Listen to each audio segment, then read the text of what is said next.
Good morning, everyone. My name is Ala Kamil, and I'm serving as the designated federal official to the U.S. EPA Science Advisory Committee on Chemicals, SAC, for this meeting. And in my role, I will be opening the second day of the public meeting on the Science Advisory Committee review of EPA's draft risk evaluation for octamethylcyclotetrasiloxane, known as D4. I'd like to repeat that SAC meetings are subject to all requirements of the Federal Advisory Committee Act, FACA, and these include opening meetings, timely public notice of meetings, and document availability to the public. So all documents are available to the public in the docket at regulations.gov. And as a reminder, this meeting is being webcasted, transcribed, and recorded. A live stream of today's meeting is available on YouTube, and you may access the link through the D4 peer review webpage listed in the agenda. I'd like to thank Dr. George Cobb for facilitating the sessions yesterday, and I would like to thank the committee members and ad hoc reviewers as well. The chair, Dr. Cobb, will not be present until 11 a.m. Eastern Time today, and Dr. Mary Fox has agreed to facilitate this session.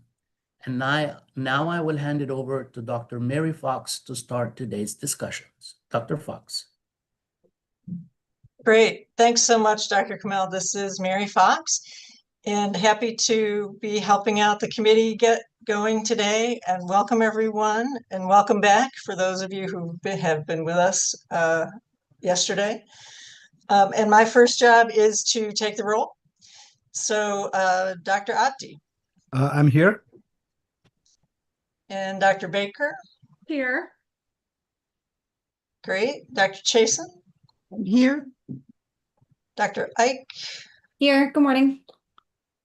Thank you. And yeah, I'm here. Dr. Graham? Cynthia Graham, I'm here. Thanks. Ms. Jenkins? I'm here. Good morning. Good morning. Dr. Lee?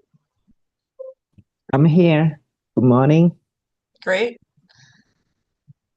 Dr. Merced Nieves? Here, good morning. Good morning. Dr. Ottinger? Here, good morning. Dr. Prisbilla? Here. Dr. Samel? Good morning here. And Mr. Wright? Has Mr. Wright joined? He is having difficulty joining, and Okay. I'm sending him the link now, so he will join momentarily. Okay, great. So we'll circle back to make it official when he joins. Moving on to our ad hoc members, Dr. Fairbrother? Yes, good morning. Dr. Johnson? Hey, buenos dias. Thank you. Dr. Osmitz? Here. Good morning. Morning. Dr. Rollins? Good morning, I'm here. Great. Dr. Wyckoff? I'm here. Good morning. Great. And Dr. Zhang? Good morning. I'm here. All right, great. So that takes care of the roll. And so as we usually do, as we proceed through the meetings, we'll kind of revisit anything that has come up since yesterday. And so I want to ask the SAC members if any questions or comments have come up. Raise your hand if you'd like to make a comment.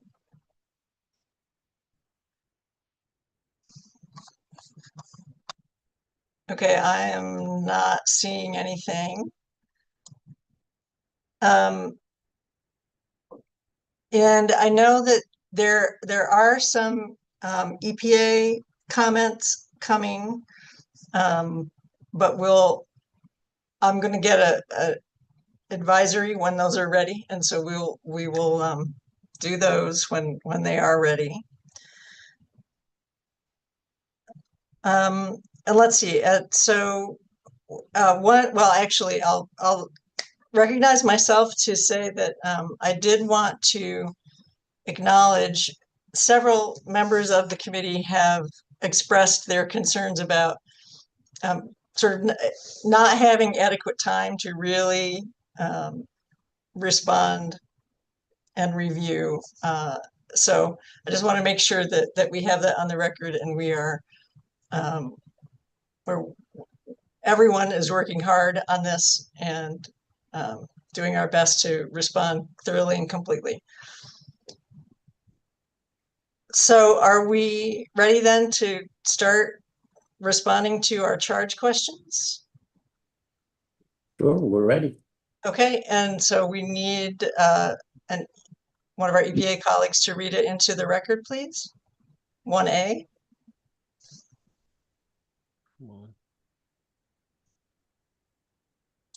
This is Susanna Wegner from EPA, reading Charge Question 1A. Charge Question 1, Section 4.2.3 of the Draft Human Health Hazard Assessment for Octamethylcyclotetrasiloxane D4 and supplemental files such as the draft PBPK model results for D4 and the draft PBPK model description and review for D4 detail the 2023 D4 PBPK model to allow for route-to-route and interspecies extrapolation of the point of departure, POD, in addition to POD extrapolation for relevant exposure durations in humans.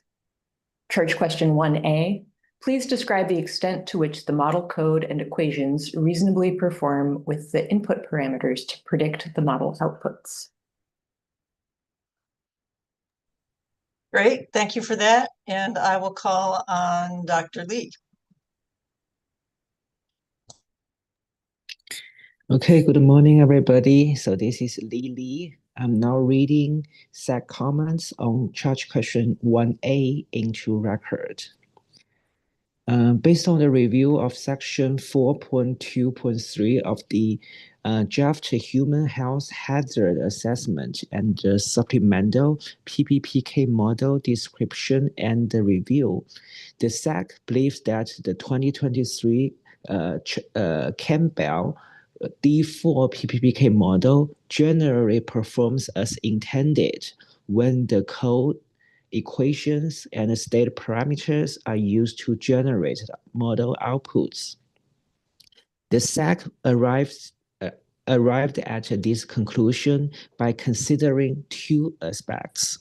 First, the structure and the mathematical implementation of the model reflect a key toxicokinetic features of D4, including high lipofacility, a long residence in adipose tissue, and the need to account for a mobile lipid pool. Second, when run with the listed parameters, the model reproduces the major patterns of time course D4 concentrations observed in lab rats and human volunteers. Including both the rapid initial decline and slow terminal elimination phases. Therefore, the SACs believe that the model is sufficient to capture the dosimetric relationship between D4 intake dose and D4 plasma concentration in both rats and humans, and it's suited for interspecies extrapolation. However, the SAC still has two concerns regarding the use of PBPK model. First, the EPA evaluates the model primarily based on its ability to reproduce time course D4 concentration patterns observed in the lab rats and the human volunteers. The limitation is that the model is not assessed against the absorption and the clearance data separately. For example, Section 1.2 of the Supplemental PBPK Model Description and Review document reports the percentage of absorption efficiency. For example, approximately 5% inhalation in animals, 6 to 17% in humans, 72 to 77% in oral in rats, and 0.5 to 1.1% dermal. But this data were not used to evaluate the model's performance in reproducing absorption process. Evaluating absorption and the clearance separately is important because the model could overestimate both absorption and clearance or underestimate both and still produce correct plasma concentration level. This is similar to the saying, 2 wrongs make a right, because the model output could look accurate even though the underlying parameters are incorrect.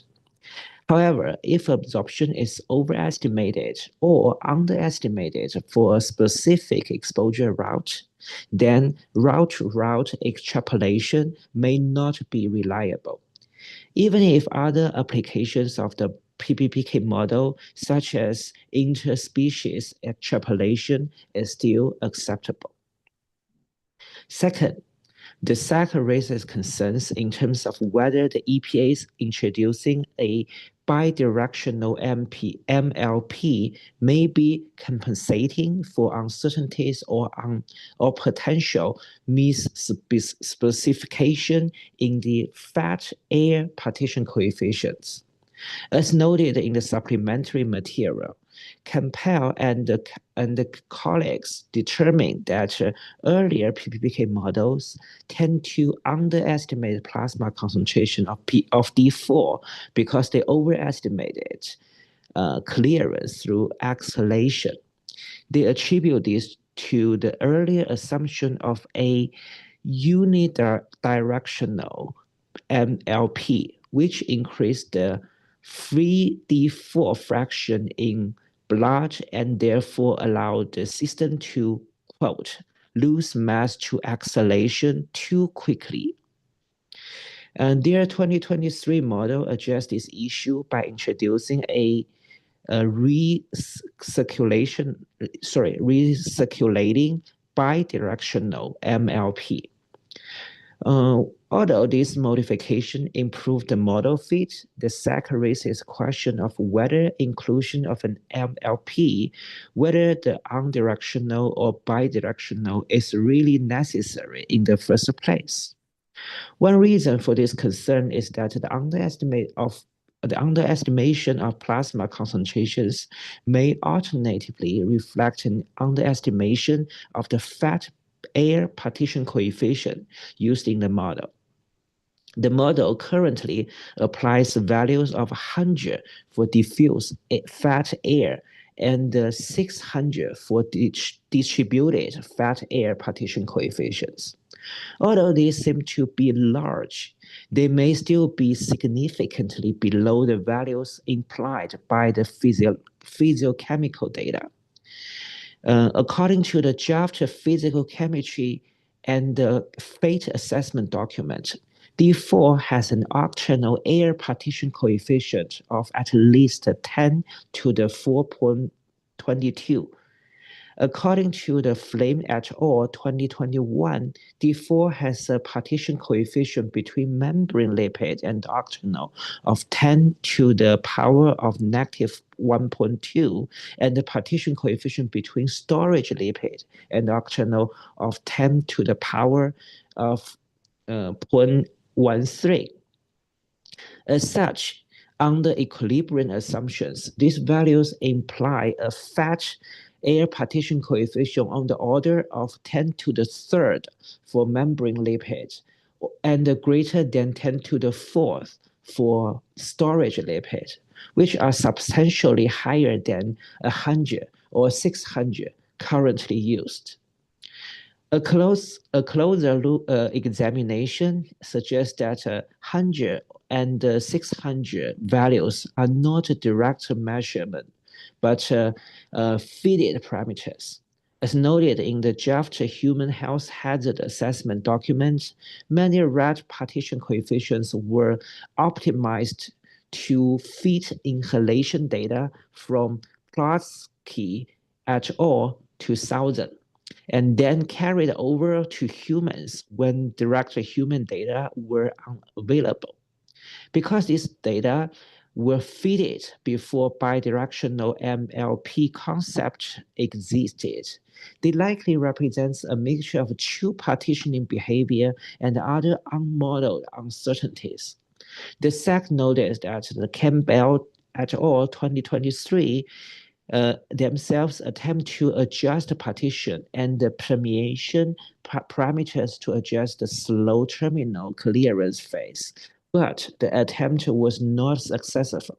For example, the authors wrote, "We test only just adjusting parameters, including in Campbell et al. 2017 CVMS model to capture the slower terminal phase clearance. This included attempts to re-optimize the permeation coefficients and incorporating the deep blood compartments that is included in the D5 model. However, it's not possible to capture the terminal clearance without appreciably altering the model fit to short-term inhalation exposure as necessary. Alternations also affect the relationship between free D4 in blood and the tissue deep compartments at the end of exposure and during the initial clearance phase. Data will not show. Since data will not show, it's currently difficult to evaluate whether the parameter adjustments they attempted were of sufficient magnitude to test the physiochemical constraints suggested by the measured partition coefficient. That is, we are not sure whether the underestimation of plasma concentration can be resolved if the model developer had used the values at the 10 to the third or 10 to the fourth magnitudes, rather than those of 100 or 600 as currently used. So the SAC recommended the following actionable suggestions to address the identified issues. Number one, the EPA should consider including additional model performance evaluation against the absorption efficiency data as listed in the section 1.2 of the supplemental PBPK model description and the review documents to better support route-to-route extrapolation. Number two, the EPA should consider revisiting whether the reliance on a bidirectional mobile lipid pool may be compensating for uncertainties or potential misspecifications in the fat-air partition coefficient. So that would be everything for charge question 1A. Thanks. Great. Thank you so much, Dr. Lee. And so I'd like to open it up to the committee for any additional comments.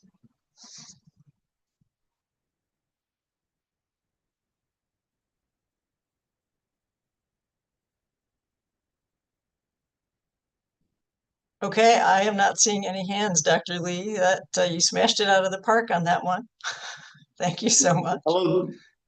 Oh, sorry, this is Chris Green with EPA. We do have some clarifying questions when that's appropriate for us to do. Okay. Yes, I think that's right now.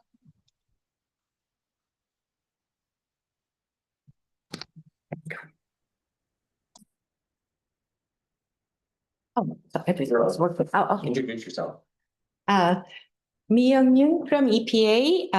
Thank you, Dr. Lee, for those helpful comments. Also, the complimentation about our PBPK code and the equations implementation successfully. So regarding your point about the potential identifiability issues, I wanted to clarify that the Campbell EDR initial attempts to use only changing the original model parameters, including the fat partitioning, and that failed to capturing the early time point in the short-term studies as well as the repeated exposure studies.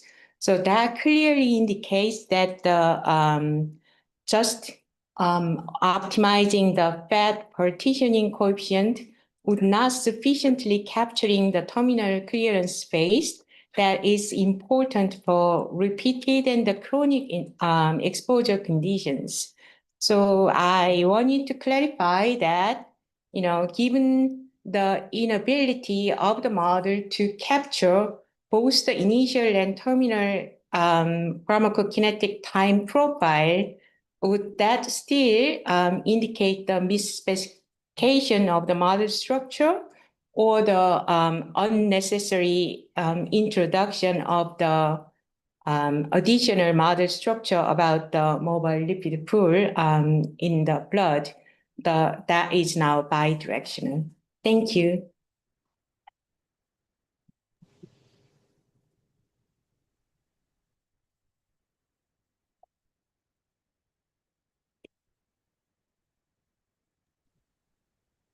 Yes, Dr. Lee, go ahead.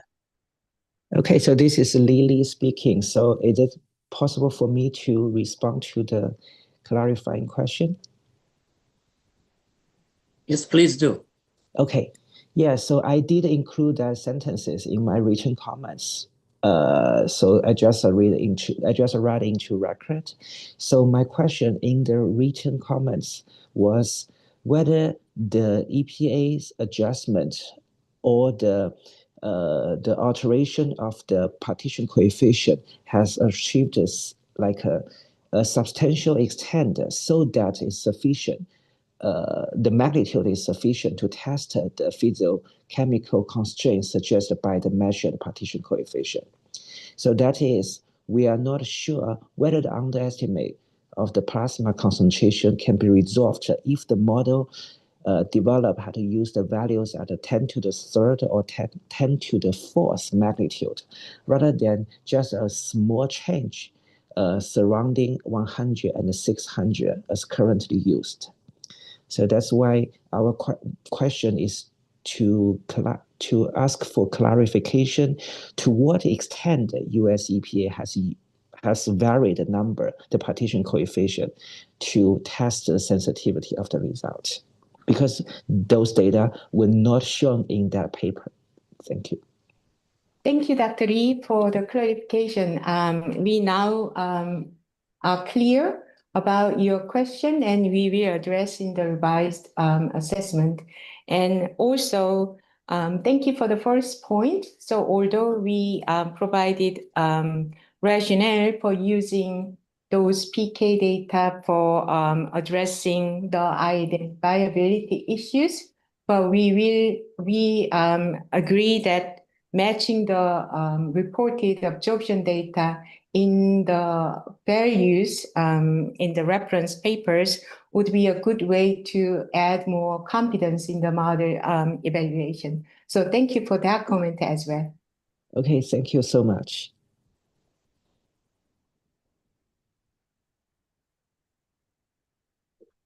Okay, great. Thank you for that good discussion and question and answer. I think we will move on to 1B, and can I ask an EPA colleague to read 1B into the record for us, please?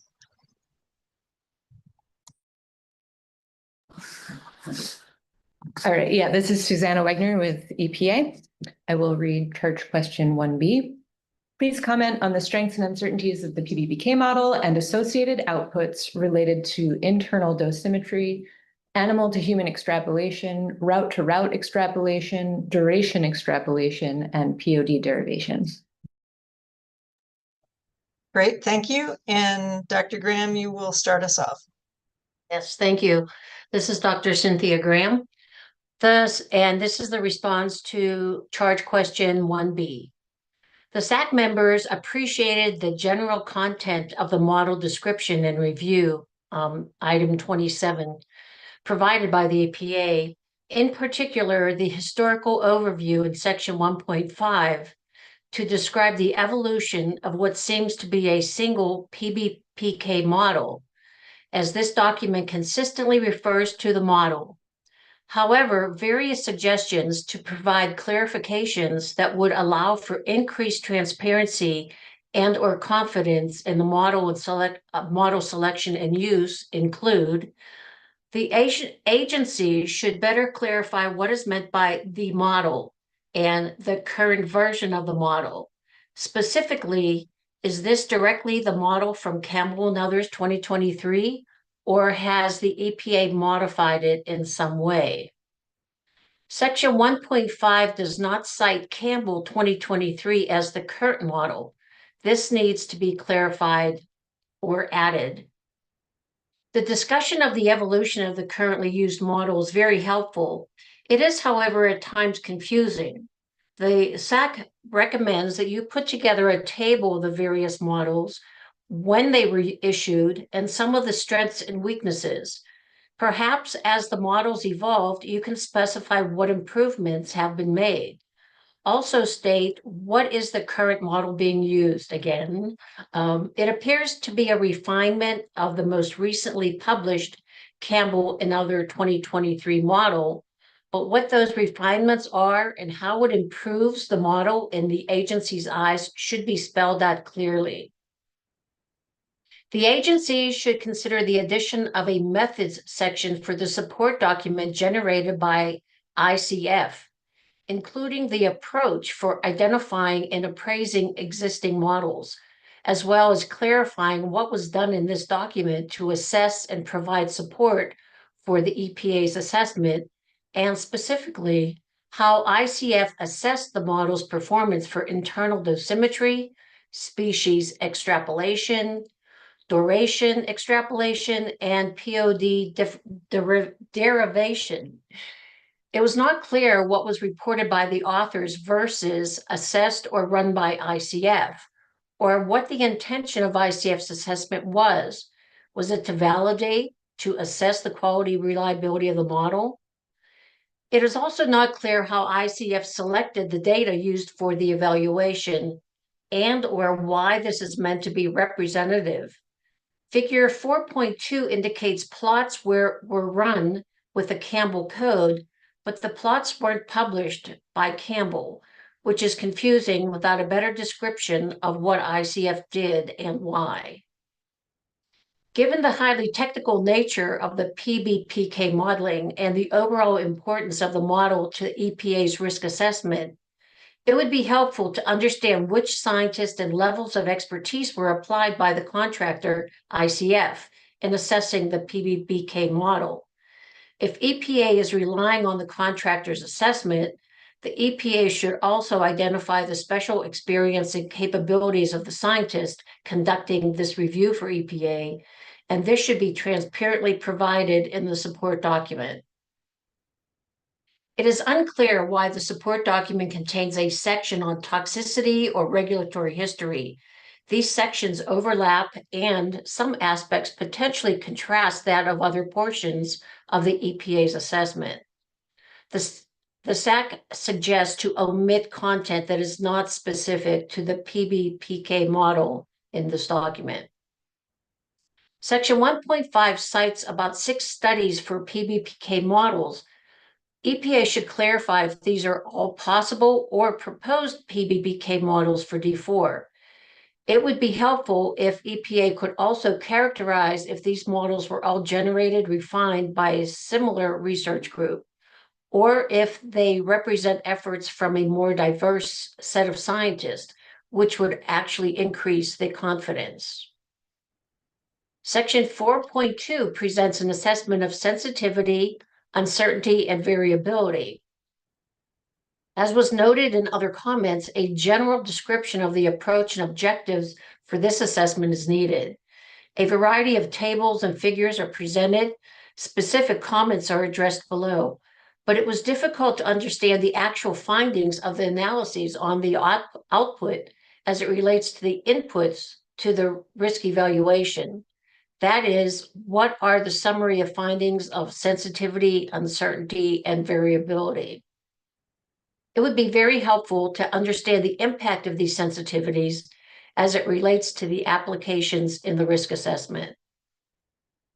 ICF and the agency make the statement at the end of the section, using values from McMullen makes small but statistically significant differences in the sensitivity analysis and time series results.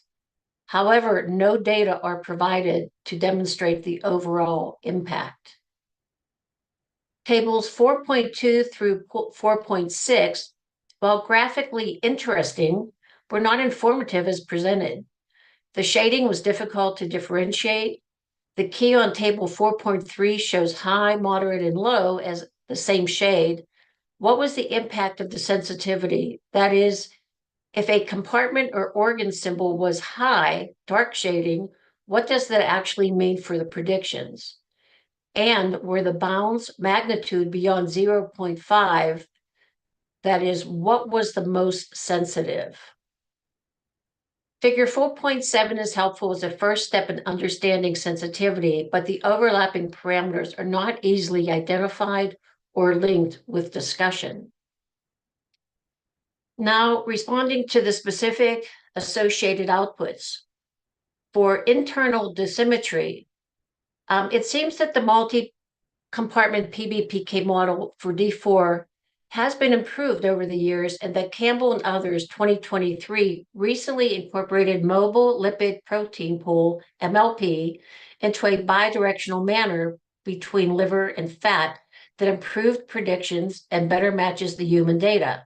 So that is a strength, as well as the ability of the model to reproduce rat and human plasma kinetics and to reasonably track tissue distribution supports its use as a framework for estimating internal dose metrics, such as blood AUC, which serve as the foundation for BMD modeling and the POD derivation. The PBPK's capability of predicting systemic plasma allows for consistent translation and harmonization of internal doses across different exposure routes, the respiratory, oral, and dermal, and supports root-to-root extrapolation. The choice of dose metric for POD, the AUC of D4 in blood on the last exposure day, over a tissue-based dose metric is appropriate as data are available in both species to assess model performance. However, the uncertainties for internal dosimetry for a compound like D4, which has unusually high lipophilicity and very slow terminal elimination, very small deviations in parameters can produce large changes in predicted blood AUCs. Also, the conditions assumptions for fitting may be different than the conditions and assumptions used in the PBK modeling. As such, this parameter sensitivity introduces uncertainty into internal dose metrics that serve as the basis for benchmark dose modeling and POD derivation. The SAC also notes uncertainty surrounding the model's treatment of the mobile lipid pool, as mentioned in SAC's response to charge question 1A. Although the circulating MLP improves model fit to observe plasma and fat data, it's not clear whether this construction reflects a true physiological process or whether it compensates for misspecified partition coefficients or other residual structural uncertainties in the model. The current fat air partition coefficients, which were derived from data fitting rather than direct measurement, appear to be several orders of magnitude lower than what would be expected based on reported octanol air and lipid octanol partitioning. If the true partitioning values are higher, the need for an MLP and the degree to which it derives long-distance clearance may be reduced. This conceptual ambiguity creates uncertainty in how confidently the model can extrapolate beyond the conditions under which it was calibrated. And give me a second to wet my throat. Thank you. Now, in the animal to human extrapolation outputs, the strengths are as follows. The ability of the model to reproduce rat and human plasma kinetics and to reasonably track tissue distribution supports its use as a framework.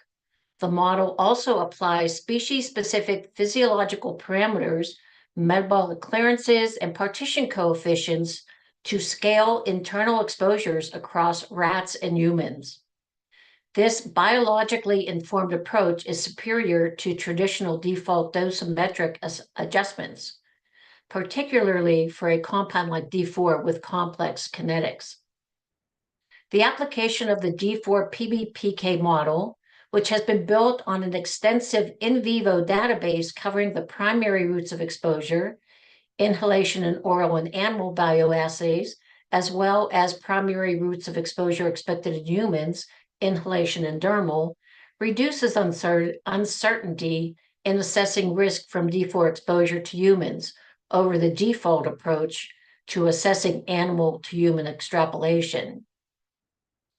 The SAC believes that the central source of uncertainty in animal to human extrapolation is the model's strong reliance on fitted parameters, particularly partition coefficients as mentioned in SAC's response to charge question 1A, that were optimized to match specific rat inhalation datasets rather than derived directly from measured physiochemical properties. The strengths for root-to-root extrapolation are as follows. The application of the D4 PBPK model, which has been built on an extensive in vivo database covering the primary routes, make it a strength. The multiple compartment PBPK model for D4 has been improved over the years, with Campbell and other 2023 incorporating mobile lipid protein pool into a bidirectional manner between liver and fat that improve predictions that better matches the human data. In regards to uncertainties, first, as mentioned in the SAC's response to question 1A, the EPA evaluates the model primarily based on its ability to reproduce time course D4 concentration patterns observed in lab rats and human volunteers, but it does not evaluate the model against absorption and clearance data separately. Evaluating absorption and clearance separately is important because the model could overestimate both absorption and clearance or underestimate both and still produce the correct plasma concentration level. However, if absorption is overestimated or underestimated for a specific exposure route, then root-to-root extrapolation may not be reliable.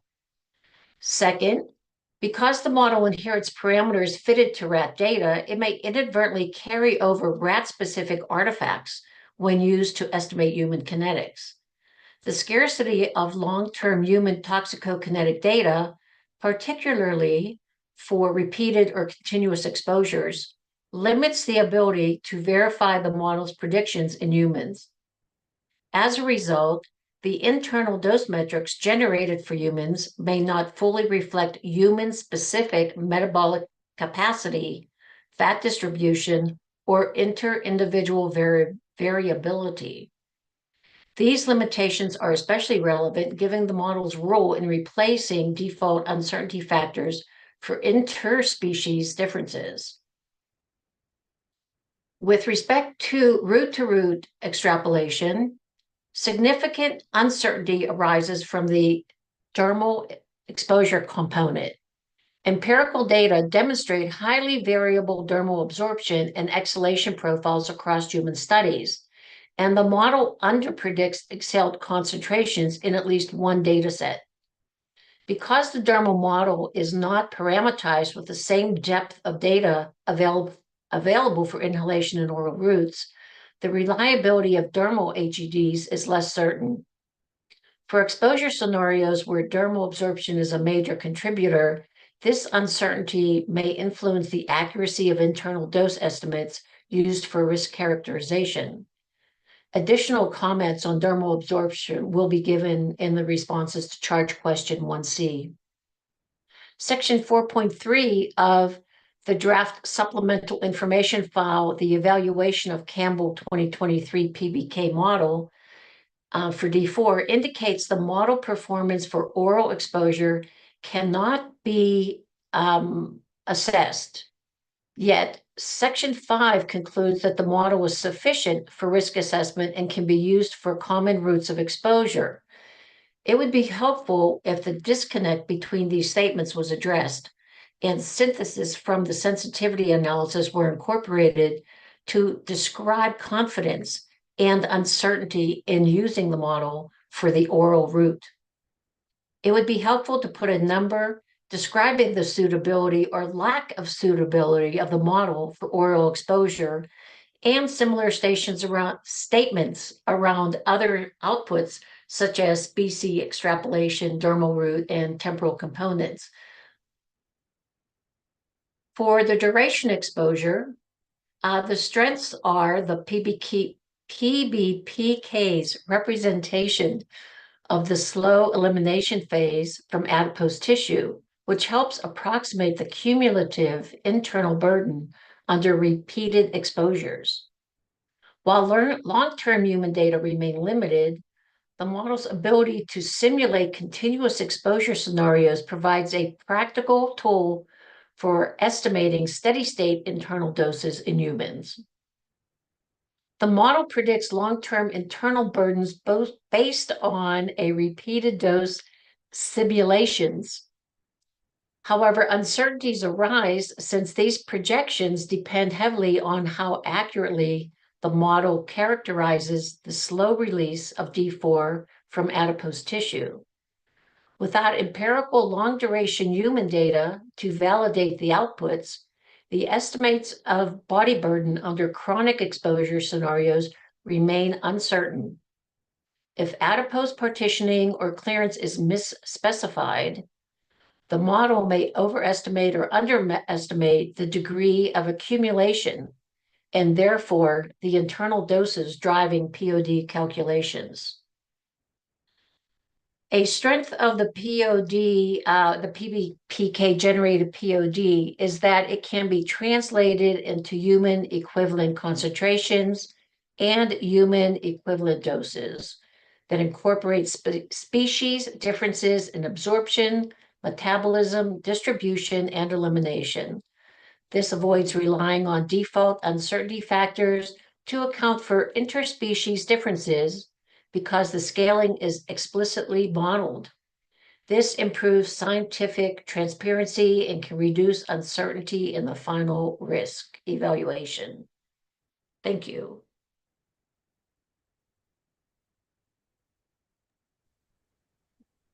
Great. Thank you, Dr. Graham. And now I'd like to call on the other discussants to see if they have anything to add. Dr. Lee? Nothing to add. Very good job. Okay, thanks. Dr. Osmitz? No, I think that was an excellent summary. Thank you. Great. And Dr. Wyckoff? Same, great job. Thank you. And Dr. Johnson? I agree. It's unanimous. Great job. Thank you. Great. Thanks, Dr. Graham and all. And so now I'd like to ask the other SAC members if they have comments or things to add.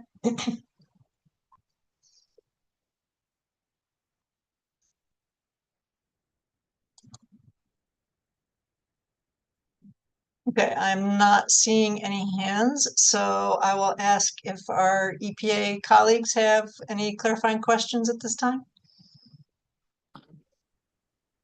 Hello, Mi Young-Yun from EPA. Thank you so much for the SAC's comment on question 1B.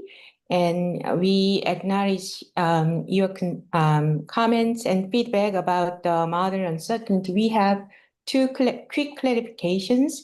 EPA did not modify the Campbell 2023 model, and the results are all based on the published models. And the other one is regarding the uncertainty factors. That one of the SAC comments was about the not addressing human variability in the PK. Indeed, we used uncertainty factors for humans, and that includes the human variability for pharmacokinetics. So the concerns, we can clarify that that was included in the currently applied on certain factors. Thank you. This is Cynthia Graham. Thank you for clarifying that. And we suggest that you add that to the final risk evaluation so that it is transparent and so that it is known that the model was not changed and that, the additional work was done. Thank you. Okay, great. Thanks, everyone, for a good discussion about 1B. And now I'll ask someone from EPA to read 1C into the record for us, please.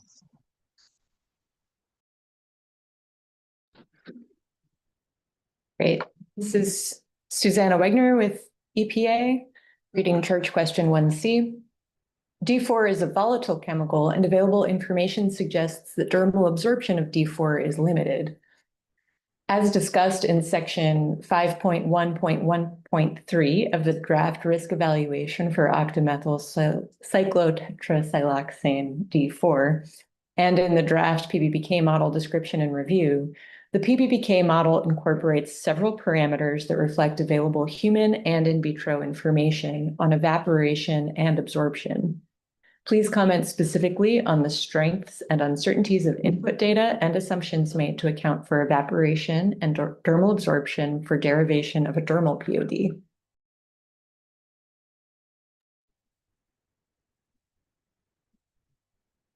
Great, thank you. And I'll ask Dr. Summel to lead us off, please. Hi, yes, this is Jennifer Sommel. I'll provide the response for our group. The PBPK model used various parameters to determine evaporation from the skin and absorption into skin and transport into blood from skin. These dermal parameters were based on a human in vivo dermal absorption study using C13 labeled D4, which was a University of Rochester study from 2001, and an in vitro evaporation experiment. And this comes directly from the draft risk evaluation, lines 2342 to 2345. The Campbell model simulations from Campbell et al. 2023, using inhalation and oral routes in rats and inhalation, as well as oral and dermal routes in humans, plausibly predicted D4 concentrations in exhaled breath and plasma and blood for both inhalation, based on the Utel et al. 1998 study, and dermal exposure routes in humans. The use of human data increases the sensitivity of this model used for dermal absorption. Specifically, the results of the Campbell model compared to experimental human dermal exposure results from both Reddy et al. 2007, as presented in Plotsky et al. 2000, and Biestrobos et al. 2015, were used to validate the model for dermal exposure exposure and uptake specifically. As reported on page 34 of the EPA supplemental information file, evaluation of Campbell 2023 PBPK model for D4, the model slightly overestimated dermal exposure compared to the Reddy et al. 2007 data, and substantially underpredicted the experimentally derived values from the Biestrobos et al. 2015. However, despite the underprediction of the Biestrobos experimental results, both the EPA and Biestrobos note that the post-exposure concentrations in Biestrobos did not exceed background levels.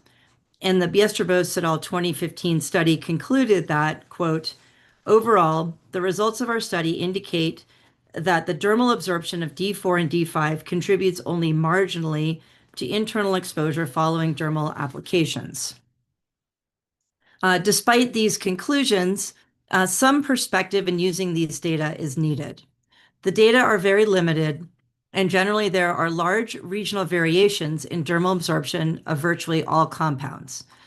Please see the reference below, which is from Feschuk et al., appearing in the Journal of the American Academy of Dermatology, which deals specifically with in vitro human models. A notable conclusion in this reference is that, quote, 8 relevant articles were identified, which together explored 15 anatomic regions. 4 studies compared percutaneous absorption between scalp and abdominal skin, and all concluded that the former was more permeable. Within those 4 studies, 10 penetrants of varying physical chemical properties were tested, suggesting that anatomical location has a greater effect on percutaneous absorption than a penetrant's properties. While it may not be possible to more precisely estimate dermal absorption, the extent of this uncertainty and the reality of large regional variations in absorption should be acknowledged. This depends on where the exposure could take place on a human body for the various scenarios, and consideration of this variability factor should be included in the EPA's analysis. Consistent with this comment regarding the importance of noting all sources of variability, on page 52 of the EPA's supplemental information file, Evaluation of Campbell 2023 PBPK Model for D4, in the section entitled Final Model Applicability Conclusions, the EPA notes that, quote, the current model uses data from Plotsky et al. 2000, as cited in Reddy et al. 2007, wherein relatively significant amounts of D4 were measured in exhaled breath of human subjects after a dermal exposure. In contrast, in a similar study by Biestrebos et al. 2015, no significant amount of D4 was observed in the exhaled breath. The difference in the results may be due to different exposure scenarios. Plotsky et al. 2000 applied 1 to 1.4 grams of D4 to the 2 axillae, whereas Biestrebos et al. 2015, 2.5 milligrams of D4 per centimeter squared were applied to the forearm for 1 hour to achieve an accumulated exposure of 15 milligrams per centimeter squared. Therefore, the dermal model should be used with caution. It should be noted that if a surrogate of human skin surface area of the adult hands from the US EPA's Exposure Factors Handbook is used for comparison to the surface area of the 2 axillae studied in the Reddy et al. 2007 study, the approximate surface area would be in the range of 890 to 1,070 square centimeters. And if 1 to 1.4 grams or 1,000 to 1,400 milligrams of D4 was applied to this same surface area, this application would be equivalent to approximately 0.9 milligrams to 1.3 milligrams per centimeter squared, which appears to be approximately an order of magnitude lower than the application amount reported for the Biestrebos et al. 2015 study. The EPA, if this is correct, the EPA could note this dosing discrepancy and the other variabilities more explicitly, such as location of analysis on the body, the anatomical location, and also another factor which could have influenced the uptake or results is that it appears that the Reddy et al. 2007 study reported shaving of the underarms by some fraction of the female participants prior to the application of D4, which appears to have influenced or may have influenced the skin condition compared to male participants and did result in a systemic dose in females that was 2.5 times higher. It is therefore unclear to the extent to which this and other factors influence the overall study results when compared, for example, to the Biestrebos study. Given the low overall dermal exposures observed in both studies, the EPA could consider revisiting this statement in the supplemental information file to make it more clear regarding the nature of the uncertainties inherent in the data being used in the risk evaluation. Sorry about that. Another potential variability that the SAC has repeatedly advised the EPA about is that volatile chemicals are likely to dissolve in perspiration or sorb to skin surfaces, thereby increasing dermal uptake. It is unclear if this variability has been explicitly considered. Additionally, it is important to have an overview of how EPA derived the dermal POD with the assistance of the PBPK model. EPA derived the dermal POD by calculating benchmark doses, or BMDs, with a human parameterized PBPK model using dermal studies conducted under unoccluded conditions. The PBPK model explicitly integrates dermal absorption and skin surface evaporation of this volatile chemical. However, for scenarios where occlusion may limit evaporation, such as the examples that were provided by EPA's bedding or clothing, EPA scaled those HEDs by a ratio, which comes from page 143 of the draft risk evaluation. This ratio reflects the difference between occluded versus unoccluded absorption rates. Because the BMD POD already reflects absorption and evaporation, EPA compares applied doses, which are not further adjusted, to that dermal POD when calculating MOEs.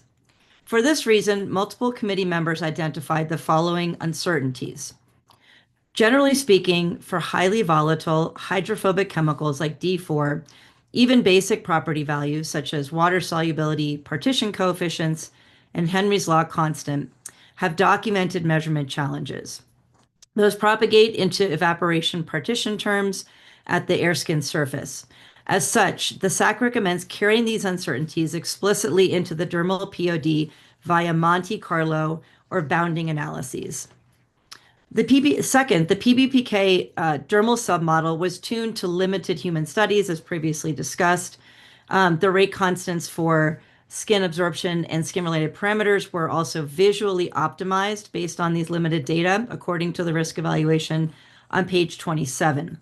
While the skin absorption permeability seems to fall within the higher end of the plausible range, and for the plausible range, one can refer to figure 4 of Brown et al., which will be cited in our responses. Using these values may raise identifiability and transferability concerns across sites, doses, and formulations.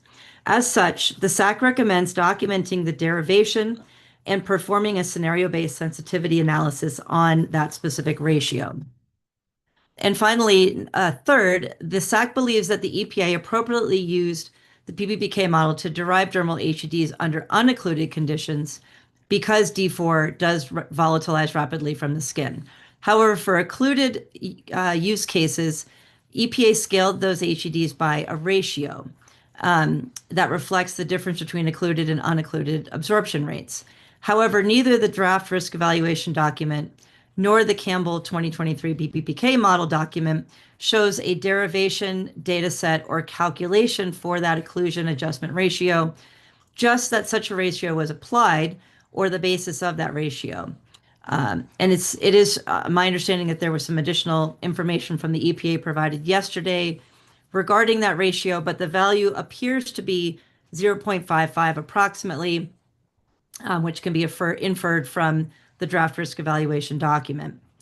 In particular, the evidence basis and bounds for that ratio are pivotal, as if the occlusion factor is misspecified, internal dose could be over or underestimated. It is very confusing that the EPA does not detail this part for transparency and clarity. As such, the SAC recommends identifying the underlying data and method for deriving this occlusion adjustment, for example, human dermal data sets, in vitro skin studies, or modeling scenarios, and clarifying whether a single constant was applied across different conditions, for example, durations and life stages.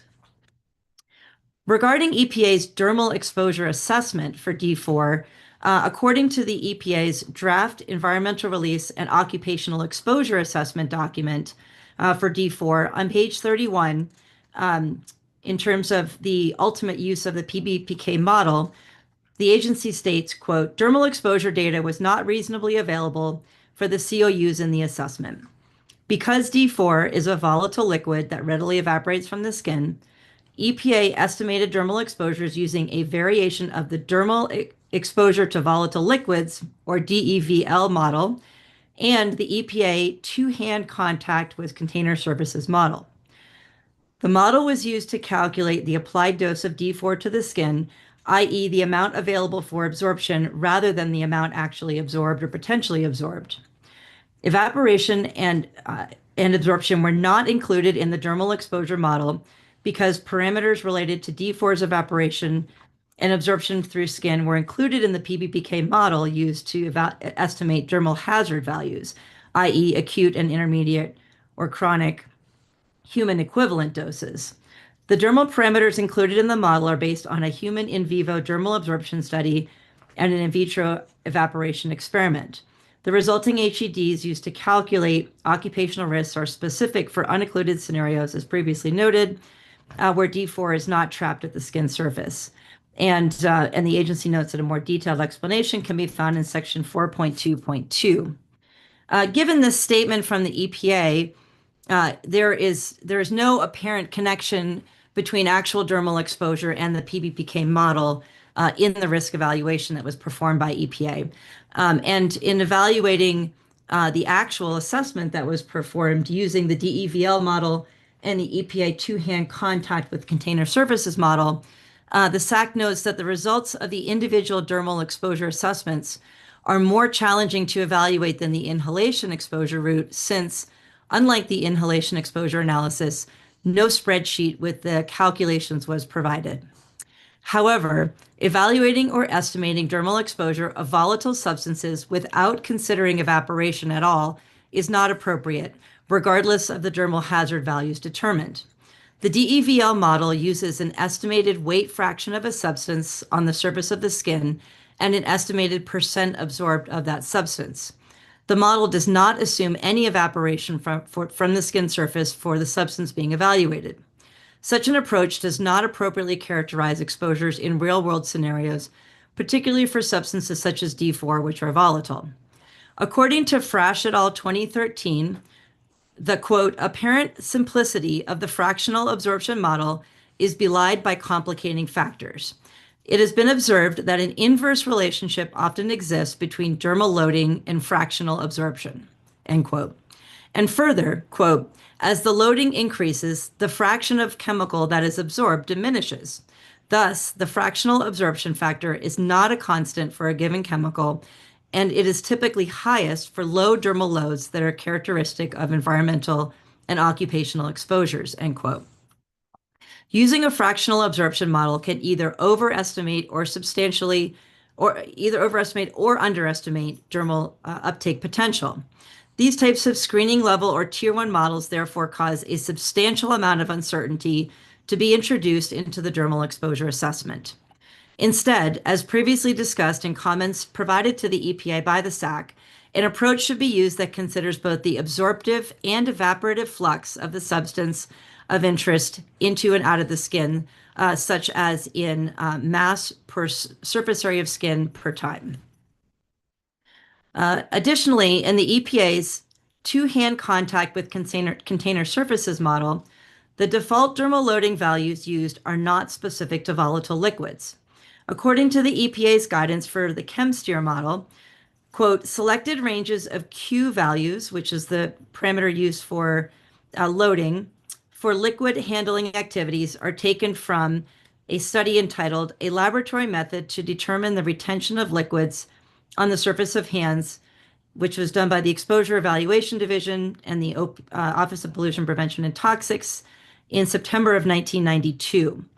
According to this report, hereinafter referred to as Sonali et al. 1992, 6 liquids were selected for the study of liquid retention on the skin, but 3 of these were omitted from the analysis because, quote, an acceptable experimental procedure to address volatilization and evaporation losses could not be developed for them. The 3 liquids ultimately used in the study included mineral oil, cooking oil, and bath oil. None of these 3 liquids have physical chemical properties that are similar to D4. The values of 1.4 milligrams per centimeter squared and 2.1 milligrams per centimeter squared come from the initial wipe sample measurements to measure retention on the skin for these 3 oils following application to the skin surface, rather than through incidental transfer. The value of 10.3 milligrams per centimeter squared from this study comes from the maximum value for immersion of the skin in these 3 oils, with a range between 5.9 to 10.3 milligrams per square centimeter. The SAC would like to note that in 2018, the TNO in the Netherlands reported as part of an evaluation of dermal factors for its dermal art model, or the DART model, that, quote, various experimental studies found that increasing viscosity and stickiness resulted in significantly higher dermal exposure. And finally, regarding the factors considered in determining acceptability of risk for D4, as found on pages 34 and 35 of the draft environmental release and occupational exposure assessment for D4, the EPA made assumptions about the effectiveness of gloves in a wide variety of occupational exposure scenarios, or OESs, for this risk evaluation, and used these assumptions to assess the acceptability of the exposure scenarios evaluated. Specifically, the EPA stated that it had determined protection factors, or PFs, for glove use in the risk evaluation, and reported that, quote, "It should be noted that the described PFs are not based on experimental values or field investigations of PPE effectiveness, but rather based on professional judgments used in the development of the ESITOC TRA model. EPA did not identify reasonably available information on PPE usage to corroborate the PFs used in this model," end quote. As noted in previous SAC comments, PPE such as gloves are considered the least desirable control in the hierarchy of controls. Please see the comments that the SAC has provided in its report on phthalates and other reports prepared earlier this year and in other years. Additionally, it is unknown if EPA has received information on what other controls were available for the OESs evaluated, and if any other controls were available or present to reduce or limit exposures. These controls could substantially affect exposure for each OES and indeed have far more significant implications for the risk evaluation than PPE use alone, and will also affect the formation of similar exposure groups and the corresponding risk for each of those groups as determined, and potentially also the ultimate risk evaluation values and acceptability determinations. And that's it. Thank you very much. Great, thank you.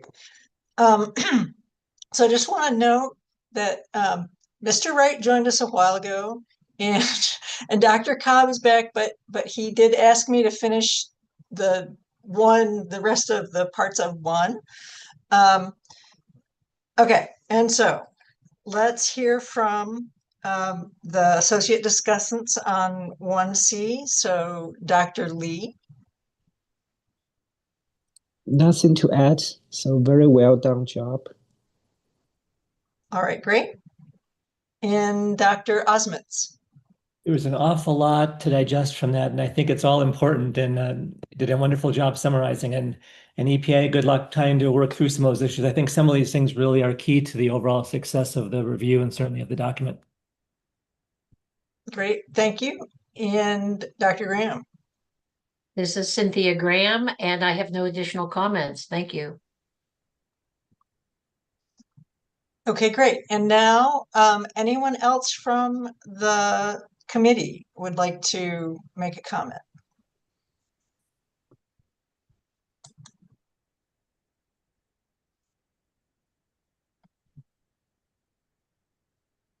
Okay, I'm not seeing any hands. Mr. Wright, you have your video on, or would you like to make a comment? Yes, I would. Okay. This is sort of a general comment on respirators and on PPE generally. I think it fits here because that subject came up in the summary. So if it's all right, I will read it. Okay. Okay. It is disappointing that sorry. It is disappointing that EPA has ignored the SAC's previous comments on the issue of personal protective equipment in its risk evaluations. To reiterate, considerations of PPE have no place in evaluations of risk. They do play an important role in risk management, and that is where they should stay. Even if PPE use did not affect the findings of unreasonable risk, its inclusion signals that EPA considers PPE to be the only measure of control applicable to workplace exposures. However, if EPA wishes to dabble in risk management at this stage, it should at least recognize that many other measures should be considered first: elimination, substitution, engineering controls, modification of work practices, in that order. In other words, the hierarchy of protection. The draft risk evaluation gets this right in section 5.2.1, but the document goes on to consider PPE as a control measure only, to consider PPE only as a control measure in the other sections. For example, in the executive summary, the draft contains, quote, the agency preliminary identified a total of 24 COUs where occupational exposure for workers, including ONUs, without personal protective equipment significantly contributed to the unreasonable risk of injury to human health. When applied, the use of PPE is found to mitigate the unreasonableness of risk to workers. Better to say, the agency preliminarily identified a total of 24 COUs where occupational exposure for workers, including ONUs, can cause an unreasonable risk of injury to human health. Where applied, the use of effective industrial hygiene measures following the hierarchy of controls would mitigate the unreasonable risk to workers. Better yet, to eliminate any discussion of PPE in this and other sections, especially the columns comparing exposures with and without PPE, the summaries in section 5, and the discussion of unreasonable risk in section 6.2.4. Every other agency that regulates or studies workplace controls sees PPE to be the last resort. This includes OSHA, MSHA, DOE, and NIOSH. In the case of respirators, even when an employer follows OSHA's respiratory protection standard, many workers will not achieve a 10-fold reduction in exposure. A tight-fitting mask is very difficult to wear through a full shift. And I know many of us have had experience with one type of respirator during the pandemic, and those are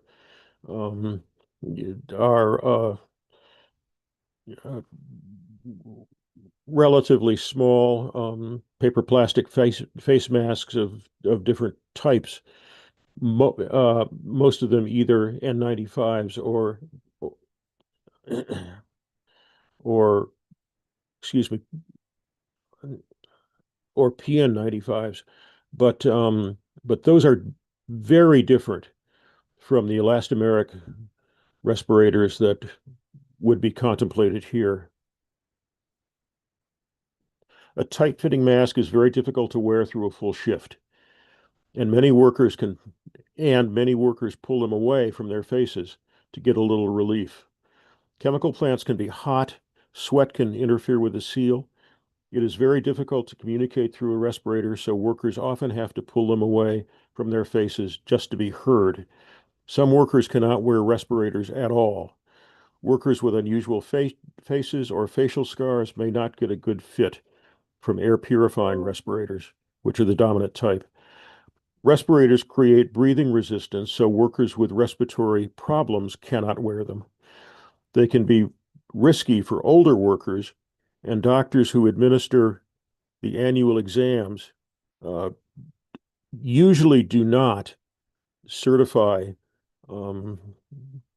workers over, in some cases 60, in some cases 65, to wear a respirator.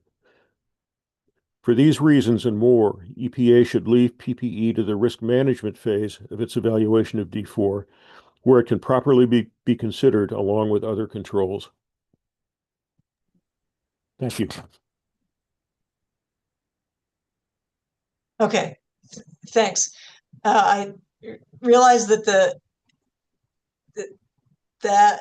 those remarks may not fit really well within this question, but I think it's an important concept that we need to keep in mind as we're looking over all the documents overall. So thank you for that. So one last call. Anyone else on the committee would like to respond to question 1C?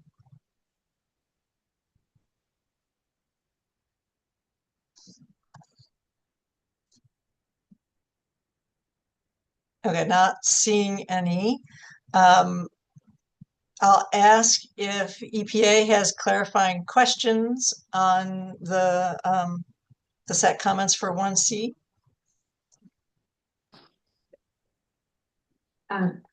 We are new from EPA. One clarification about the uncertainty related with the identifiability of the model parameters. So because it would have been not easy to locate the references for dermal evaporation parameters, but it was coming from one of the original publications that in vitro dermal evaporation rate was used to parameterize the evaporation parameters from skin. So that reduced that uncertainty concerns about the only in vivo data was used to estimate the dermal parameters. We wanted to provide the clarification, and we will clarify the parameter sources in the documentation of the future. Thanks.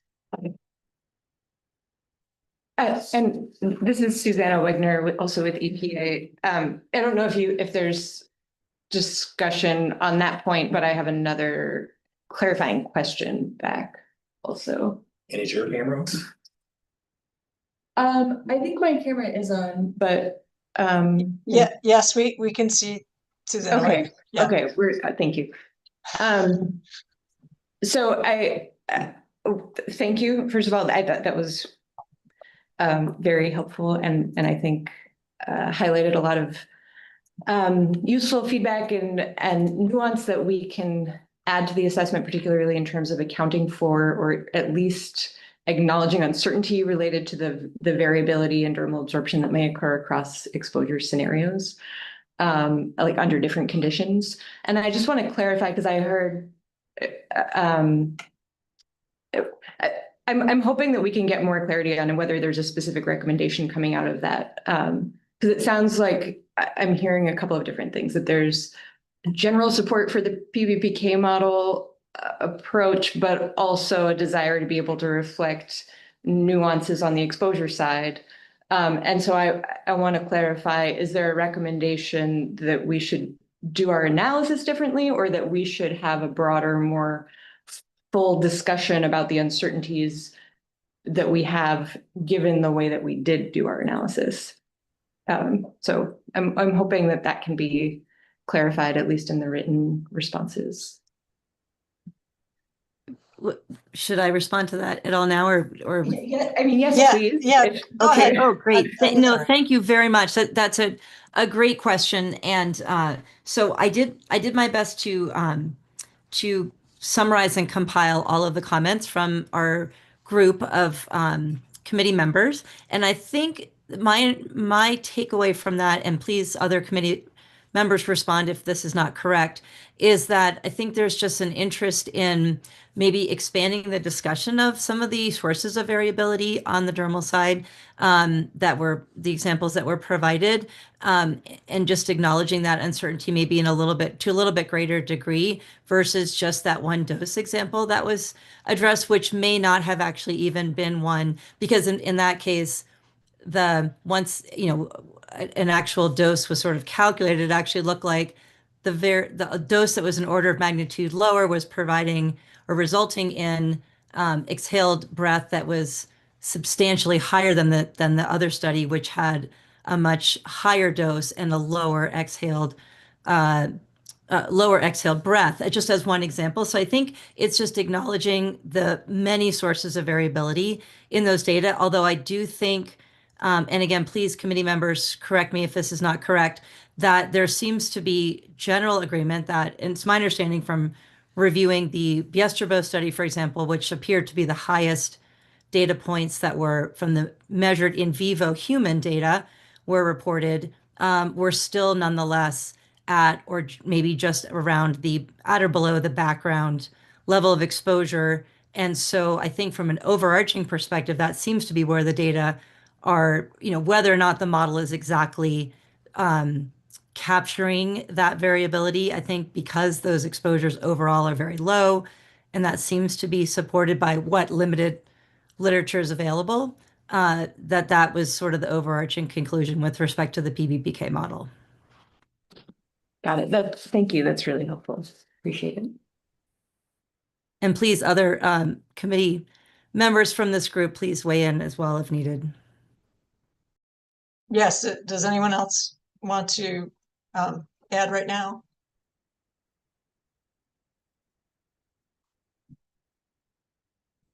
Okay, I think we're good for 1C.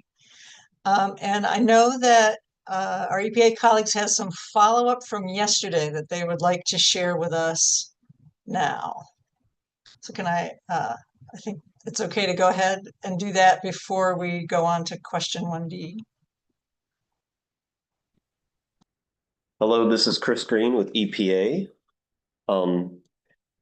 I wanted to remind us that we had a number of clarifying questions that we wanted to track down and answer for the SAC to help us on all these charge questions and beyond. And what I wanted to do now is I wanted to read into record the SAC questions and the EPA responses. This document is titled EPA Responses to SAC Clarifying Questions on D4 from the US EPA SAC Virtual Public Meeting, December 2nd, 2025. I will pause for a moment. I would like for one of our SACB colleagues to please read out, if possible, the specific docket number that that I'm reading from is encompassing. Is that possible from our SACB colleagues right now before I get started reading?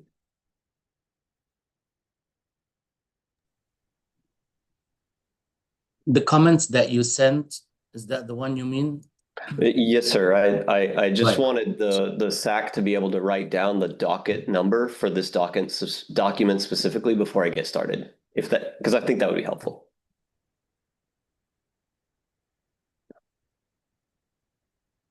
Thank you, Allah. You're welcome. I have the document open, and you want me to read the docket number on it?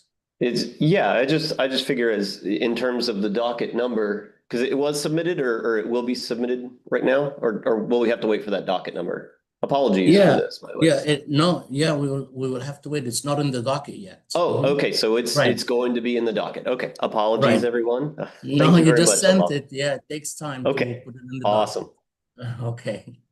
Sorry, everybody. Anyway, I'll proceed by reading those. I will pause in between each of them. If there's any discussion, we can bring on our discipline leads if that's necessary in terms of our ability. Okay, SAC question. Which citation describes 20% absorption in rats? SAC response. The EPA response. Thank you. https://hero.epa.gov/reference/5888595. This is GE 1994A, cited at line 3390 in the draft human health hazard assessment for D4. See page 22 of the draft human health hazard assessment for more discussion on this study. I will pause now and ask a question. Is it appropriate for us to pause for the SAC or proceed with the other questions and responses? Please let me know. I think we can go ahead. Okay. But thank you for clarifying that reference. Thank you. I got a few to read here, so thank you for your cooperation and patience. SAC question. Were any ADME, absorption, distribution, metabolism, excretion data neglected if systematic review excluded IP, IV, intraperitoneal, intravenous routes of exposure studies? EPA response. Available studies using IP, IV routes of exposure were excluded from the dose response analysis because of uncertainty in translating the data for dose responses. In addition, no IP or IV studies were used for the PBPK, physiologically based pharmacokinetic model development or evaluation. EPA would appreciate SAC input on how information from the ADME studies can be incorporated into the assessment. End of that response. Okay, so I'll just ask real quick if anyone from the SAC would like to comment. Yep.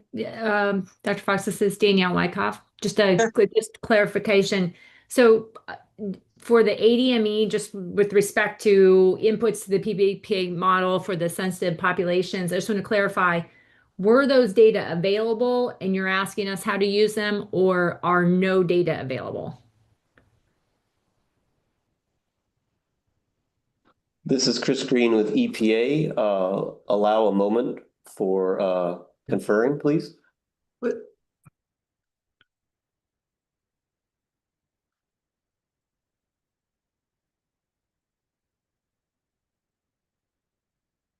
And then we can move. This is Susanna Wegner with EPA.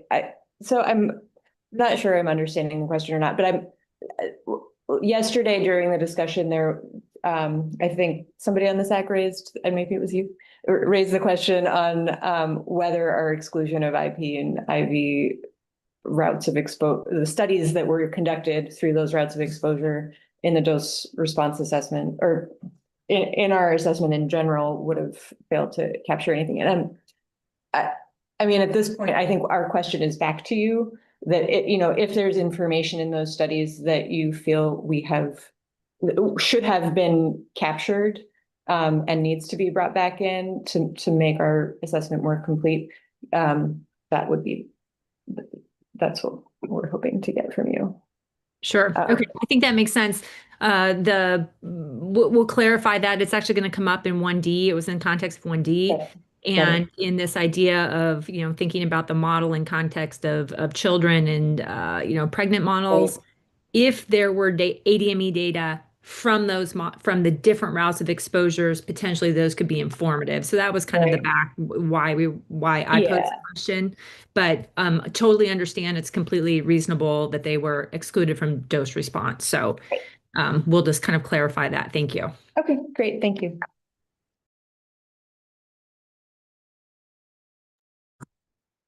This is Chris Green from EPA. May I proceed with the next point? Sure, go ahead. Okay, thank you. I'm just asking permission each time. Thank you. This is Chris Green from EPA. SAC question. Where is the spreadsheet presenting dermal exposure equations? How does dermal exposure estimate interface with PODs, point of departure, derived using the PBPK, physiologically based pharmacokinetic model? EPA response. In developing risk estimates, both the hazard values and the exposure estimates are derived in terms of an applied dermal dose. Hazard values were derived using the PBPK model, which accounts for evaporation and absorption to provide an estimate of an applied dermal dose.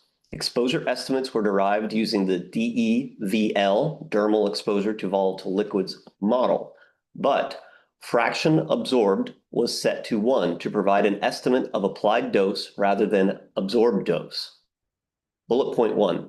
For more discussion on this, see Appendix D of the Draft Environmental Release and Occupational Exposure Assessment, document number 14 in the docket. The last 4 digits on that are 0062. Bullet point 2. See also the Draft Occupational Risk Calculator Excel file, document 22 in the docket. Last 4 digits are 0070. Sub-bullet. The, quote, dermal exposure, end quote, tab shows exposure estimates and input parameters for each OES, and the, quote, calculation summary, end quote, provides equations used to calculate applied dermal dose.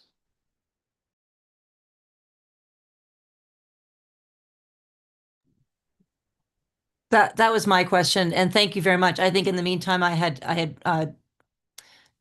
tracked down most of that, so I really appreciate the clarification. Thank you.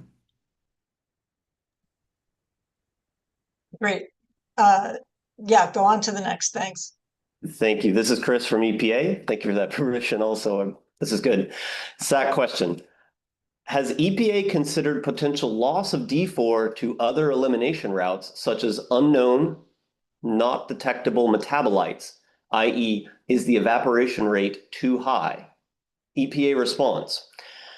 During the SAC meeting on December 2nd, 2025, EPA clarified that in vitro data informed the dermal parameters related to evaporation in addition to the in vivo pharmacokinetic data. The source for this in vitro evaporation data is clarified in Table 3.3 of the PBPK supplement document. This is document number, the last four digits on the docket are 0075. And slide 39 from the December 2nd, 2025 presentation. The evaporation rate constant reported in McMullen et al. 2016 was adopted by Campbell et al. 2023. EPA notes that this evaporation rate value was originally measured in vitro in Reddy et al. 2007. Parentheses, see modeling of human dermal absorption of D4 and D5. This is HERO reference 818319 in parentheses. This in vitro source is clarified in the PBPK supplemental document. Also, last four digits of the docket for that are 0075. Table 3.3. Specifically, the parameter source corresponding to KEVAPC, or evaporation rate, is updated as, quote, measured in vitro in Reddy et al. 2007, end quote, replacing the current citation of, quote, measured in vitro in McMullen et al. 2016, end quote. That is the end of that response. Okay, thanks. Any clarifications from SAC members on that one?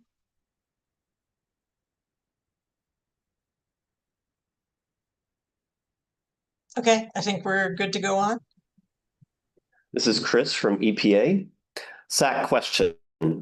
Was it necessary to update the model as described in Campbell et al. 2023 to capture the terminal clearance phase time profiles? The model performance could have been improved by only adjusting model parameters such as fat partitioning. EPA response. Campbell et al. 2023 tested only optimized permeation coefficients to capture slower terminal phase clearance, as well as adopting the deep blood compartment like the one used for the D5 model. However, these initial attempts to modify the model parameters compartment in the Campbell et al. 2017 original model were not successful in capturing the observed slower clearance of D4 during the post-exposure period in the 28-day inhalation study, Meeks et al. 2022. Therefore, Campbell et al. 2023 included expansion of the mobile lipid pool, MLP, submodel based on the biological rationale of lipid handling in the body. That completes that response. Okay, anyone from the SAC would like to comment?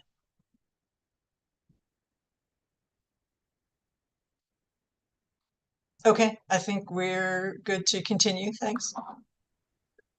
Thank you. This is Chris Green from EPA. The next question and responses are under the title Environmental Releases. SAC question, how are release days calculated?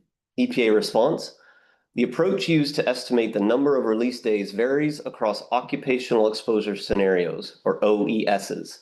In some cases, a single value is used, i.e. 350 or 250 days per year. In other cases, Monte Carlo methods are used based on a distribution of operating days. The distributions for operating days are typically found in generic scenario documents and can be specific to an OES. The approaches used for each OES are described in the draft risk evaluation in section 3.1.2. This issue is further discussed in section 2.3.3 of the draft environmental release and occupational exposure assessment for D4 technical support document. That concludes that response. Okay, and this is Mary Fox. Does anyone from the SAC want to comment?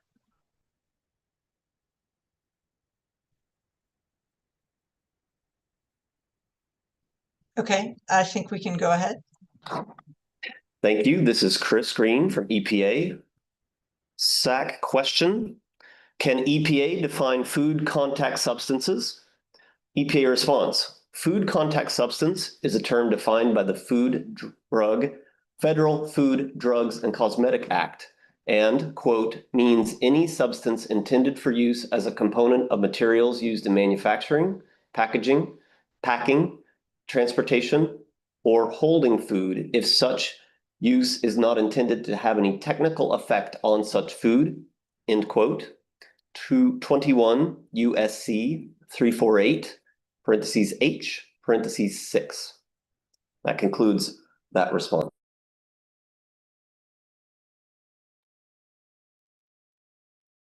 Okay, thank you. Anyone from the SAC would like to comment on that?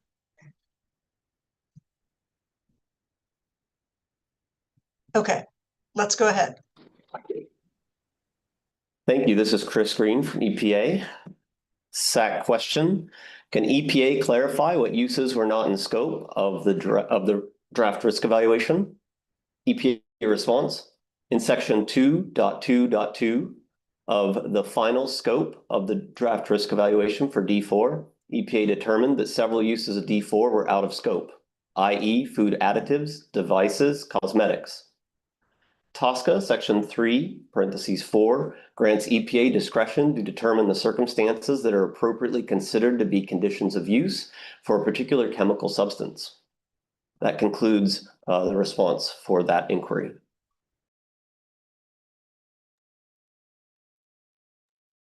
Okay, thanks. This is Mary Fox. Any SAC members want to comment? Yes, Dr. Chasen, go ahead.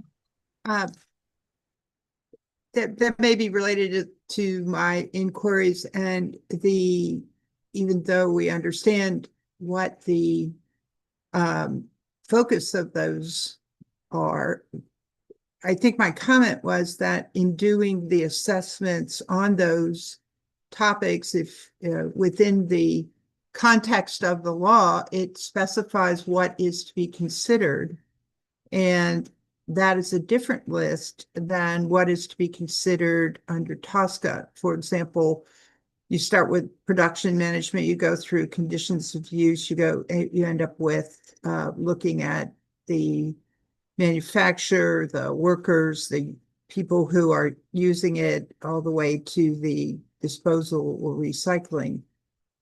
That part of the law is the part that is different. So I'm just going to use masks, for example.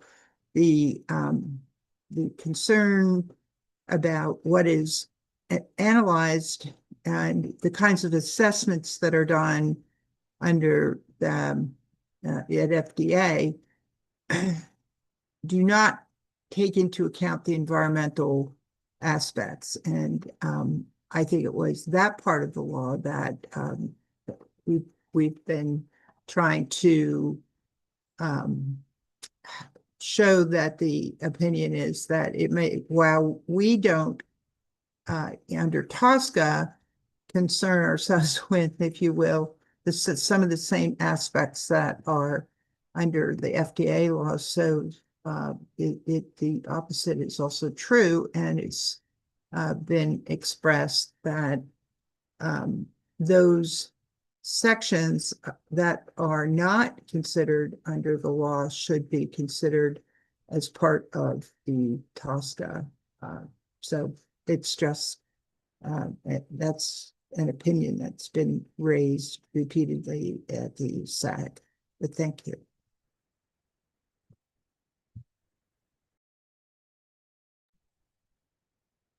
Okay, thanks. Shall we go on to the next one? Yeah, I want to acknowledge, this is Chris Green from EPA. I want to acknowledge that comment and thank you for that, and look forward to more in terms of report to help things, help make sure that we hear from the SAC what we need to hear. Thank you. SAC question: did EPA consider disposal of non-TSCA uses, including landfill disposals? EPA response. EPA assessed disposal within the context of TSCA COUs. If the use was a non-TSCA use and hence exempt from the risk evaluation, EPA did not assess. And that concludes that response.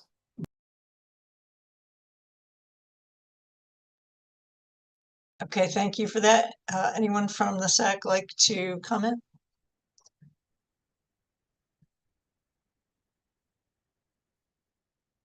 Okay, let's go on to the next one.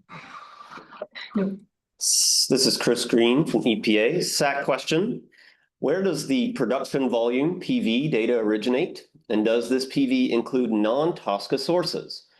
PV data is reported to EPA under the Chemical Data Reporting, CDR, requirements. CDR data includes production volume, PV, and the amount of the chemical domestically manufactured and imported, as well as for industrial processing uses and for consumer commercial uses.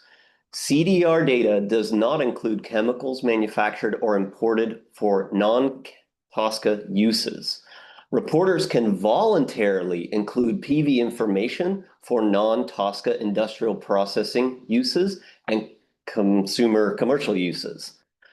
2 sites voluntarily submitted data on non-TSCA uses for industrial processing/uses for D4. EPA estimates that those sites accounted for less than 1% of the national aggregate production volume. That concludes that response. Thank you.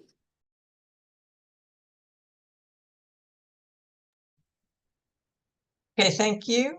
And this is Mary Fox. Anyone from the SAC want to respond or clarify?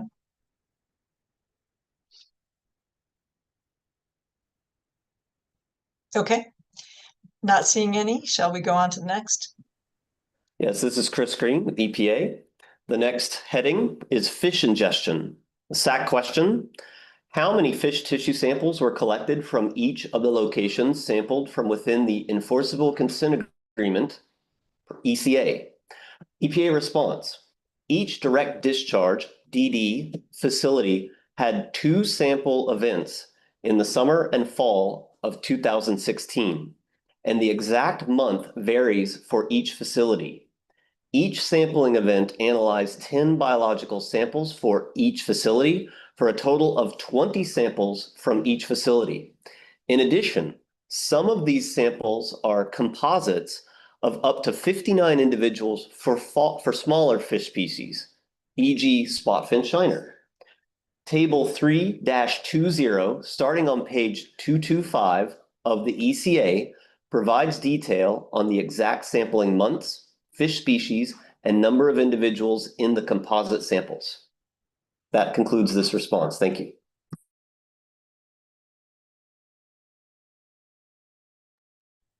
Okay, thank you. This is Mary Fox. Does anyone from the SAC like to comment?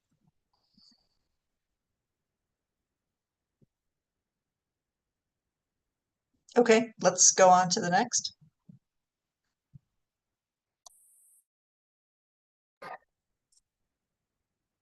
This is Chris Green, EPA. This is the last entry, estimated sediment concentrations at ECA sites DD1 and DD2. SAC question. D4 will have a strong affinity for organic carbon in sediment.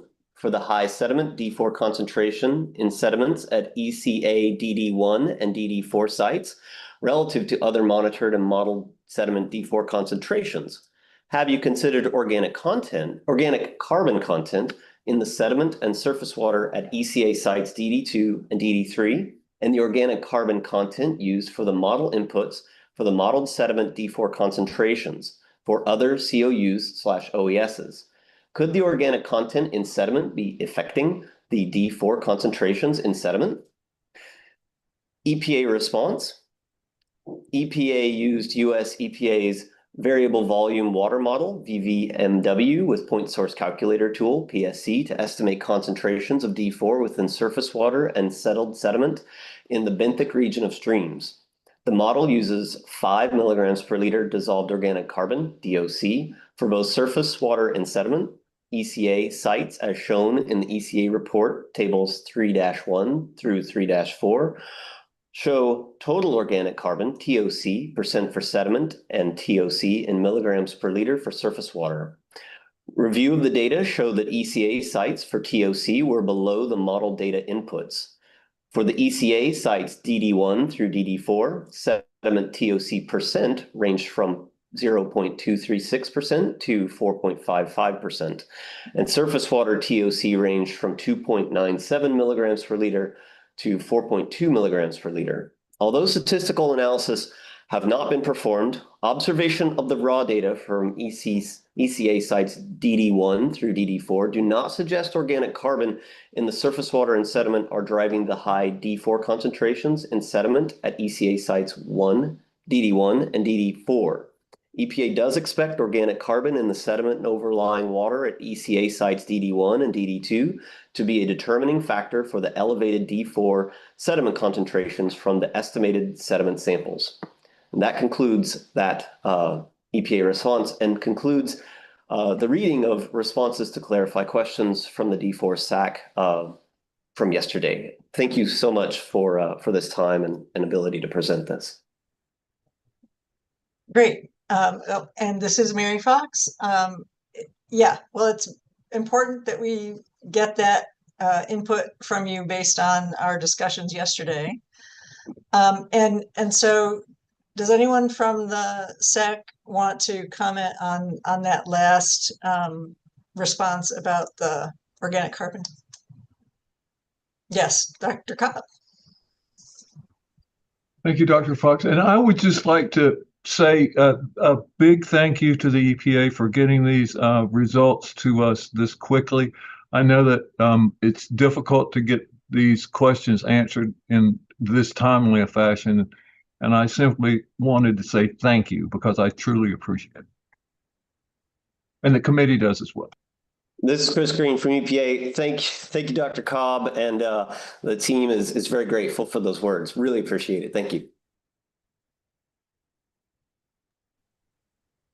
Okay. Let's move on to charge question. Oh, sorry, Dr. Witkoff, did you want to make a comment? No? I'm just ready for 1D. Oh, you're just getting ready. Okay. So let's move on to question 1D. And can I ask an EPA colleague to read that for us? Thank you.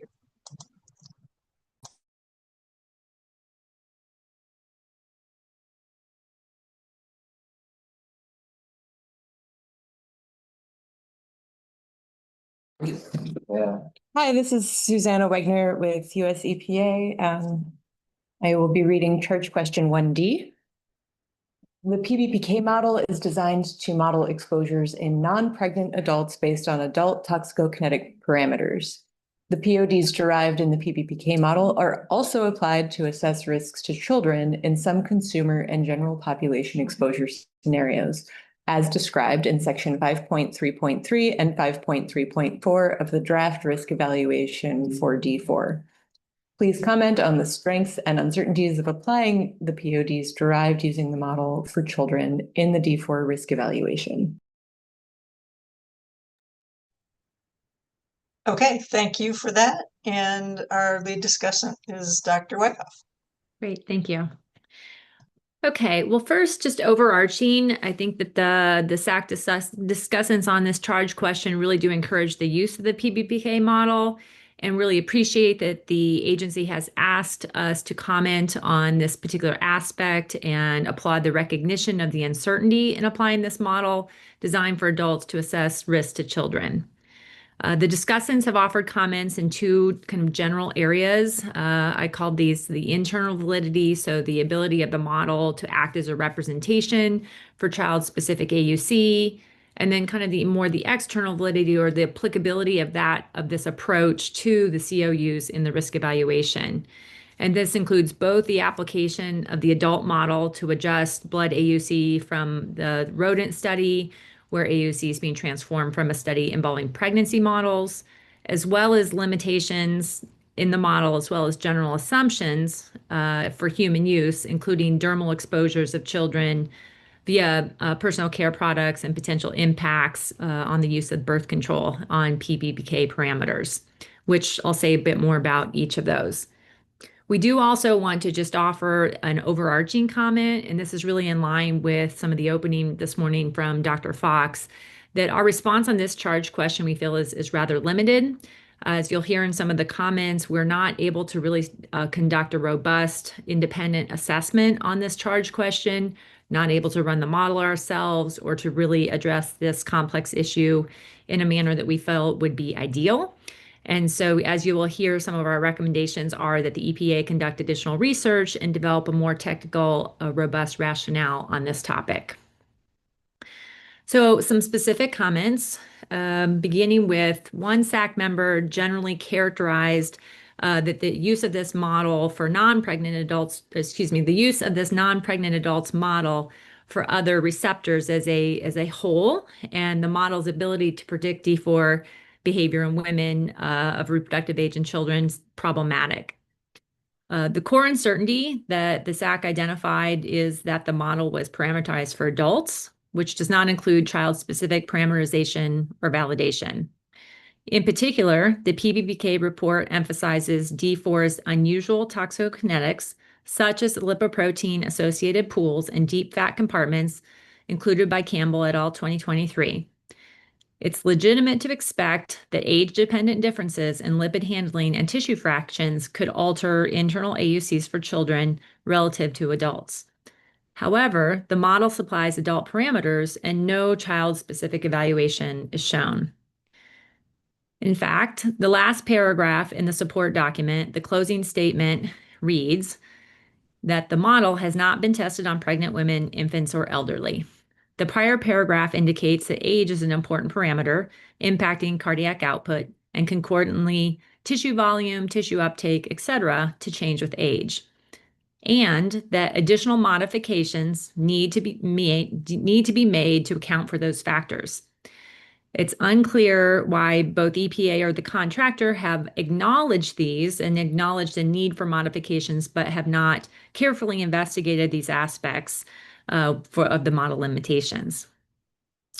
We did note that in the public comments provided by Ramble, which include the authors of the PBK model, that these comments do discuss some potential parameters of interest. I won't read them here, but essentially they do talk about specific parameters with respect to the model that may be altered. And an extensive rationale is not provided in the comments as to how or which direction or the impact on the model, but we thought that those might be good starting points to address the uncertainty for the application to children. These responses, however, also do not address the other aspects of pests, for example, pregnancy, that are more directly related to the application of the modeling to the exposures from the health-based benchmark study. When considering pregnancy specifically, one SAC member also questioned how the PBK model would behave for women who are using birth control medications. Most birth control medications deliver hormones in a way that mimic pregnancy. In such cases, all women of reproductive age who are using birth control will be inadequately covered by such a model. This member believes that the health protectiveness of this is especially concerning given the charge question we're talking about with respect to the pod using decreased litter sizes for rodents. Kind of in closing for these internal validity or the model specific aspects, generally it would have been expected for this overall evaluation to include an assessment of the parameters and context of life stage or children to have been conducted as part of the model assessment. At a minimum, we feel like it would be helpful to have a qualitative characterization of which parameters would be subject to changes in children and pregnant women, along with a discussion of these parameters in context of the sensitivity analyses. That is, are the parameters that would change or have the highest uncertainty for these pests also the parameters of highest sensitivity in the model? Now moving to more the applicability or generalizability of the model to the risk evaluation. The first area of comment was with respect to the outcome of the application. So the human hazard assessment has focused on reproductive effects for the health-based benchmark.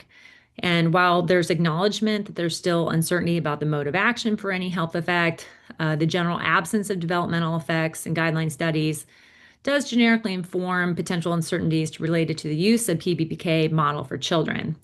That is, if developmental effects are not generally observed and it's not genotoxic, the hazard data are not suggesting a particular health-based sensitivity in children. Note there could be dose comparisons done to help inform this potential assumption. Rather, we recognize that the tox data relied upon are based on reproductive effects. And generally, inherent in the risk assessment process, the selection of the most sensitive endpoint, the health-based benchmarks are meant to be protective of any non-cancer effect. Collectively, this can reduce uncertainty in applying the PBPK model to children in context of the risk evaluation. That is the generalizability of the model. However, this does not reduce the uncertainty around the HECs for children that are dependent on the model of using pregnant dams and AUC based on that. The next category with respect to the applicability is on uncertainty factors.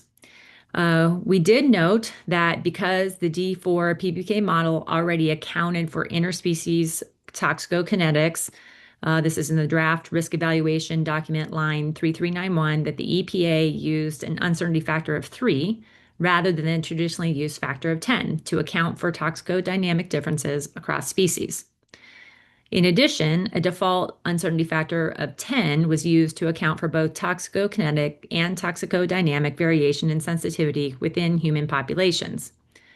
It's not clear whether the EPA intends to use the uncertainty factor of 10 to account for the toxicokinetic differences between children and adults, so that EPA believes the issue listed in this charge question is already solved. If so, we believe the EPA should make this point clear in the draft risk evaluation document.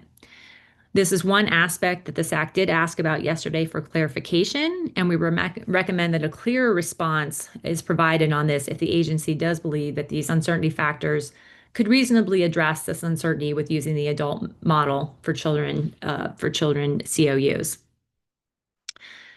Another area of comment, though we recognize this overlaps with other charge questions, is that it was noted that one of the major uncertainties identified when applying the pods to children is that the use of personal care products are not included as a route of exposure. This includes products such as skin creams, lotions, and shampoo and conditioner. Personal care products could result in exposure via dermal or inhalation routes. This likely reflects a major route of exposure for children, and thus by not including personal care products, EPA is underestimating the cumulative risk. In that regard, it's not appropriate for EPA to exclude children less than 11 years from dermal exposure calculations, as it's highly likely that they would be passive users of personal care products. This is also the same for acute inhalation exposure. Children under 10 years should be modeled as product users like young teens and adults, since they could be exposed through acute inhalation exposures via scents from personal care products. This is contrary to EPA's current approach of modeling children less than 10 as bystanders only. It was also noted that a strength regarding this assessment of dermal exposure is that EPA considers different durations of sleep for different age groups, separating out infants while assessing dermal exposure. In closing, we have two main recommendations. The first being to conduct a sensitivity analysis, even if it's qualitative, to address the parameters and potential direction of the output, whether they're over or under estimates of the AUC, that would or could be different if the model were applied to children or pregnant life stages. We also recommend that the agency consider providing specific discussion in the risk evaluation regarding the intentions of the inter- and intra-species uncertainty factors to address this issue of using the adult PBPK model to inform the health-based benchmark used in the assessment of COUs for children. Thank you.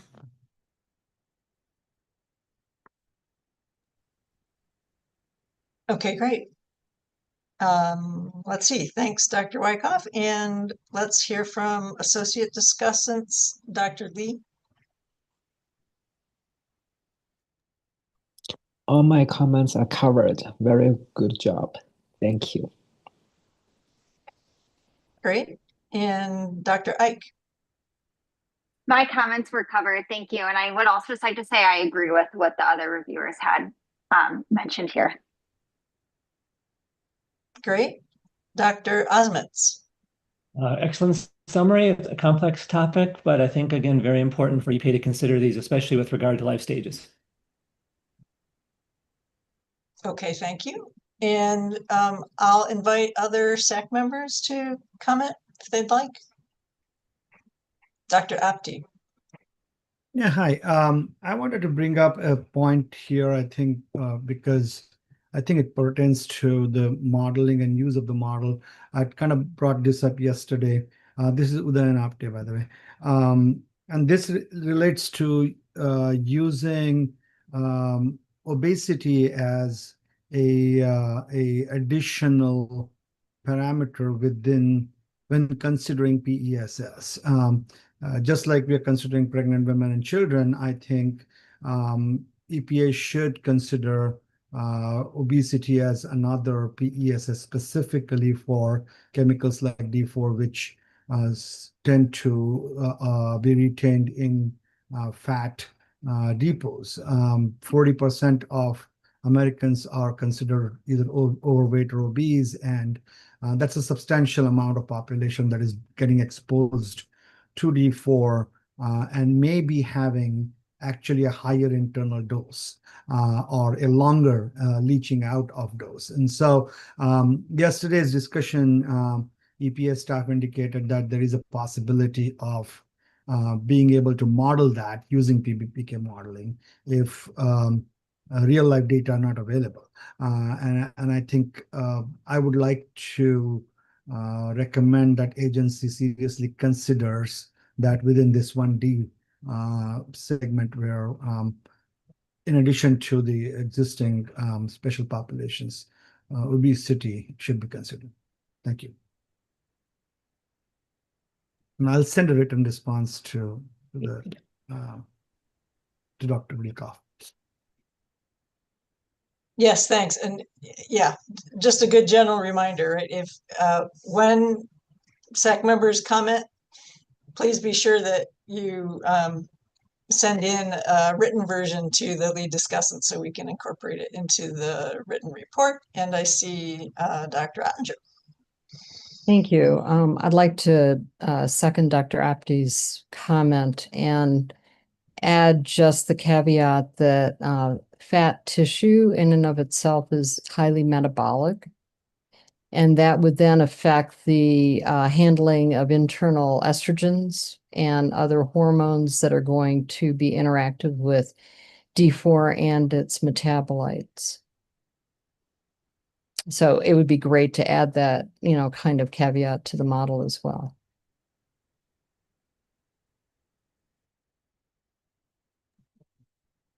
Great, thank you. Anyone else from the SAC?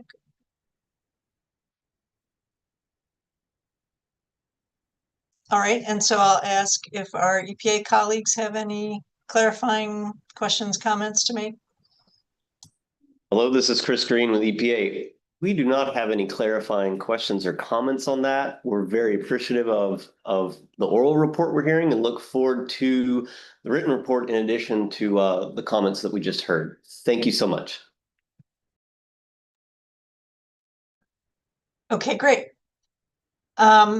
Before we leave question 1, because we had that nice follow-up input from EPA following up on our questions from yesterday, I just wanted to ask any of the particularly discussants for parts of question 1 or anyone from the SAC if there's anything else they'd like to say, if they think what EPA provided us today influences the comments so far or anything along those lines.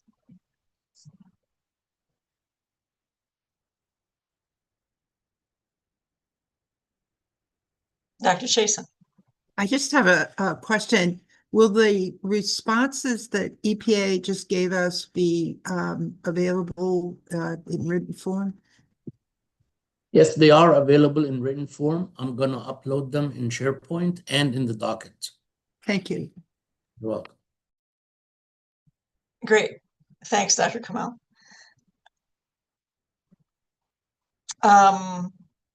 Let's see. Okay, so I think I'm going to officially hand things back over to Dr. Cobb. Yes, thank you, Dr. Fox, for filling in for me while I taught the next generation a little bit about environmental chemistry today. Interestingly, we were talking about Tosca, RCRA, and CERCLA today, so I couldn't escape Tosca even in class today. So now we're ready to move into charge question 2, and I think we can at least start charge question 2 before lunch. And so I think we can do that. Before we do that, though, I do have something that I need to get onto the record, because charge question 2 is about human health. And we had asked EPA to provide an opportunity for the SAC to comment on human health, additional in charge questions, additional to the ones that were posed, and that was not done. So I need to get some things onto the record to make sure that they are not lost within unasked charge questions. So first of all, the SAC has repeatedly relayed to EPA that they must either consider the risk from all sources of exposure or provide detailed information about risk assessment data from other agencies that demonstrate, not that purport, but that demonstrate minimal risk to humans and the environment from those exposures. This is specifically related to the inhalation exposures that are asked in the charge questions, and also cascade into dermal exposures and potential ingestion exposures. Also related to human health, various documents are replete with statements that indicate when released to the atmosphere, D4 is not expected to undergo significant photolysis or other environmental degradations. I'm not reading that exactly. However, the documents go on to state that D4 is not expected to persist in air, and that cannot be reconciled and is a direct influence of the atmospheric exposures, inhalation exposures that we're discussing.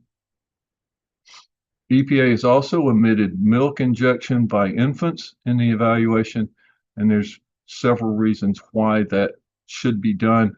There's also reason it's also a relatively simple thing to be done with the information that's available.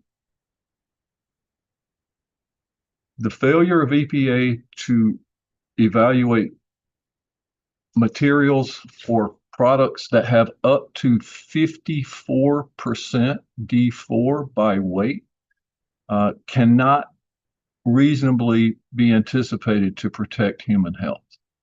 And if those 54% by weight are actually reactants and not the actual D4, that needs to be documented somewhere. There are also data from Eukenis and from Brunette, both 2013, 2024, that demonstrate widespread D4 in ambient air that are higher than the D4 data that are reported as ambient air concentrations in the PChem documents. Also, in measured concentrations, D4 is higher at night than in the day, and EPA has recently heard from the SAC that this is an important consideration in looking at longevity of contaminants in the atmosphere, specifically in the 1,3-butadiene report. EPA must be very clear that there are no atmospheric monitoring data in this document. And if that's an incorrect statement I've just made, please correct me and tell us where those data are. Also, the draft risk assessment document refers to a document called the Draft Consumer and Indoor Exposure Assessment. That document does not exist. I believe the document is now Draft Consumer and Indoor Dust Exposure Document. I'd like to know where the previous document is, or if that's simply a title change.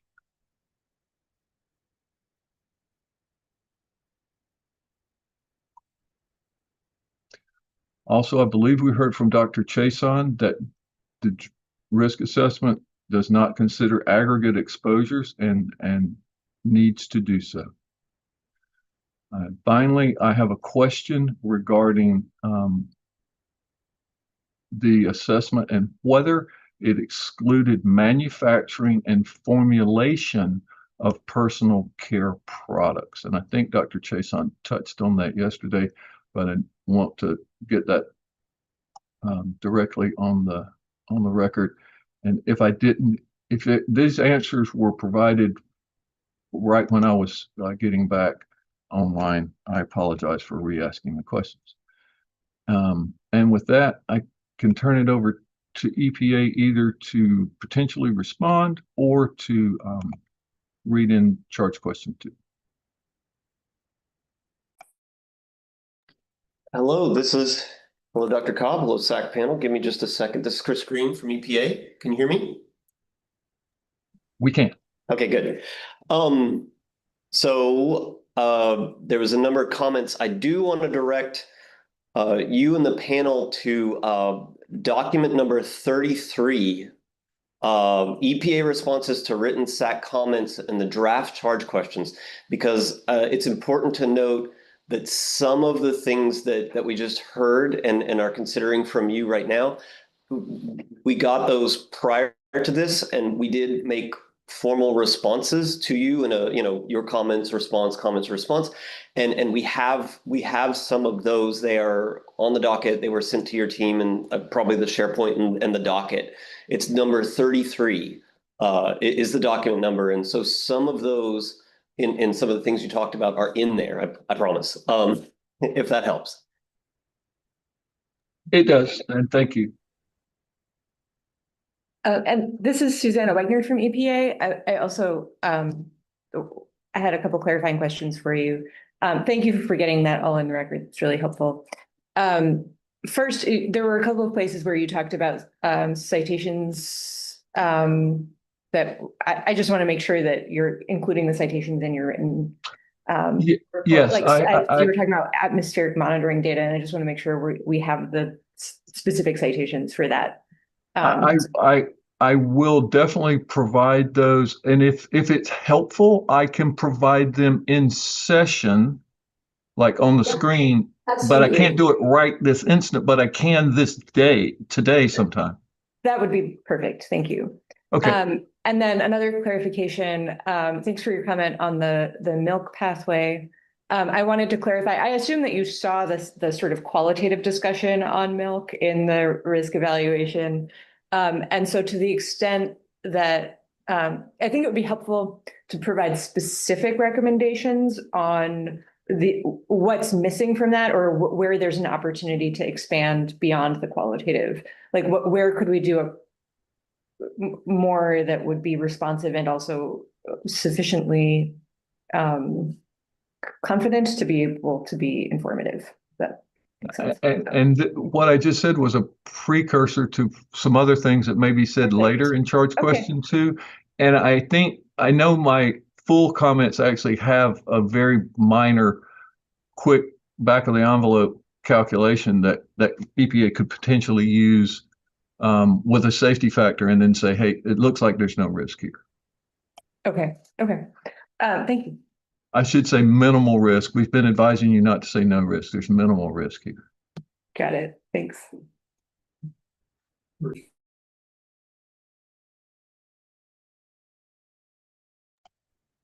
Okay, if there's no other discussion, I think we can move to the chart. Oh, Mary Fox has raised her hand. Yeah, thanks, Dr. Cobb. This is Mary Fox.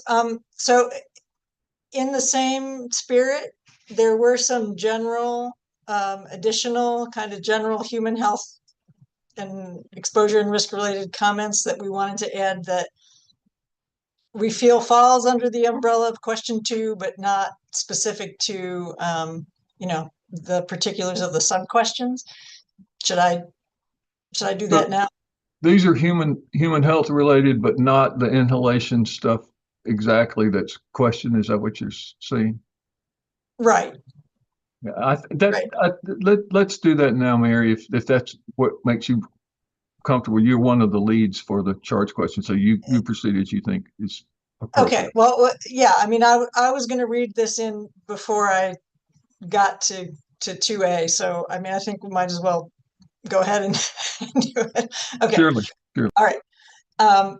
So as I said, this is Mary Fox, and along the same lines of Dr. Cobb's comments a few moments ago, these are a few overarching human health exposure and risk-related items we want to have on the record. And some of these were touched on briefly yesterday, but we have a little bit fuller discussion we can make today. First is omission of key exposure opportunities relevant to the general public, pest populations, and non-occupational population groups. Many important exposure scenarios are wholly missing or underrepresented. Exposures to complex products, including transportation vehicles. The issue here is repeated exposures in closed container vehicles for long periods. On those days when they are used, exposures often on a daily basis to all age groups. Overall exposures to all age groups from containers used in home storage, wrapping, food, of course, but other uses for containers, plastic wraps, coverings for clothing, liners, shoes, and other things. Besides the occupational exposures to workers, exposures to residences near large distribution centers from building exhaust, massive use of plastic wraps, adhesives, etc. Potential age-related differences in human responses to exposure deserve more attention. This is an important aspect to consider, especially for pest populations. The rodent data reinforce this concern, especially for women, because studies in the rodents showed lengthened ovarian cycles, which could alter the timing of perimenopause and ultimately menopause. In regard to overestimation and underestimation, screening and representative values for assessments, deterministic methods require choice of single values, and EPA modeling is often stacked with high-end values for parameters within the algorithm, within the algorithms. While these may yield high-end screening exposure values, they do not express representative, expected, and probable exposure estimates or risk estimates. Subsequent utilization of such values in further exposure scenarios and models perpetuate the exaggeration. EPA struggles to find representative values to use in realistic assessments. Ironically, this can result in overestimation of exposure for some scenarios while at the same time omitting whole exposure opportunities. And this gets back to the comment about aggregate exposure. EPA's approach to consider individual exposure opportunities one at a time, as the real person experiences many exposures simultaneously or in series across the day from multiple sources and continuously for this chemical, those multiple source contributions can be modeled as part of a coherent exposure, opportunities via probabilistic exposure and risk models, and these exist, as the SAC has discussed in prior reviews. Chemicals such as D4 are throughout our environment, and thus multiple parsed exposure scenarios, even for a single condition of use are inadequate to consider a person's daily exposure and risk. With the aggregate exposure, each contributor, COU related, can be expressed as a percent contribution to the overall daily or other period of exposure. And thanks. That was it for the general comments we wanted to make. Excellent. Thank you, Dr. Fox. I appreciate that. Dr. Chason. Thank you. I have one more comment. I debated as to whether or not to sort of throw this into the pile, but I have found some, last night found some medical records that we can cite and provide in the written.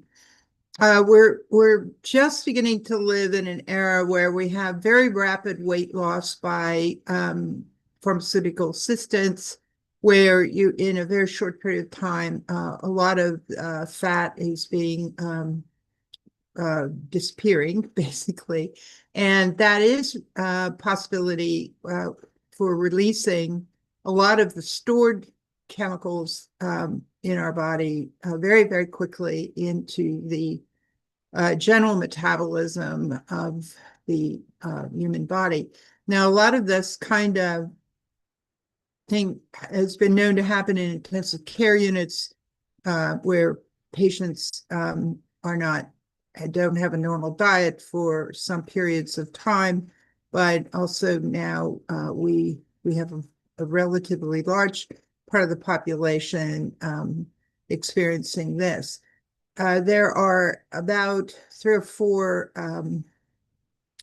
at least relevant pieces. I don't know what the risk assessment can be done right now. I'm not necessarily suggesting that EPA has to address this new kind of risk, but I do think it's important to put this on the record that this needs to be, that this is potentially a very serious issue affecting potentially millions of people in our country, and that we as a committee have at least recognized it, even though it may be too soon for the research to show us what. And the people who have been contemplating on this committee have been contemplating the metabolism. I hope will chime in under the general concerns, Dr. Cobb, on this. I'll provide the references that at least I was able to quickly dig up after I had thought about this. Thank you. Thank you, Dr. Chason. Interestingly, now we're at lunch break. So I think perhaps we'd circle back to EPA to see if there's anything for them that they would like to add here before the break, and then maybe we'll take a lunch break for an hour, almost right on schedule. This is Susanna Wagner from EPA. I don't think we have much to add. I just want to acknowledge that we've been listening and hearing all the comments that were just added, and we appreciate them. And I want to reiterate the request to the extent possible on all of those points, if you can add more specificity in the written comments, if there's specific recommendations that we can speak to directly. That, like, the more specific you are, the easier it will be for us to be responsive and make sure we're fully understanding the recommendation. So thank you. Yeah, we'll do, and I'll try to have those references maybe right first thing after lunch. But at least by the end of the day, just try to get those to you so that you've got them. Great, thanks. Okay, thank you. All right, Dr. Kamal, are we okay for starting a lunch break now for an hour? Yes, we are. Yeah, sure. That's a great time. Okay, well, we'll start with roll call and charge question 2 when we get back from lunch. Thanks, everybody. All right. Thank you, everyone. See you at 1:25 Eastern Time.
Yeah. Hello, this is All right, now you're good. this is Chris Green with EPA. Can you hear me? Yes. Okay, thank you. Thank you.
Right, welcome back, everyone.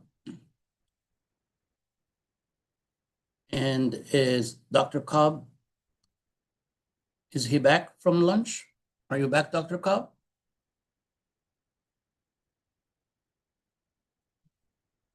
Let's give him a few more seconds for him to join.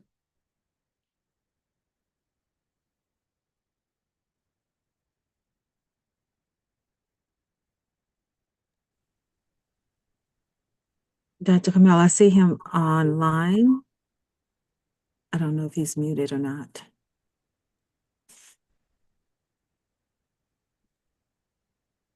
He is online, but he hasn't turned on his microphone. Okay. I'm here, Dr. Cobb, Chris can you Jason. hear us, Dr. Cobb?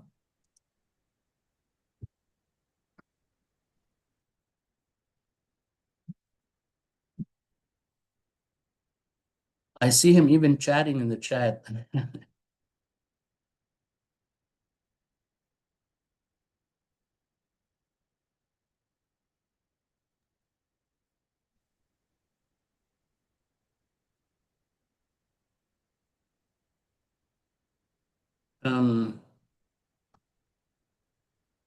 He might have technical difficulties. So, Dr. Fox, would you mind starting that second session until Dr. Cobb resolves these issues? Sure. So should I, well, I'll welcome everyone back. Should I do roll call quick? Yes, that would be Yes. Okay, very good. All right. Dr. Ati. I'm here for now, but I'm going to have to step out. Allah knows about it. Okay. Dr. Baker. I'm here. All right. Dr. Chasen. I can see you, Dr. Chasen. Here we go. Sorry, I'm here. Okay, very good. Dr. Ike. I'm here. Okay, Dr. Graham. Cynthia Graham is here. And Ms. Jenkins. I'm here. Thank you. All right. And Dr. Lee. I'm here. Excellent. Where am I? Dr. Merced Nieves. Here, but I have the same message as Dr. Apti. I'll be stepping out, but Allah knows. Okay, very good. Dr. Ottinger. I'm here, but Ala, do you see me online? Because I'm getting a message that I'm not online. Yes, you are online. We can see you and hear you perfectly. But you can't see my message? I did, and I replied like I liked it. That means I can see it. Oh, I didn't get that. All right, thank you. All right, you're welcome. Dr. Priscilla, Here. Dr. Samel. I'm here. Am I getting your name closer to right? I say it different every time. Oh, no, that's great. It's a tricky one. No problem. I apologize. No, thanks. And Mr. Wright. I'm here. Very good, thank you. And our ad hoc members, Dr. Fairbrother. I'm here. Dr. Johnson. I'm here also. Dr. Osmitz. Here. Great. Dr. Rollins. I'm here. Very good. Dr. Wyckoff. I'm here. Good. And Dr. Zhang. I'm here, thank you. Okay, great. And I see Dr. Cobb, so back over to you, George. Thank you, Dr. Fox. I really apologize. I got caught in a discussion in our office that I had to address before I could get in here. And so I apologize for being a minute late. And thank you, Dr. Fox, for getting the roll called. And I guess maybe that'll make it a little easier for us to track roll, because now you can just send that to Dr. Kamal and he can have it for the record. But did we finish the roll? Or I'm not sure, Dr. Fox. You called everyone? Well, not Dr. Cobb. Dr. Cobb, are you here? I'm here. I thought I heard Dr. Zhang called at the end. Yes, we got through the Okay. list. Yep. All right, then I missed that. Sorry. Nope, that's okay. And I will send it. All right. Well, thank you again. And we're coming back from the break, and as we have traditionally done, checking to see if there are any clarifications from the discussion of the morning, any additional comments, or any questions from EPA, any comments from the committee or questions from EPA. If there are none, we can move to charge question 2. Hello, this is Chris Green from EPA. I do not believe we have any clarifications or statements right now. Thank you. Great. So let's hear about charge question 2.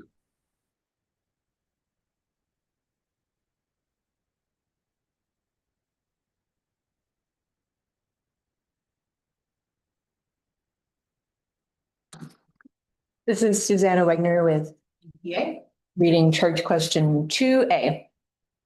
D4 exposure in laboratory animals has been shown to result in female reproductive and respiratory irritation effects.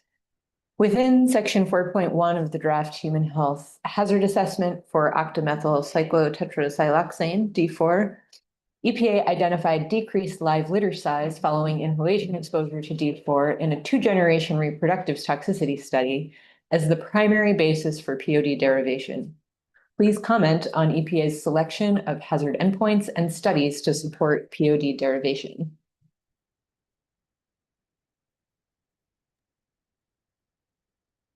Thank you for getting that into the record. And now we can go to our discussants. And Dr. Fox, you're really pulling double and triple duty today. You're our lead discussant. Okay, and yes, thanks. This is Mary Fox speaking. Let me say that this draft is pretty rough, so bear with us, but we want to make sure we have everything in the record, and we will smooth it out later. But so we have some comments on in 4 general buckets. So updated literature, comments on the liver effects, comments on the reproductive effects and mode of action, and comments on the systematic review, excuse me, and the resulting data evaluation and analysis. So starting with comments on updated literature. So The agency needs to update the literature search. The draft human health hazard assessment says on line 1880, page 58, that the literature search underlying the review was conducted in 2019. There are at least 3 studies that examine reproductive toxicity and were published more recently and should be included. Of relevance, the Hansen et al. Study estimates the amount of D4 from dermal exposure. Most of the discussion on reproductive toxicity is based primarily on studies of exposure through inhalation. This likely indicates that EPA is underestimating risk by not considering dermal exposure. The Appendix A tables are an effective presentation of the agency's analysis and evidence integration of the hepatic, respiratory, and reproductive endpoints. Research by Tran et al. In 2021 in mice found neurodevelopmental toxicity following D4 exposure. An updated literature review is essential to fully document the potential health effects of D4 exposure. And now a little bit about the liver effects. Excuse me again. Use of female reproductive effects seems overall well justified in the draft risk evaluation. However, the agency considered liver toxicity studies of high quality and reproductive studies as overall of medium quality. So why were liver endpoints not considered for POD derivation? Many studies listed in the liver effects showed significant increase in liver to body weight ratio in exposed males to hepatomegaly. However, this effect was not considered in the risk determination. This effect seems to be independent of the reproductive toxicity used for POD derivation. And some considerations for mode of action discussion around the liver effects. Animal studies show a strong effect on the liver, mainly hepatomegaly. However, the cause of increased liver weights is not known, whether it is hypertrophy or hyperplasia. There is solid evidence for CYP2B1 and 2B2 induction. Additionally, no D4-related liver injury was observed in either males or females, excluding the possibility of cytotoxicity as a mode of action. Taken together, this indicates activation of a constitutive androstenedione receptor, a CAR, as a possible mechanism of action. Similarly, D4 has ER alpha activity, which may contribute to hepatomegaly as well. Has this been evaluated? Well, the draft human health hazard assessment states that liver toxicity is indeterminate. A specific analysis of CAR mechanism of action should be explored. This is important to know in the context of the human health effects. And so now moving on to the reproductive effects. There's moderate evidence for both effects on female reproductive and respiratory function in animals. Human evidence for respiratory effects is indeterminate based on one study of short-term exposure, and no human studies are available for female reproductive effects. The weight of evidence is stronger for female reproductive effects based on the effects on female reproductive organs, estrous cycle irregularities, and mechanistic evidence, including the suppression of lutein hormone, LH surge, indicating that female reproductive effects is an appropriate critical effect. The selected study is a high-quality 2-generation study with multiple reproductive effects. Decreased live litter size is an appropriate point of departure, given that it is the most sensitive endpoint after successful benchmark dose modeling. The body of evidence is suggestive that D4 causes reproductive effects in rodents. Controlled GLP studies conducted in rodents have described decreases in the number of implantation sites, estrous cycle disruptions, decreased litter size, failure to ovulate, decreases in corpora lutea, and decreases in maternal body weight changes during gestation and lactation. Mechanistic results suggest that D4 is a weak endocrine competitor with 3H estradiol in binding to ER alpha. Other endocrine effects have been studied. For example, delays in both luteinizing hormone surge and ovulation. This is from Quinn et al. 2007. However, Anderson 2022 provides logic to suggest that reproductive and kidney effects are rodent-specific. Other identified endpoints from controlled inhalation studies in rodents include respiratory irritation and liver effects. The manuscript would benefit from a scatter diagram that plots no observed effect concentrations and low observed effect concentrations to ascertain levels where adverse effects have been described. Together, the body of evidence suggests D4 has reproductive effects, and the use of the WIL research study from which to develop a POD seems reasonable and should be protective of other effects described in rodents, although the human relevance is questionable. Charge question 2A is clearly stated, but needs to include a comparison of the rodent-specific and human mode of action for the observed decreases in uterine implantation sites, number of pups born, and live litter size. Differences in the modes of action renders these endpoints inappropriate as the basis of point of departure derivation for human health. In rodents, the pre-ovulatory luteinizing hormone LH surge is under circadian control and is sensitive to suppression by dopaminergic agents and phenothiazine-like chemicals. This disruption leads to decreased uterine implantation sites, fewer pups born, and reduced live litter size. Whereas the pre-ovulatory LH surge in primates is triggered by ovarian estrogen positive feedback and is not dependent on the circadian control mechanisms found in rodents.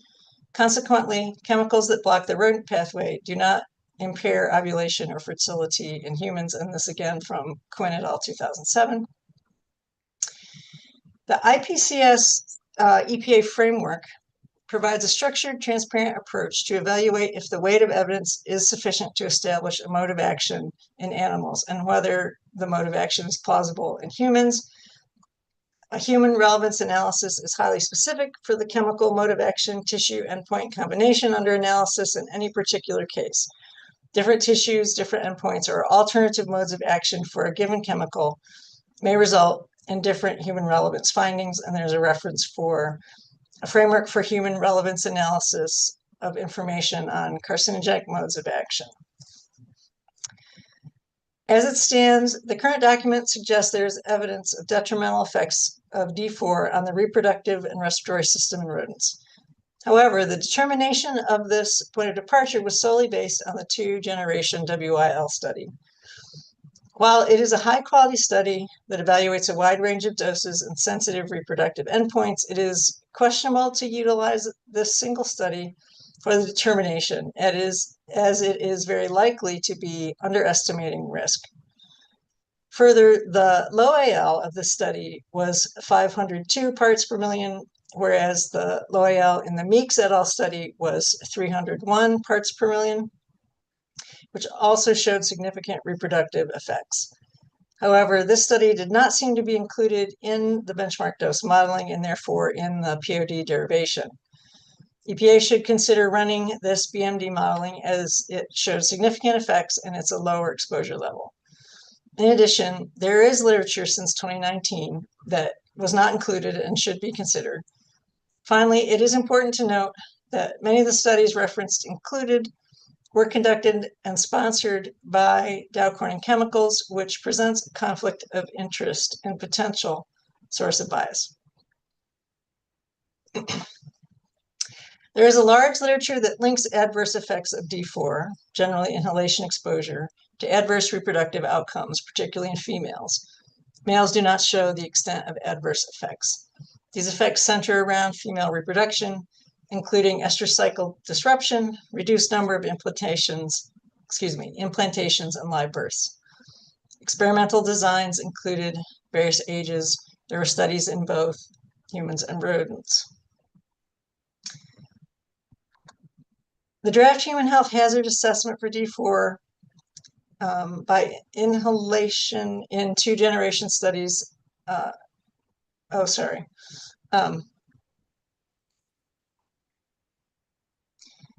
So I think this is referring to the WIL research study that was chosen for derivation of the pod. So the pod revolves around the effective doses of 700 parts per million, which is much higher than effective dose for other effects.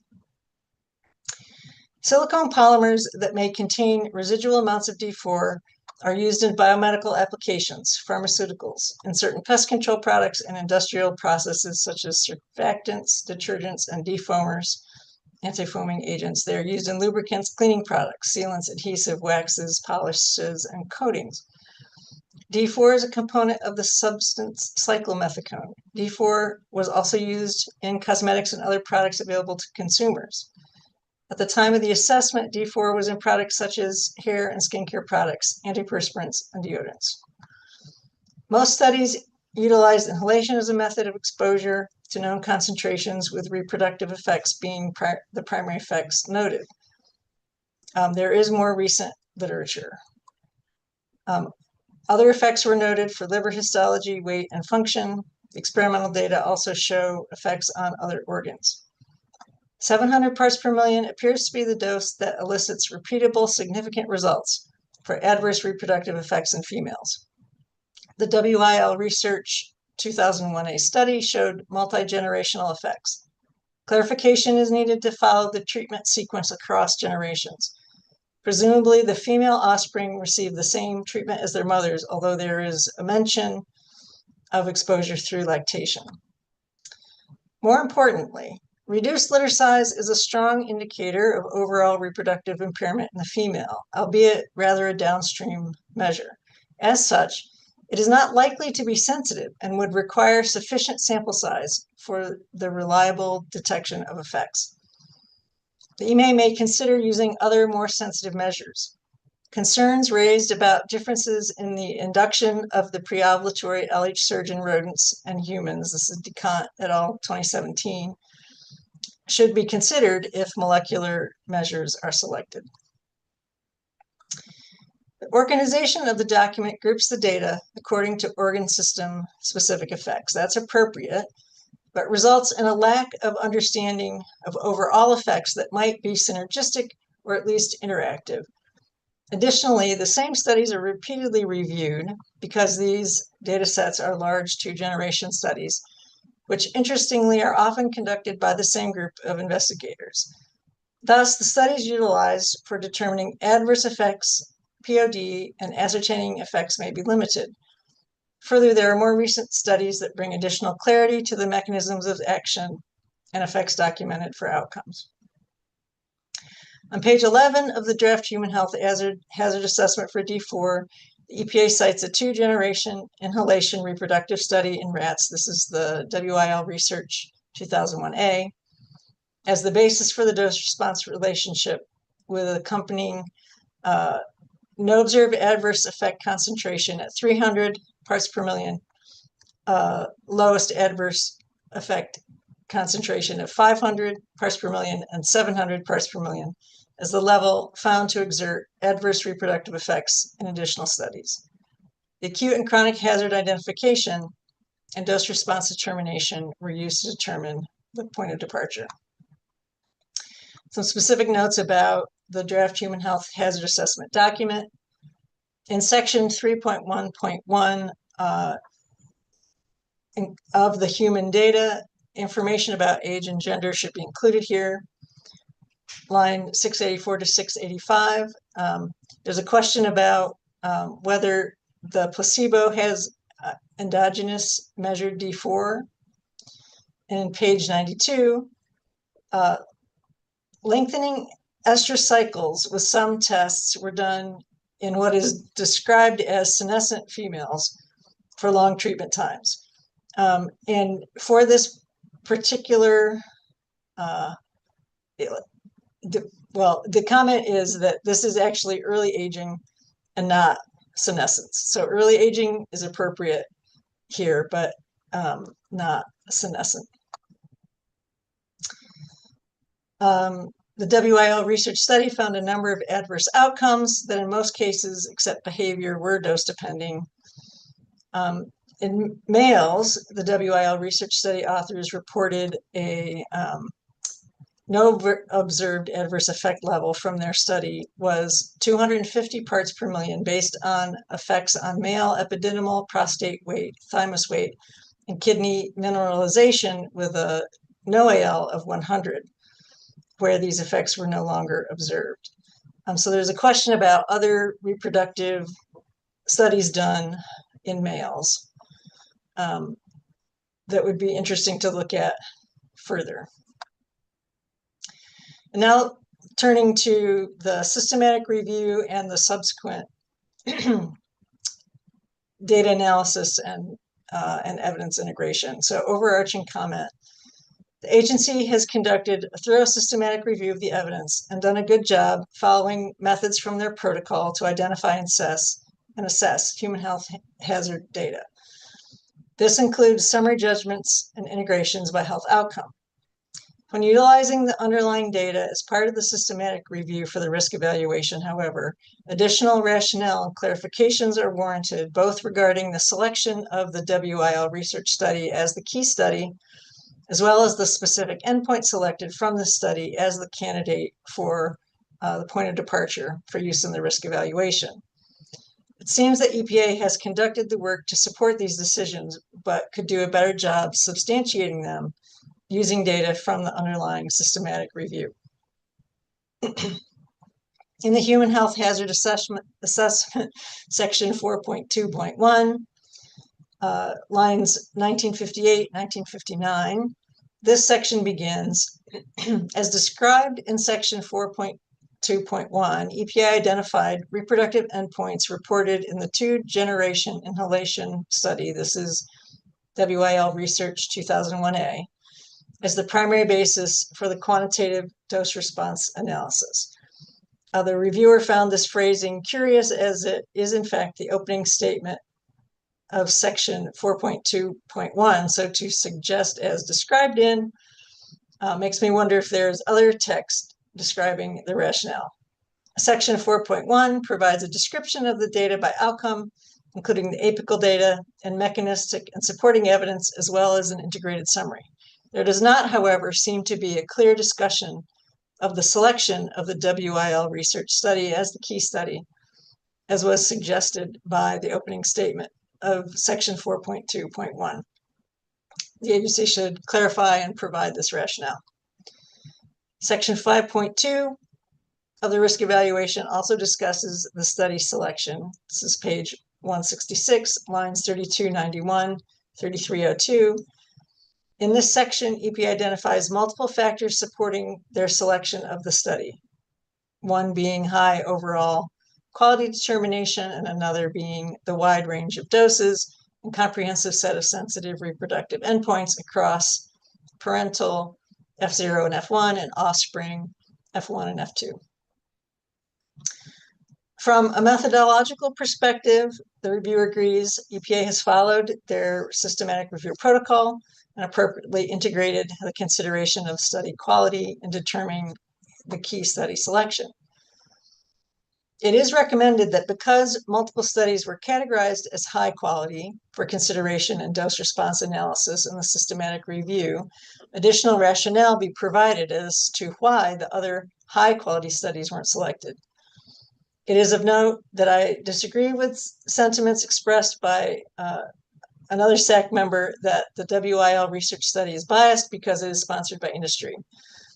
The study should be judged on the merit of its design, conduct, and reporting, as the EPA has done in applying systematic review methods and critical appraisal techniques. Industry is required to conduct studies. This does not fairly translate to automatic bias because of sponsorship, and the study was conducted by an independent contractor. However, there are some concerns raised regarding the sensitivity and if this study is reporting on the most sensitive effects.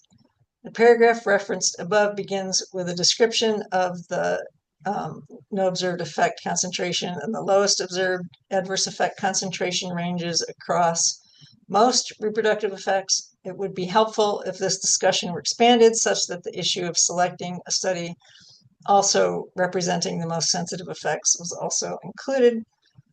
In doing so, it is recognized that BMD modeling benchmarks are difficult to directly compare to NOAC and LOAC values, thus a qualitative discussion may be most appropriate.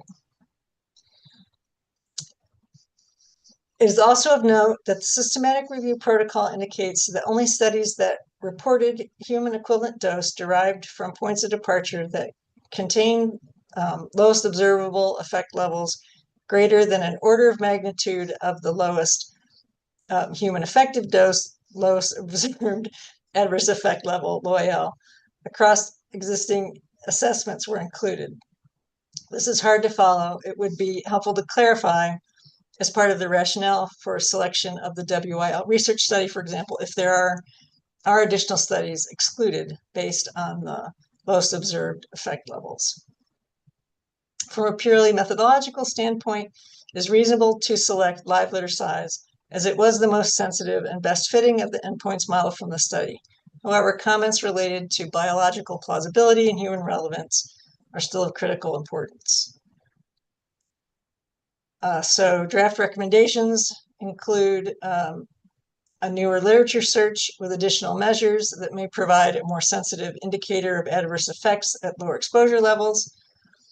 The agency should determine whether, in light of additional mode of action evidence that impacts the rodent-specific litter size endpoint as the basis of deriving the human health point of departure, given significant mechanistic differences.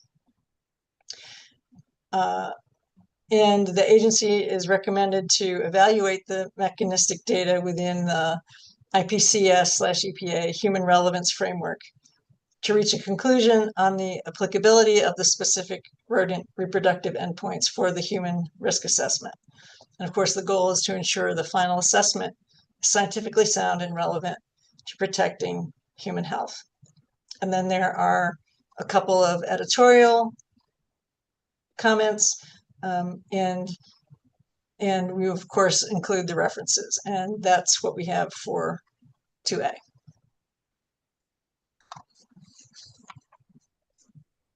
Excellent. Thank you, Dr. Fox. Now let's see who our discussants are. We've got, oh gosh, I'm on the wrong charge question. We've got Dr. Wyckoff first. Nope, that was a champion read. Thank you very much. Excellent. Thank you. Dr. Ike. Thank you so much. My comments were covered. Mr. Wright.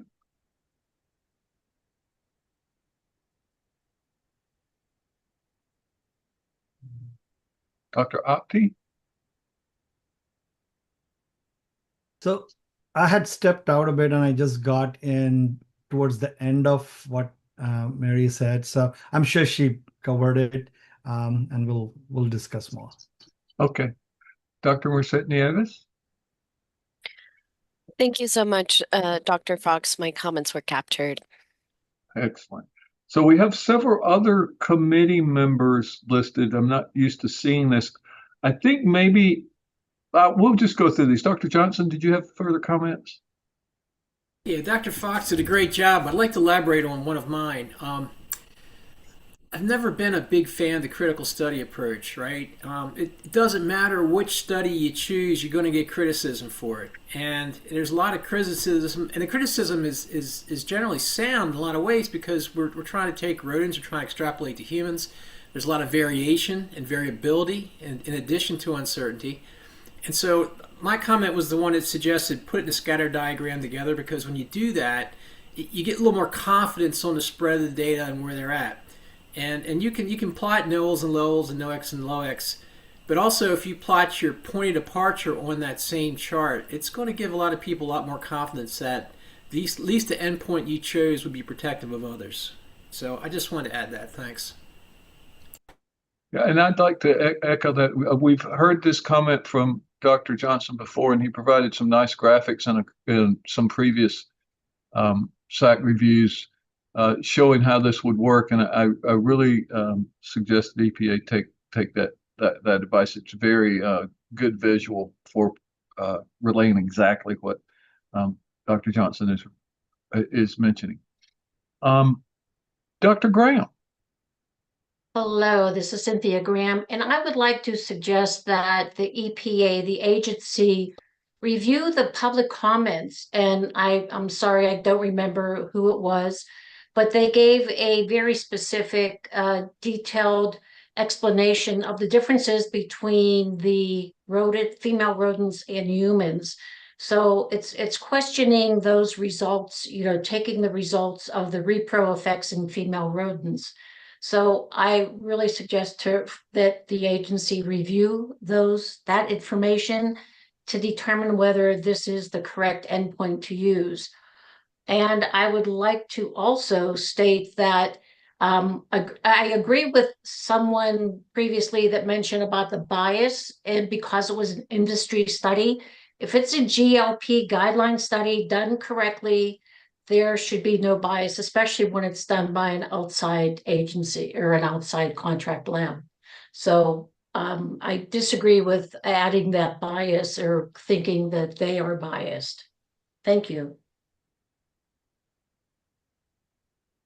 All right, thank you for those comments, Dr. Graham. Dr. Rowlands? Yes, I thought Dr. Fox did an excellent job. I have nothing further to add to the comments that were read, especially the ones I put in. Okay. I see we'll get to you when we get through these folks we're going through right now. Dr. Ottinger? Thank you, Dr. Fox. That was heroic. And just circling back, I'm sure we'll have additional discussion about species differences in female reproduction, but I would point out at this point that the measure being used is downstream enough to have rigor. And so we can get into the more molecular mechanisms later, but I believe that the choice of this particular endpoint would be responsive, perhaps not the most sensitive, but definitely responsive to the D4 exposure. Yes, thank you. And Dr. Ottinger, just for my understanding, what you're saying is we're not looking at the inhibition of luteinizing hormone or the activation of luteinizing hormone or anything like that. What we're looking at is that the actual pup production, and so that would be responsive throughout the animal kingdom.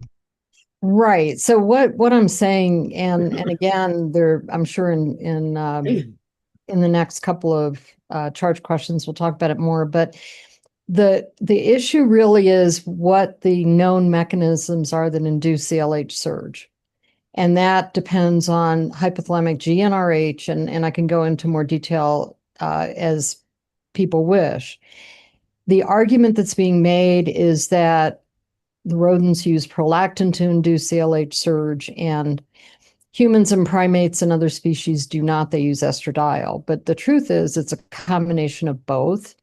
And the relative induction of the LH surge is going to be ovarian dependent to stimulate that. Therefore, I think making an argument that prolactin is key for rodents and not in humans, and therefore discounting this effect, is erroneous. Thank you for an environmental chemist trying to follow these discussions. I appreciate it. Sorry. No, that's exactly what I think EPA needs to hear, and I truly appreciate it myself. And I'm happy to go ad nauseum into some of my old lectures and explain all this for anybody that wants. Anyway, leave it at that. Thank you. Thank you, Dr. Ottinger. Dr. Prisbilla. Nothing further from me, thanks. Thank you.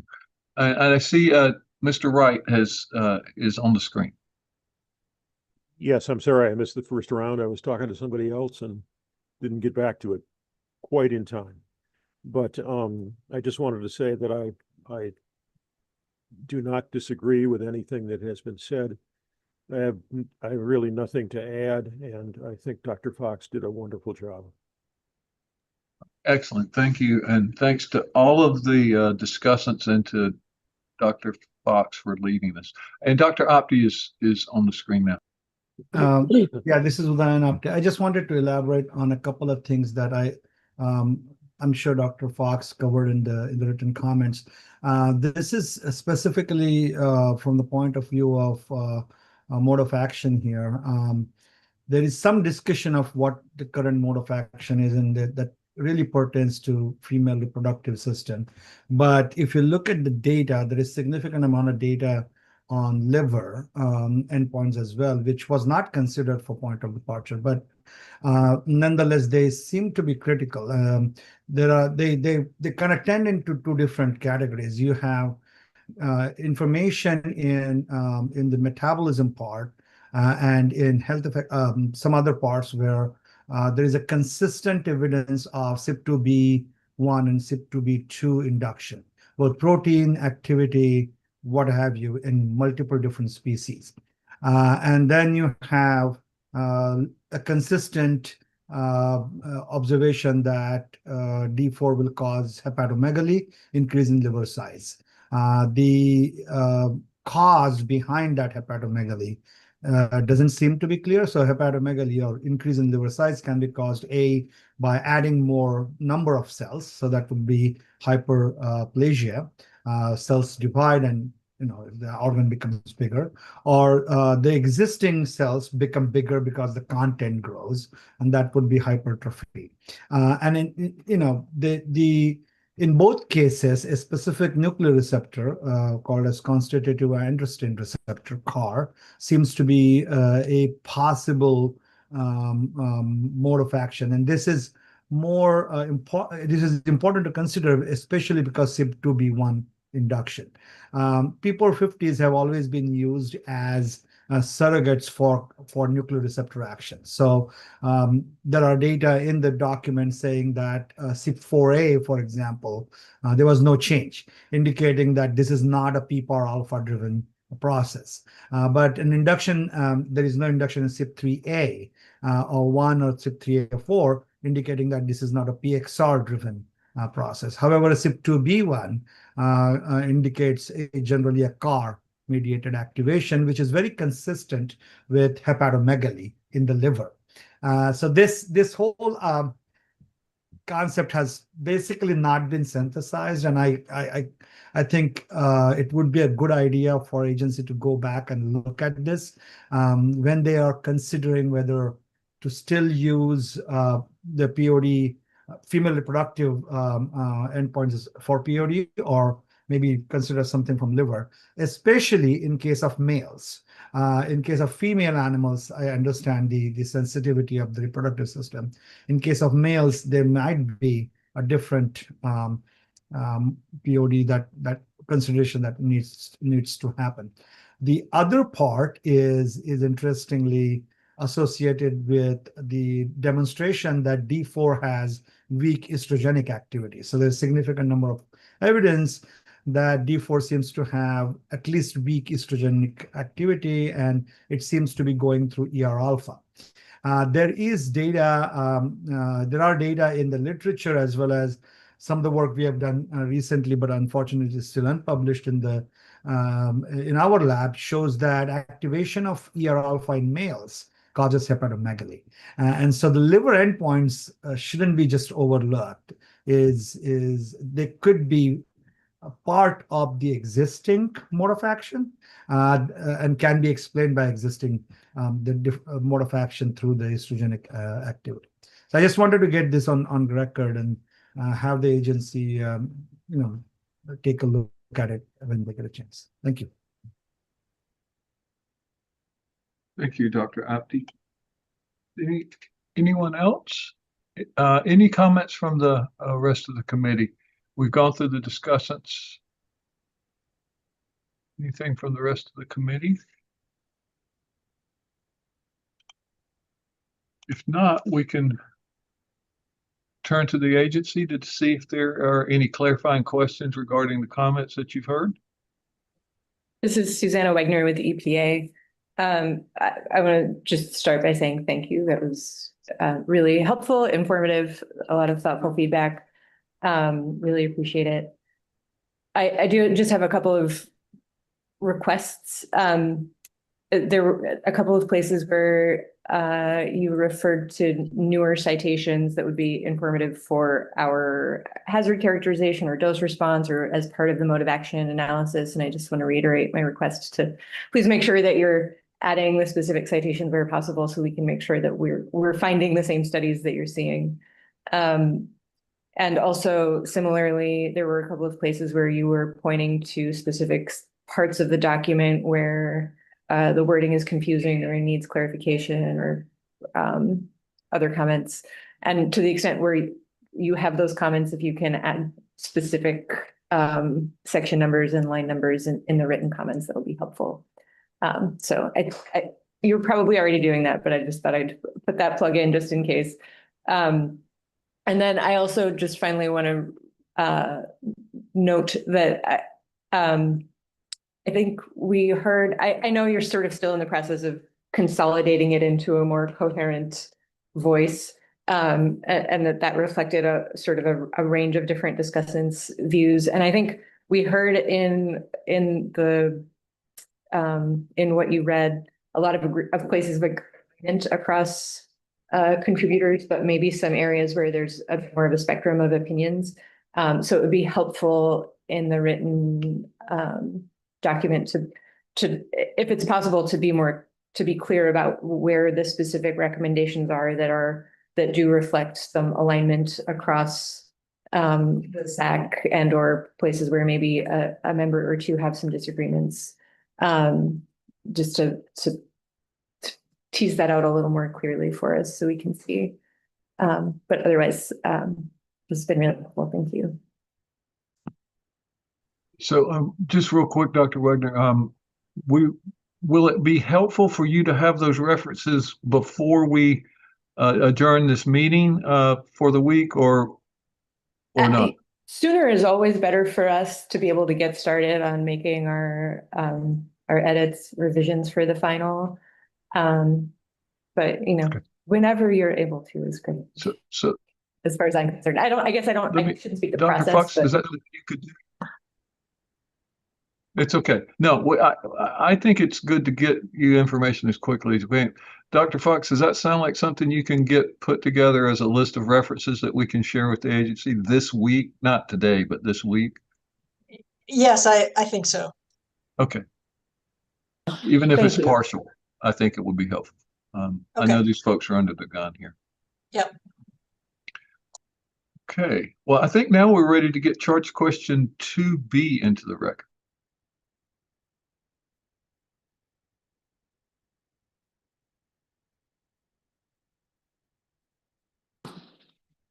All right, this is Susanna Wegner again with EPA, reading charge question 2B. Section 4.1.2 of the draft human health hazard assessment for octamethylcyclotetrasiloxane, D4, details that D4 vapor exposures have historically been used to conduct inhalation toxicity studies in animals. Observations in earlier D4 range finding studies indicate that aerosol formation appears to occur at certain high concentrations. Although some D4 COUs may generate aerosols, especially in the workplace, vapor exposure would still be expected. Aerosol formation exposure may also present local respiratory effects. Given our limited understanding of the hazard associated with aerosols for D4 and uncertainty on the extent to which aerosols are formed at lower vapor concentrations, please comment on the strengths and uncertainties of EPA's hazard identification for inhalation exposure to D4 and the relevance of available hazard information for human aerosol exposures. Thank you for getting that on the record for us. And now we will turn to our lead discussant, Dr. Prisbilla. This is Jennifer Prisbilla reading in the SAC response for question 2B. The EPA cites a 2-generation inhalation reproductive study in SD rats for the outcomes of acute and chronic hazard identification and dose response determination used to determine a POD. Meeks 2022 examined and compared the response of male and female SD and Fisher adult rats and exposed in an inhalation chamber. Phenobarbital sodium salt was used for the control. This publication has an eloquent explanation of delivery of a specific concentration to a chamber, which required heating to produce the vapor. The physical chemistry of D4 dictates that the exposure is most likely through inhalation, and the question becomes the D4 aerosol formation and the environmental conditions required to achieve the D4 containing vapor. The studies primarily use inhalation exposure, with treatments using whole body exposure in a chamber, or an appropriate dosage administered usually through a nose cone. Studies have tracked passage of radioactive D4 following administration. However, these studies reflect both D4 in transformed and metabolized forms. Vapor exposure would result in small gas molecules, which would diffuse into the bloodstream via the lungs. For aerosol, the particle size would influence where it is deposited in the lung, upper versus lower respiratory tract. D4 has a moderately high vapor pressure, so it stays in the gas phase fairly easily. We might see aerosols form when there is a rapid cooling or mixing that forces condensation, or when close to saturation. So they may occur if there's a rapid cooling of air containing D4 vapor, or at a supersaturation, which might occur during a very high emission incident like an industrial spill. Other literature has shown that aerosol forms at certain high temperature as well. EPA has identified one COU which might result in aerosol forming with the application use of paints and coating. Without information on particle size, it is hard to make further hypothesis about how this may impact pulmonary toxicity. Given this, it is appropriate that EPA focused on vapor exposures. Liquid aerosols are typically formed in two ways. First, by the condensation of a vapor into liquid particles. Usually this process requires nuclei pre-existing particles of a liquid or solid around which the condensation can occur. Nuclei are almost always present in the air, especially workplace air. Aerosols can also be mechanically produced, for example, by vigorous agitation of a liquid surface. The first process is usually the most important, and some aerosols are formed by interaction of both processes. In both cases, the process is impacted by temperature. A hotter liquid will produce more vapor. A colder atmosphere will facilitate condensation. A hotter liquid is also more likely to produce aerosol droplets when agitated. In short, aerosol formation is a complex process. Depending on the characteristics of the material, the nature of the process that creates the aerosol, local exhaust ventilation, the temperature and the surface area of the initial liquid, air temperature, the amount of nuclei present in the air, and other factors. It is very difficult to model. Also, many aerosols are invisible.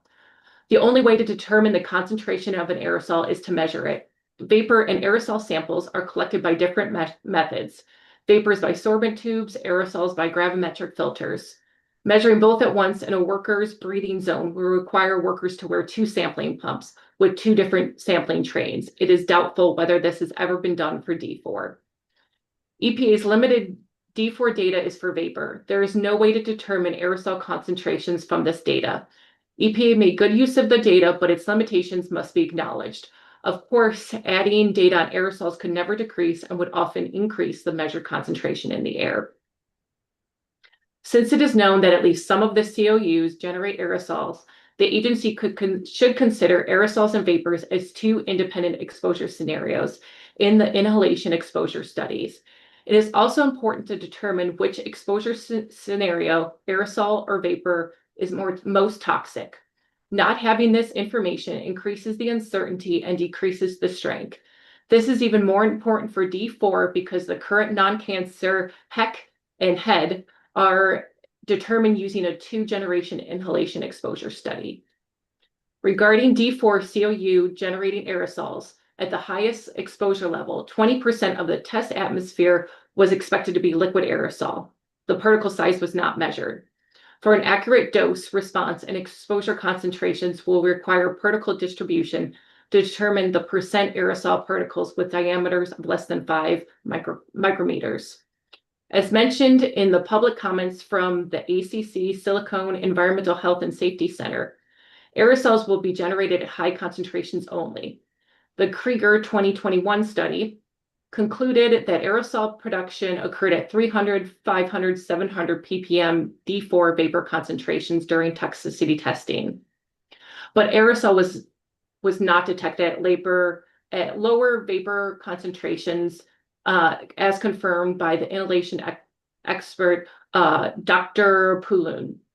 There is an inherent uncertainty regarding the hazards associated with D4 aerosol exposures given the lack of epidemiological studies.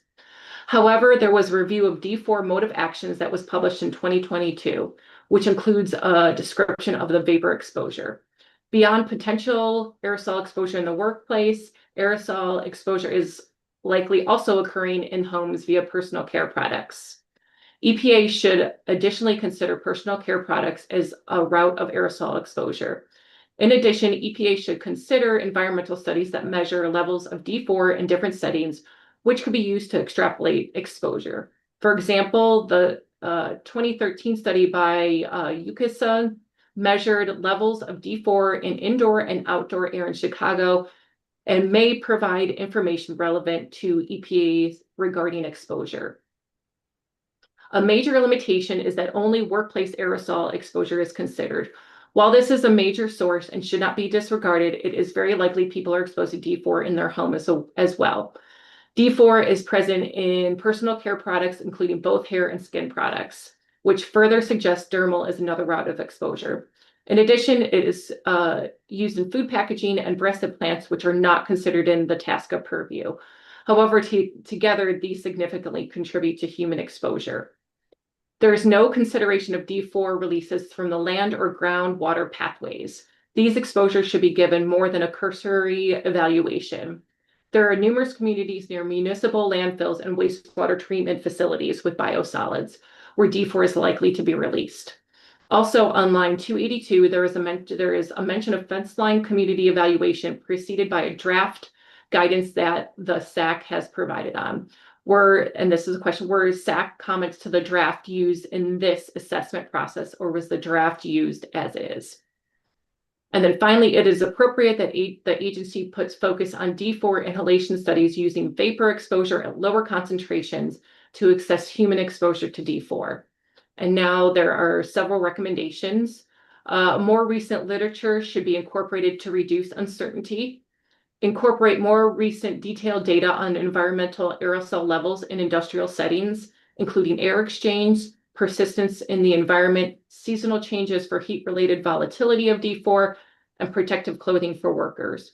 The agency should measure, or at least model, the particle size distribution of D4 solutions.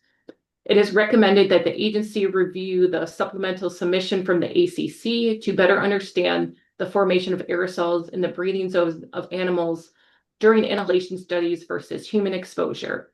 And then it is recommended that the EPA review the article by Anderson, published in 2022.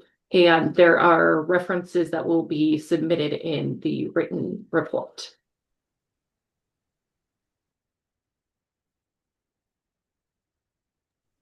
Thank you. Sorry, this is George Cobb. I was having a hard time getting my audio back up. Thank you for that response. And now let's go to our associates. Dr. Ike. My comments were covered. Thank you so much. Thank you. Dr. Apti. Yeah, hi. My comments were covered. I just want to say that I would like EPA to respond if possible. If there is any information they have, whether aerosol exposure or vapor exposure, which one of them is more toxic when they consider an endpoint. If they have any information they in the current situation, and if not, if they could find anything. Otherwise, my comments were covered. Thank you. All right, thank you. Dr. Merced Neves.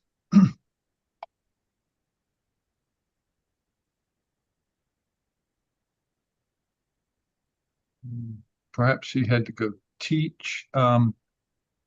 Dr. Graham. Thank you. This is Cynthia Graham, and my comments were included. Thank you. All right, thank you. Dr. Rowlands. Yeah, that was a really nice overview, and my comments were adequately captured, and I have nothing further to add. Thank you. Now there were some other discussants. Mr. Wright? My comments were captured perfectly, despite the fact that I got them in quite late. So thank you for that. It was a great statement. Thank you. Dr. Wyckoff? Nothing additional to offer. Thank you very much. Dr. Ottinger? Beautifully covered. Thank you very much. Dr. Baker? Nothing from me either. Appreciate it. Excellent. Well, thank you, Dr. Prisbilla, for getting that onto the record, evidently in perfect form. All right. So now we can go to the agency to see if there are any clarifying questions. Hello, this is Chris Green with the EPA. Thank you for that oral report. We do not have any clarifying questions at this time, so thank you. All right.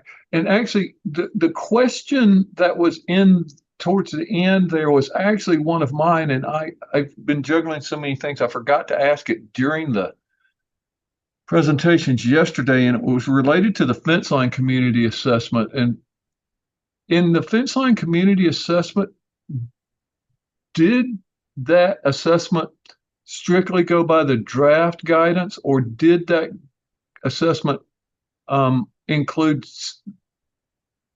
suggestions that we had made for how to improve that by using some different methodologies? And if you can't answer that right now, I completely understand. Yeah, I can. Hi, this is Chris Green from EPA.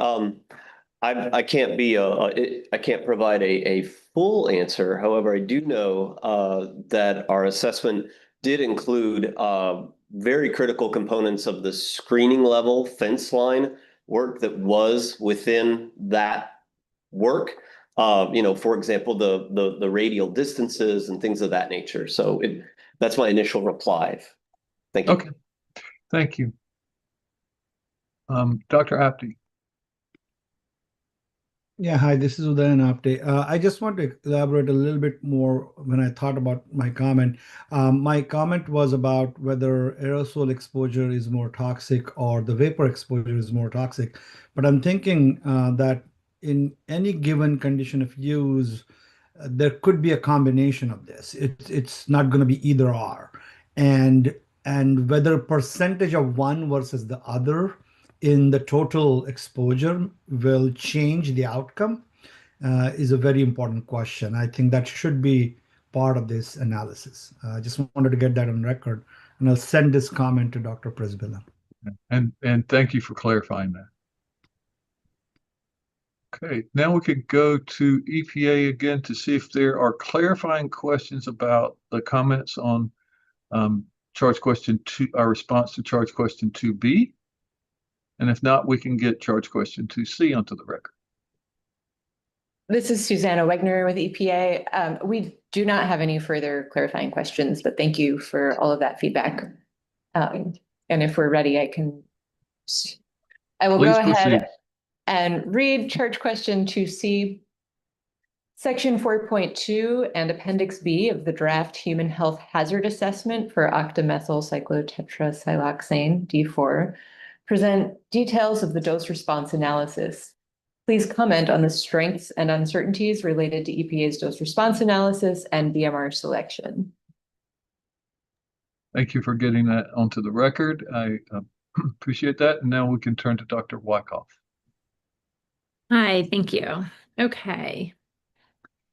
Well, I guess I should start by saying that we recognize there's some overlap between the responses on this charge question with charge questions 2A and B. So we'll try to do our best to smooth that out, but there is some overlap.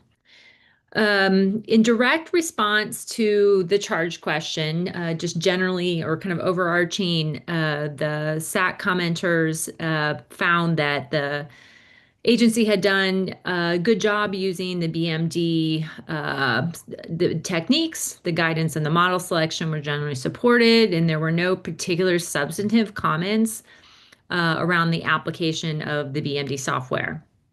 The use of the BMR 5% was generally supported by the members that provided comment on this issue, though we also recognize that there were several public commenters that did not support this selection and/or requested additional clarifications. There were also, however, more broad responses on this charge question that related to the dose response step in the overall evaluation process. And these broader responses were really around providing additional details or documentation for the modeling, as well as rationale for the limited number of studies or study that was modeled. And so there was additional information requested there.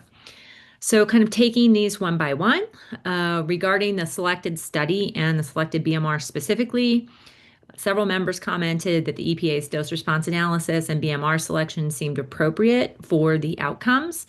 The reproductive endpoints that serve as the primary basis for the quantitative dose response analysis were mean litter size, mean number of pups born, and fertility from the evidence in a 2-gen inhalation study. These measures were reliable at an exposure level of 700 ppm.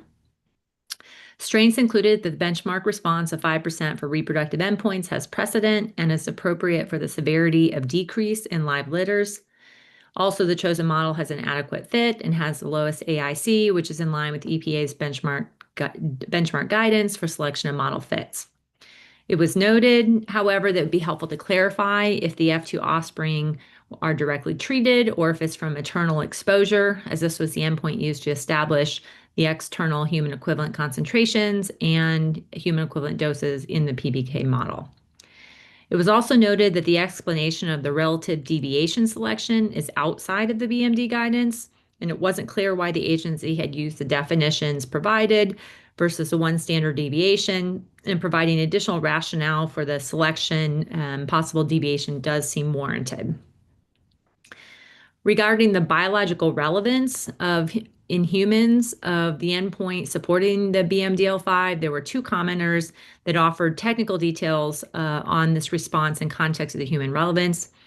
Given the technical nature, I've asked them to be ready to expand. I'm going to go ahead and read the summary response, but this might warrant additional discussion here today. So, although well conducted, the Will research study did have significant variation in response, which in part explains why the BMDL5 was below the NOAC for the study. Further, not all similar studies found the same results at the same exposure levels, and it is questionable how well the effects in rodents can model human reproductive responses, citing Anderson 2002.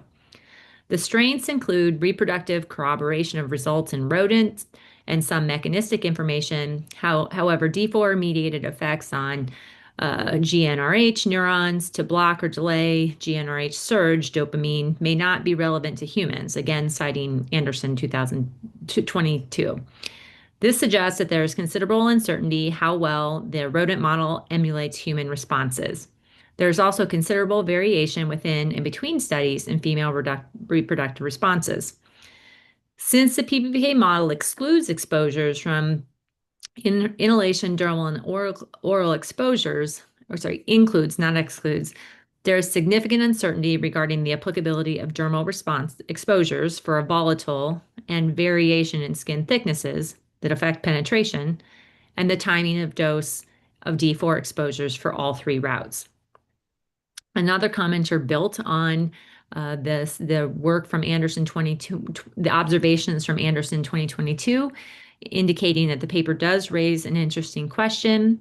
Basically, it questions the relevance of rodent data for risk assessment. It's an interesting conundrum because GnRH is a key target via GABA and dopaminergic neural system impacts, resulting in reduced ovarian stimulation by LH and reduced ovulation. However, there are no data about direct links of this reduction in GnRH to reduced implantation and reduced live birth, suggesting this is a system effect, meaning GnRH, LH, ovarian response, and implantation are all part of the circuit affected. Therefore, the argument that humans are different from rats is correct according to the data. but not entirely relevant as these are conserved mechanisms. For example, the argument of DA agonist-antagonist acting on PRL, which is part of inducing the LH surge, is correct. However, although primate human LH surge is primarily dependent on ovarian-produced estradiol-positive feedback to the hypothalamic GnRH neurons and the pituitary gland LH-producing neurons, there is not total separation in the MOA. Specifically, rats use both estradiol and PRL, where primates use estradiol primarily, with corticosteroid and PRL also involved. Finally, there are also references to studies using ethinyl estradiol or phenobarbital that discuss the potency of estrogen with other effects, including toxicity, and indicating that phenobarbital is aligned with anesthetic-like specific effects that are interesting but may not be representative of the primary MOA. Regarding completeness of the reporting on the dose response modeling, one commenter indicated some concern around text from Appendix B, which reads, "For both males and females, fertility was measured in two ways, by an EPA method and an OECD method. The differences between the two measurements were not clearly explained, and what doses the decision to use the former method mean for the risk assessment and dose response analysis." Another commenter indicated that the equation converting ppm to milligrams per meter cubed is appropriate for 77 degrees, 25 Celsius. Is there a reason to believe this is the most appropriate temperature to use for the scenarios? And if not, would we need to use another equation? The next series of comments has to do with the selection of the WILL study and the modeling of potential modeling of other studies, noting again that these do build on comments offered in the previous charge questions 2A and B. I will say that generally I support the sentiment offered by Dr. Johnson earlier regarding the limitations of a single study approach, particularly when the EPA has so much data at their fingertips via the systematic review. These comments echo that a dose response arrays or additional modeling might be informative. I would even go as far as suggesting that combined data analysis and probabilistic techniques be considered to more fully ensure that the health-based pods represent the evidence base. But I certainly recognize the complexity and likelihood that these are just there are not resources to do this. With respect to the study itself, one commenter did again express concern regarding conflict of interest, indicating that all four studies from industry, Dow, Corning, Pfizer, and only focus on the rat. This concern was not shared by all the SAC members, as the science should be judged on design, conduct, and reporting via the systematic review, which the EPA has done. Regarding consideration of other studies, many members commented on this aspect. One member indicated that the dermal exposure study, IRDC 1993C, was not considered for dose response analysis, but was given an overall quality determination of high. This seems contradictory to some of the decisions made in the assessment. Another commenter indicated that several well-conducted studies in rodents showed dose-response relationships of D4 affecting aspects of female reproduction that were not considered in the modeling. Another commenter referenced the liver endpoints, noting that not selecting liver endpoints, especially in males, for BMR should be further justified. There are some issues related to using the current uncertainty factors, which do not seem to be entirely justified. This is critical because HECs are determined using PBPK modeling, which does not seem to consider uncertainties. This also applies to pests. There's no consideration for the presence of significant obesity in the American population. Approximately 40% of Americans are either overweight or obese. This is especially critical for chemicals like D4, which are sequestered in the adipose tissue. Since PBPK modeling can take this into account, the agency should conduct additional modeling with increased fat content to cover the obese population. One member also commented that the dermal pod from Canada is 100 milligrams per kilogram day. From European Commission is 17.8 milligrams per kilogram day, which are over 3 times lower than the EPA's estimates of 326 milligrams per kilogram day. The EPA's request to explain why there are differences. Specifically, did EPA select the appropriate AUC for these endpoints? This commenter also indicated that AUC is not defined anywhere in the main DRE document. With respect to application of the modeling, lines 1977 through 1981, HECs and HEDs used to calculate risks are applied to all age groups and includes D4 COUs, including acute, intermediate, and chronic. The lack of distinguishing these life stages, lengths of exposure, and sources of exposure, industrial, pests, environmental, promotes additional variability that can result in underestimating risk. And the last comment is that the SAC also recognized that 3 public commenters addressed the dose response and BMR selection. Based on such, it is our recommendation that EPA consider adding additional rationale as it relates to clarifying the reliance on the 2012 BMD guidance for the selection of the BMR, portal of entry effects, and human relevance of the human reproductive endpoint. All of this accumulates in 2 key recommendations for this charge question. We just want to reiterate that we recognize how much work EPA has done, really a tremendous amount of research and assessment via the systematic review. And we encourage the EPA to use the information to add rationale for the limited number of studies modeled, and preferably consider modeling additional studies and outcomes to ensure pods are sufficiently protective. We also recommend that additional details and documentation for the modeling and rationale for BMR selection be provided. Thank you. Excellent. Thank you for that summary, Dr. Wyckoff. And then let's go to our associate discussants, Dr. Prisbilla. Nothing for me, thank you. Thank you. Dr. Ottinger. Nothing for me. Thank you for a great presentation. Dr. Johnson. Nothing for me either. It was very well done. Thank you, Danielle. Mr. Wright. Nothing for me. And Dr. Fox.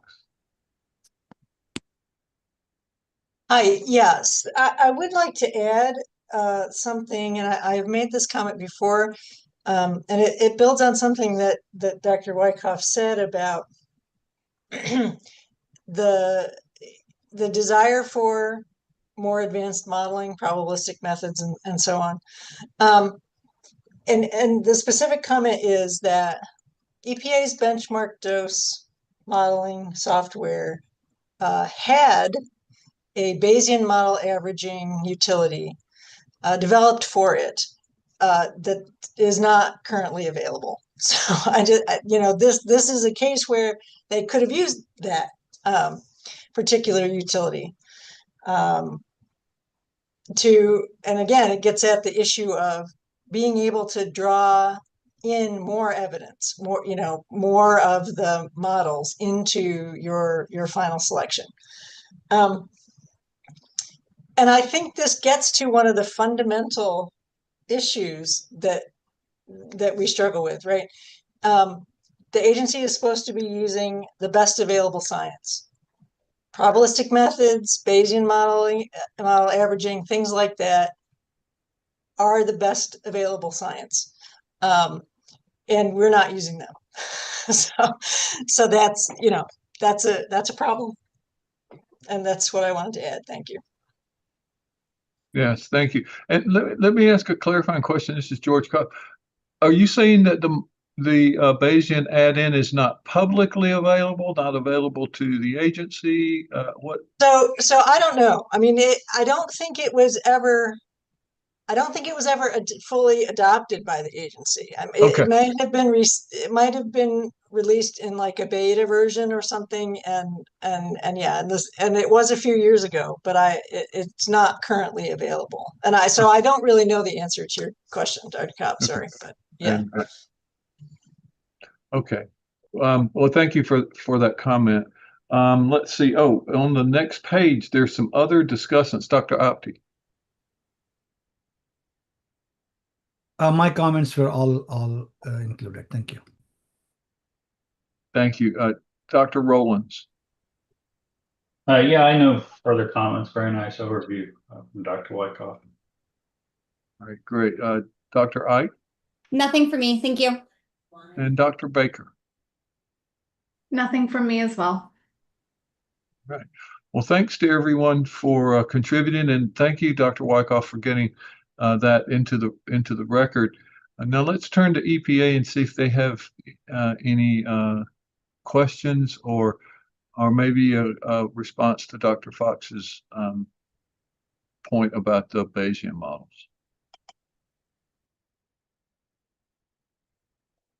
Hello, this is Chris Green with EPA.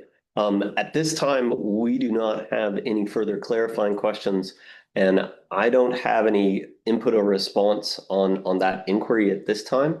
However, I think making sure that it comes through in your report will be very important. Thank you. Okay. All right, excellent. That sounds good. Now to Dr. Kamel. Yes, yes. Just before we go to the next charge question, I wanted to let everyone know that the EPA responses to the clarifying questions that they read today, this morning, they are already published in the docket, and the docket number is EPA HQ OPPT 2025 16100062. Dr. Green, he wanted me to read the docket number where this would be found, and this is it. And it's also uploaded in SharePoint for all SAC members and ad hoc reviewers to access it. I just wanted to announce that. Thank you. All right, thank you as well for getting that loaded for us so quickly. And at this point, I was going to fulfill my promise to give these couple of references to EPA for some of the atmospheric information, and I can do that now if the share screen function will work. I can try that at this juncture and see if that'll work. So I'm going to try that now.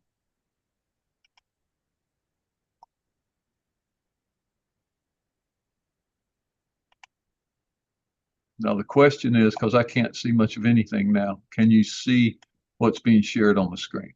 This is Yes, we screen can. from EPA, yes. Okay, and so first of all, a slight apology. The second one that I'm highlighting here is actually a document that was in the draft risk evaluation. So that one is referenced, so you do have that one. The first one, this brunette 2024, was after your literature searches, so you do not have that one, and so that one would be helpful. I would also say that this 2013 article, I don't think it's properly represented in the draft risk evaluation.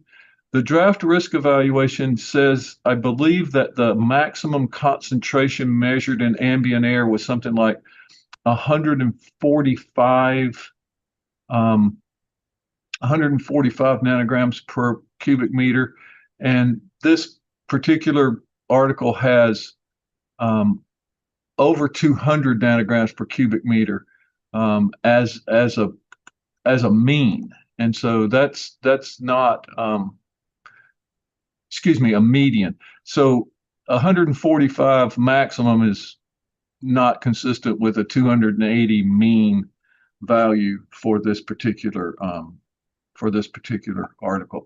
So I just encourage EPA also to really pay careful attention to how that atmospheric information is presented in the draft risk evaluation. And do we need to keep this share up any longer? Let me check. Thumbs up. Have we got this recorded, folks? Yes. Okay, this is Chris Green. Yes, we're good with share. You can stop sharing, Dr. Cobb. Thank you. Yeah, and Dr. Kamel has this now, and if he's allowed to send it directly to you in email, that would be maybe easier for you. Sure, I can do that. Well, I think that's a good thing. Now, we are kind of in a conundrum. We're 15 minutes ahead of schedule, but I don't think we're going to get another charge question done in these 15 minutes. So we're at charge question 3. can I ask how long, Dr. Baker, do you think charge question 3 is going to take to get through? I think I could read our response in less than 15 minutes. All right, well, let us try to do that if that's okay with you, Dr. Baker. Yeah. Okay, so EPA, if you can provide the charge question, and then Dr. Baker will give us the response. Thank you. This is Chris Green with EPA, reading charge question 3. In the draft risk evaluation for octamethylcyclotetrasiloxane, D4, the occupational exposure scenarios, OESs, for each release have been modeled with inputs from chemical data reporting, CDR, generic scenarios, GSs, conceptual site models, and emission scenario documents, ESDs. Section 1.1.1 of the draft risk evaluation for D4 details that EPA understands values reported in 2020 to CDR to be most representative of current conditions, and EPA has identified the upper bound, PV, of 500 million pounds per year from the 2020 CDR as an appropriate basis for screening analysis in this assessment. Please comment on EPA's reliance on the high end of the CDR reported range as the basis for screening level assessments and the midpoint of the CDR reported range as the basis for refined assessments.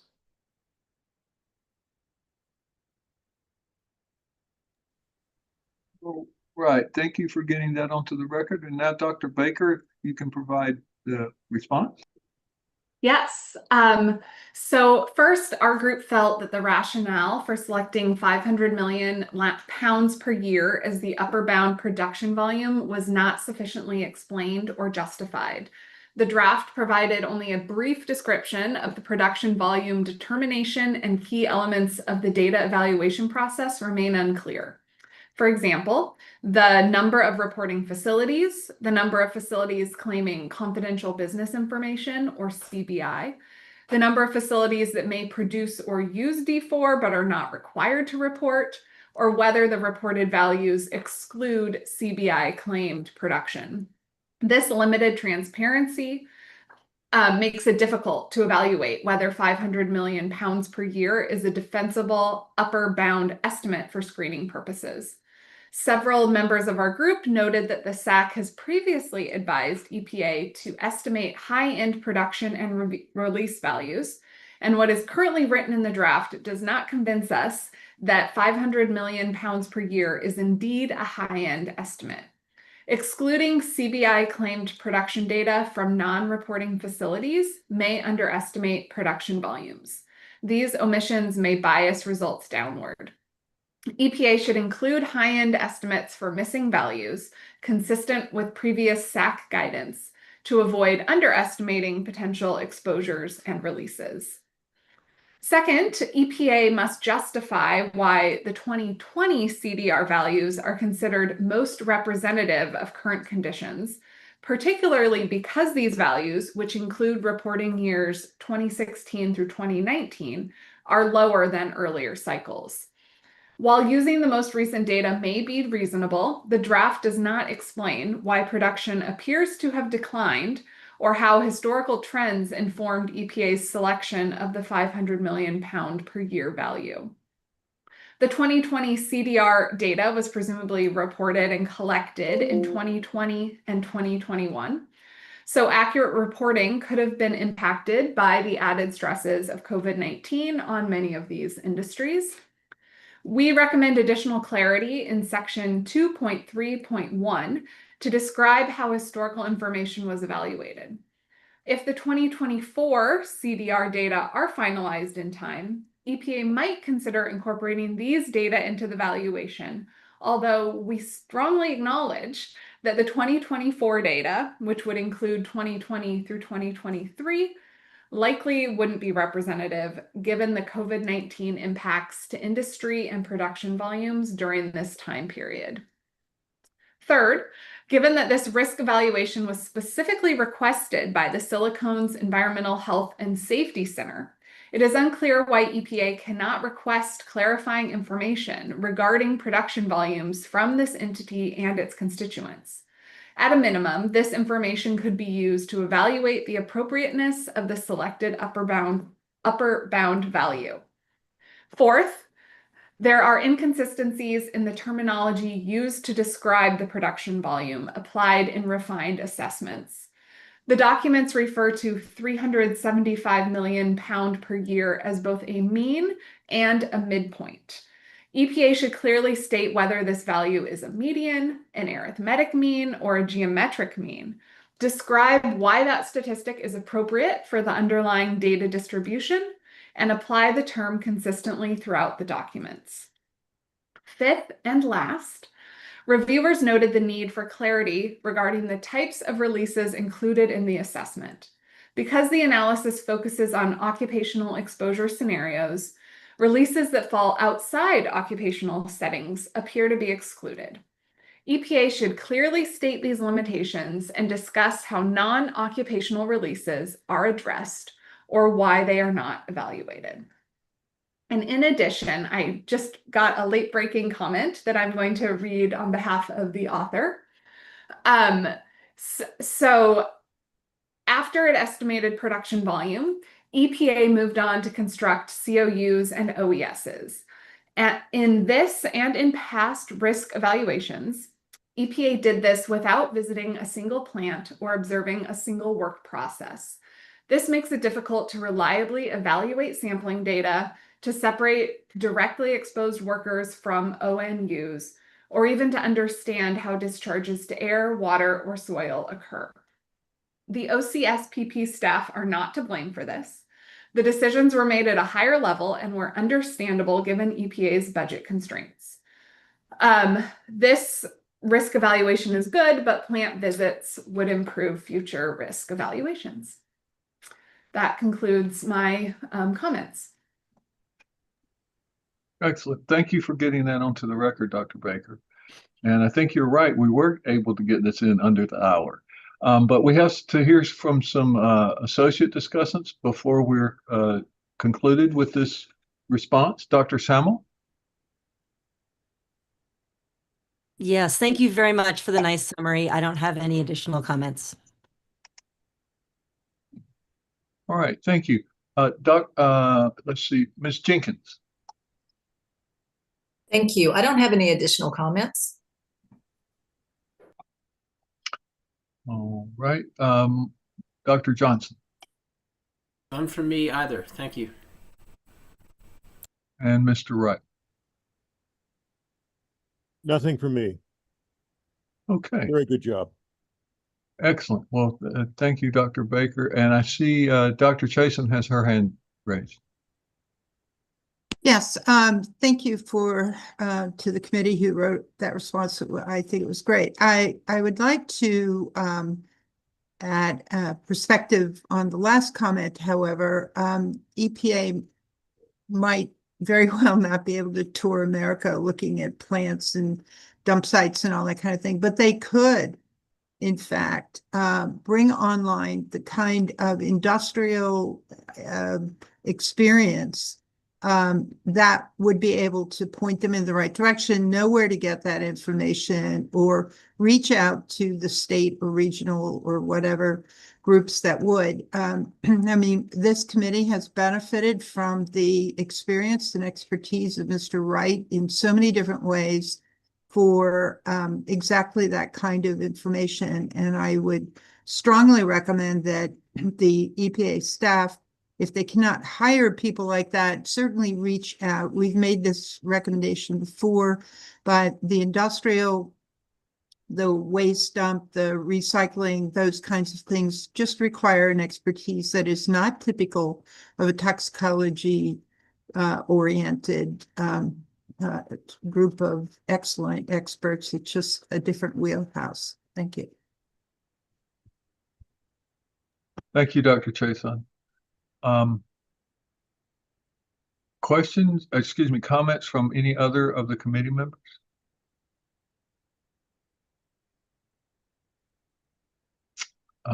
If not, thank you, Dr. Baker.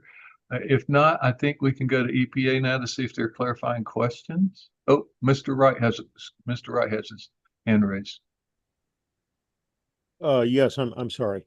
There is one way that EPA could probably, supposed to start my video. There we go. There is one way that EPA could gain a lot more workplace data. OSHA requires companies, enterprises, when they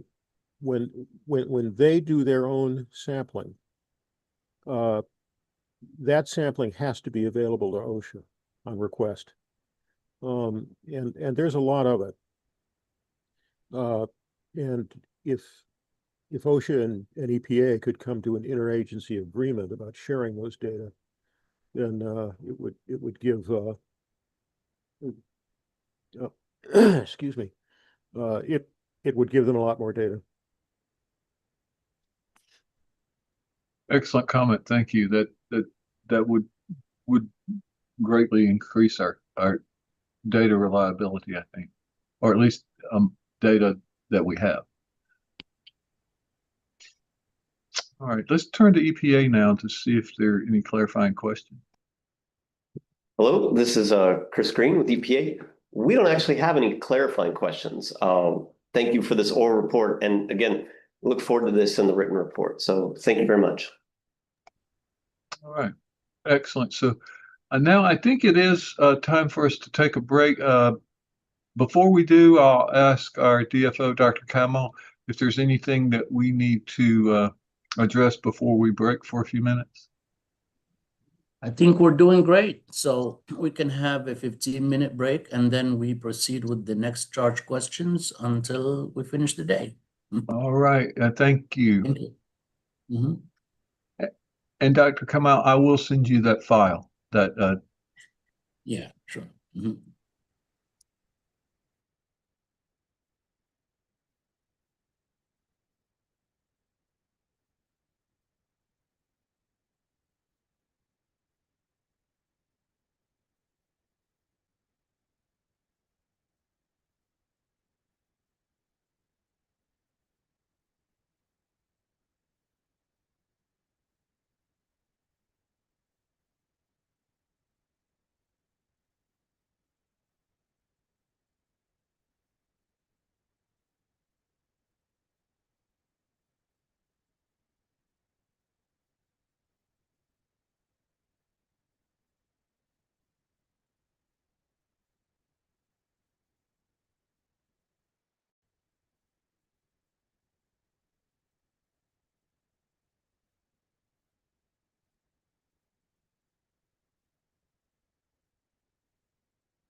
All right, welcome back. It's George Cobb, Chair of the EPA Science Advisory Committee for Chemicals, and we're reviewing D4, risk assessment. And before we go on to charge question 4, I'd like to take this moment to see if there are any comments that have not been captured by the committee for previous questions that we have addressed. So are there things that we need to circle back to from charge questions 1, 2, or 3?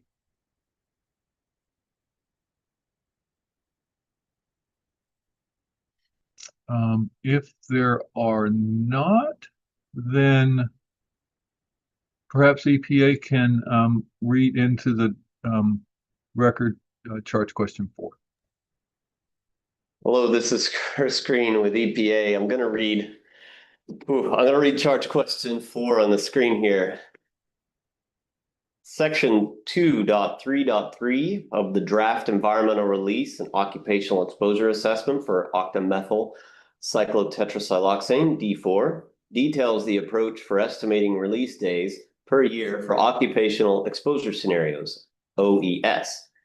EPA used a Monte Carlo model to estimate daily releases across sites, kilograms per site per day, and release frequencies across sites, days. The output of the model are a result of the model equations, equation input parameters, and their associated distributions. For each OES, a release pattern for the generic facility being modeled in terms of the kilogram per site per day of release and release days per site per year are unknown. The days of release are calculated by dividing the annual release by the daily release. This is done due to factors such as the annual PV per OES being a constant value and/or constraints in the model, such as a minimum and/or a maximum daily throughput for a given process, e.g. batch size constraints. This can cause the numerical value of the high-end HE release days, i.e. the ratio of 95th percentile annual releases to 95th percentile daily releases, to be similar than the central tendency, CT release days, i.e. the ratio of the 50th percentile annual releases to the 50th percentile of daily releases. However, the HE number of release days corresponds to the HE daily and annual releases, such that even though the HE number of release days is smaller numerically, it represents a more conservative release estimate, e.g. larger daily releases, but fewer release days. Please comment on the strengths and uncertainties associated with this modeling approach, with specific emphasis on the role of greater release days for CT release distributions compared to days of release from HE release distributions. Thank you. Thank you for getting that into the record. Now we can hear from our discussants, and Dr. Baker is again our lead discussant. Yes, thank you. So the key concern that we identified with the approach used by EPA relates to data limitations. Industry has not provided basic information needed to improve release estimates, leaving EPA to rely almost entirely on highly variable production volume, PV, data. Reported PVs vary dramatically. For example, the 2020 PV is half the 2016 value with no explanation, making this a weak basis for modeling. 2 experts we heard from, Arnott and DeCant, indicated that better data may exist, and the SAC has asked them to provide it. In the absence of improved data, EPA is justified in using upper-end PV values. Historical data suggests that 500 million pounds may represent a typical level rather than an extreme one. Section 2.3.3 details using mean values from an OES for non-reporting facilities. The respondents note that this is inappropriate. Those facilities that do not report use or release must be assumed to release a high centile, perhaps the maximum amount from within an OES. If refinement of that approach is needed, use or release data must be obtained from the non-reporting facilities. Obtaining these data from non-reporting facilities would also allow for more refined estimate of daily release and release frequencies. It is not detailed in the text how many facilities fall into each rung of the hierarchy, or how much reported data is being used as compared to estimated data, which would be helpful for being able to evaluate the overall uncertainty. If all data were estimated, a comparison of how the model estimated known values based on facility report would be helpful to instill confidence in the model. It would also be nice to include how many of the facilities that reported had information on their total annual release rate, but no information on release frequency or other metrics. If these descriptions are reported elsewhere, they should at least be referenced in section 2.3.3. SAC reviewers had concerns with model assumptions and defaults. EPA's current modeling framework appears to assume a single facility contributing to environmental load. However, multiple facilities often cluster geographically and discharge to shared air or water bodies. Under such conditions, even moderate releases from multiple sources could combine to produce unacceptable exposures. EPA should therefore consider probabilistic methods, such as Monte Carlo simulations incorporating full release day and annual release distributions, to evaluate the likelihood that simultaneous releases from 2 or more facilities could create high daily loads. Key determinants of cumulative risk include differences in release distributions across facilities, the number of days each facility releases, and the number of facilities within a shared environmental catchment. Even if individual facilities release at median, 50th percentile levels, combined daily contributions may exceed acceptable thresholds. The log normal distribution is typically assumed for concentrations of chemicals in an environmental medium. Often there will be fewer very high concentrations, so like only very close to a spill, for example. And as the chemical disperses in the environmental medium, concentrations become diluted, so there are more samples at the central tendency and lower concentrations, but still bounded by 0 on the lower end. This seems to be analogous to what is being described for release days. It is unclear whether release days would follow a log normal distribution. The various COUs could represent quite different D4 use patterns, for example, continuous versus cyclical. It would be helpful to have some corroborating data to help support the resulting distribution. While there is an over-reliance on default assumptions, the reasoning for these default assumptions is not adequately described. For example, assuming 350 days for commodity chemicals is tied to 50 weeks of operation with 2 weeks of turnaround each year, but there should be assumed variability in turnaround scheduling. 250 operational days for low volume specialty chemicals assumes no weekend production, which is likely not true for many specialty chemical manufacturers.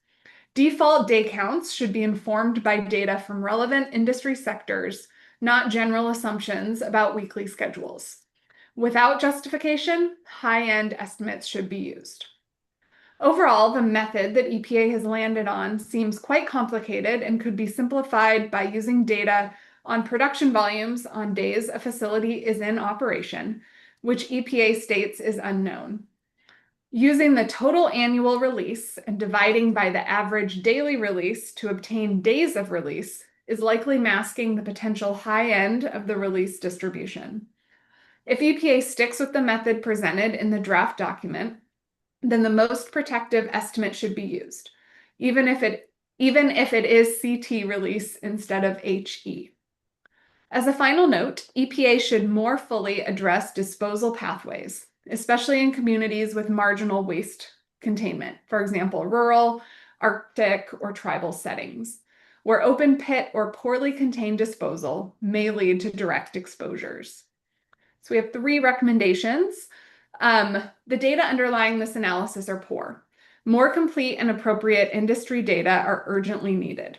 In the meantime, EPA should, number 1, treat upper bound PV values as justified defaults, given the lack of industry data to assume otherwise, and highlight the large drop in PV reporting from previous years and the unexplained uncertainty that presents.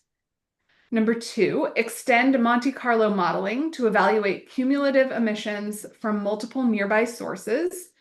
And number 3, rely on distributions showing high frequencies of release days when assessing realistic daily load contributions.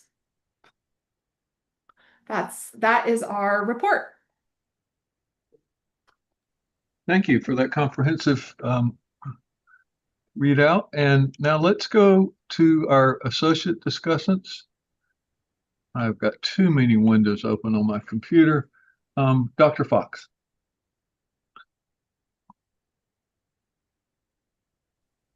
Sorry, yeah, I'm I'm here. This is Mary Fox.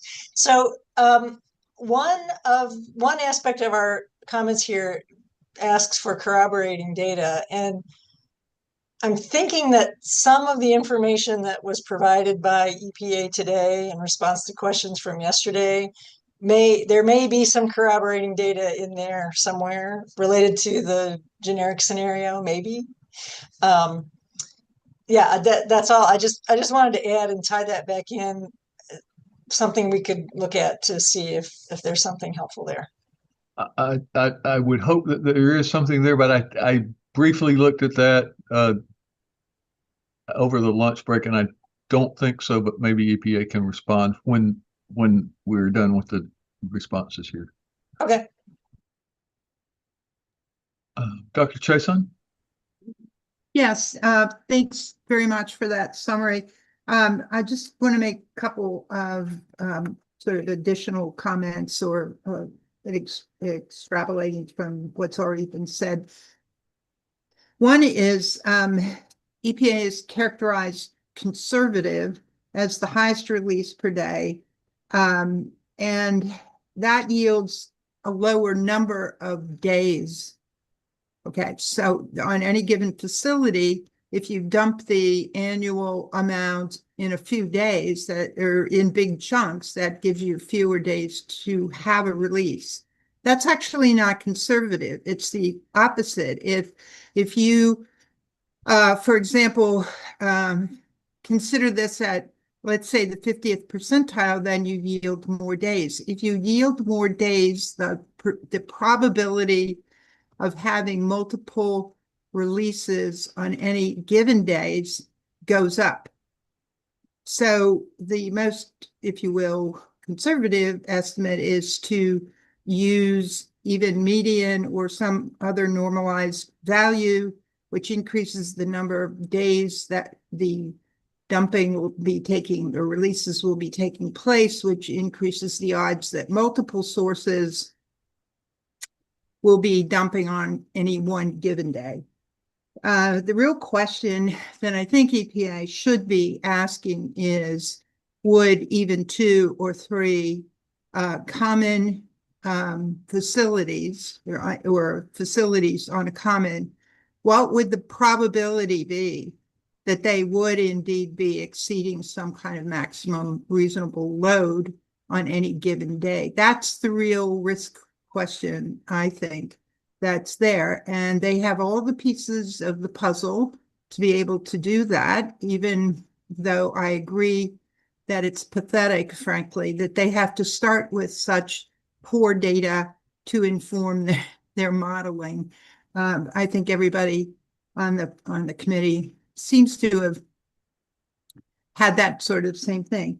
I would also, once again, ask the agency to stop using the word conservative and just state what the mathematical consequence that they're explaining is, because conservative is a somewhat confusing adjective. It's unnecessary.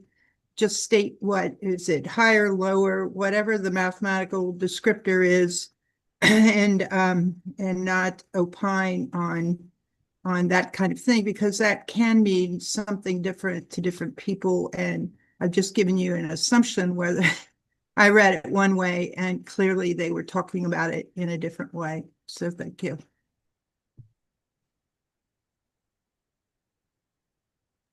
Okay, thank you, Dr. Chason.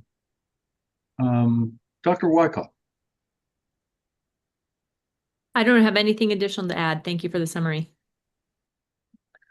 Excellent. Thank you for getting all of that done, colleagues. And then let's turn to the remainder of the committee to see if there are additional comments related to this particular charge question.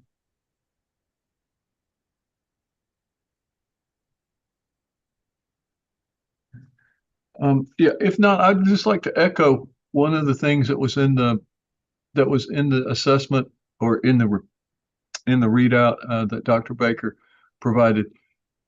It seems that with a industry requested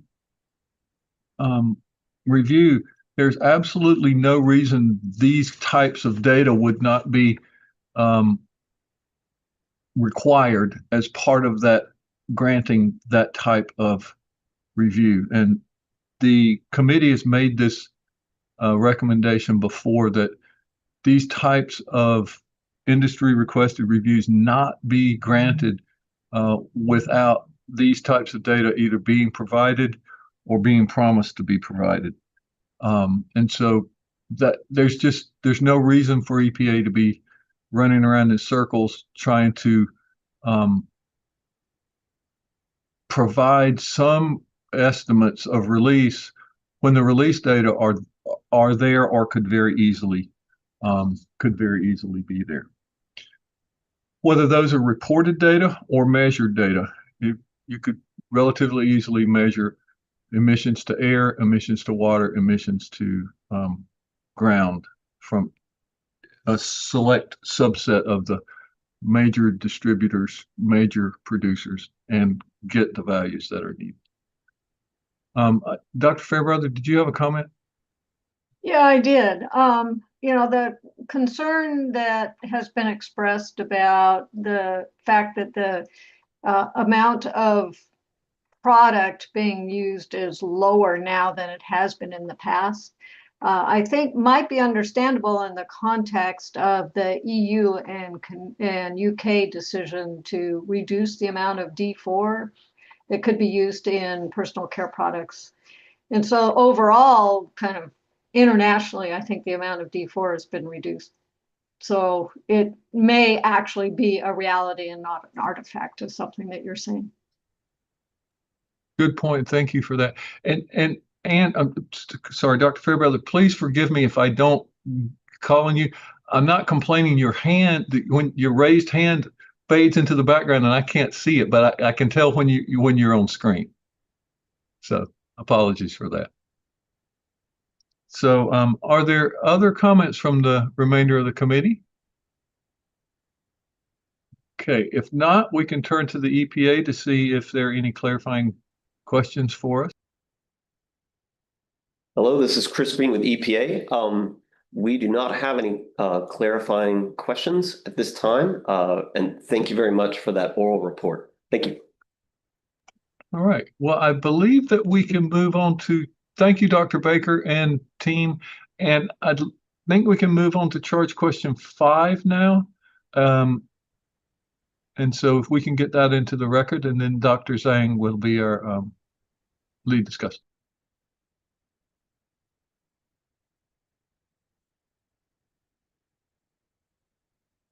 Hello, this is Jim Brissett, EPA. For charge question 5, section 4.3.2.1 of the draft risk evaluation for octamethylcyclotetrasiloxane, D4, details the agency's interpretation of monitoring samples that are outside the calibration curve for sediment concentrations of D4. For the sediment samples from DD1 and DD4, the concentrations were flagged as estimated because the concentrations for most of the samples were reported above the highest laboratory standard used to construct the calibration curve. The surface water samples at ECA DD1 and DD4 were primarily below the limit of quantification, LOQ, while the estimated D4 sediment concentrations were 2 orders of magnitude greater. Sediment and surface water sample concentrations can be found in the ECA report, Volume 1, Table 3-1 on page 180 and Table 3-4, page 184 for DD4. Observations of low surface water D4 concentration over elevated sediment D4 concentration is not apparent in other modeled or monitored OES. Please comment on EPA's interpretation of monitoring samples that are outside the calibration curve and the strengths and uncertainties of quantitative risk assessments that rely on these data. Thank you for getting that into the record for us. And Dr. Chung, if you can read the response, and then we can get to the discussants after that. Sure. Thanks, George. Good afternoon. This is Kai. I have been working with Alison, Mary Ann, Daniel, George on charge question 5. I'm here to share our comments with everyone. The committee members reviewed the sediment monitoring data of D4 and identified several issues related to analytical uncertainties, calibration range exceedances, and interpretation of environmental concentrations. Their assessment consistently recognized that the sediment data provided meaningful evidence of environmental conditions, but required better documentation and more transparent handling of uncertainty. The committee members identified significant uncertainties in sediment samples that exceeded validated upper calibration limits of the GCMS method. These exceedances created potential concerns about detector nonlinearity and low biased quantitation, which could result in either overestimation or underestimation of actual concentrations. The committee members recommended a clear definition of which samples fall outside the calibration range and a transparent explanation of how they were processed, whether estimated, extrapolated, or flagged for caution.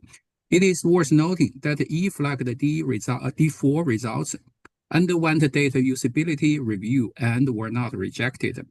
Although dilutions or other analytical adjustments should have been performed at the time for samples above the calibration limit, the committee members agree that reanalysis at this stage would require procedures that deviate from the established SOP. The committee members also point out inconsistencies in the reporting and the explanations of MDL, LOQ, and RL, that's the reporting limit values. Tables included missing units, negative concentrations, and uncleared conversions. Examples can be found in the ECA report on page 180, table 3-1. Another example is table 3-4 on page 184.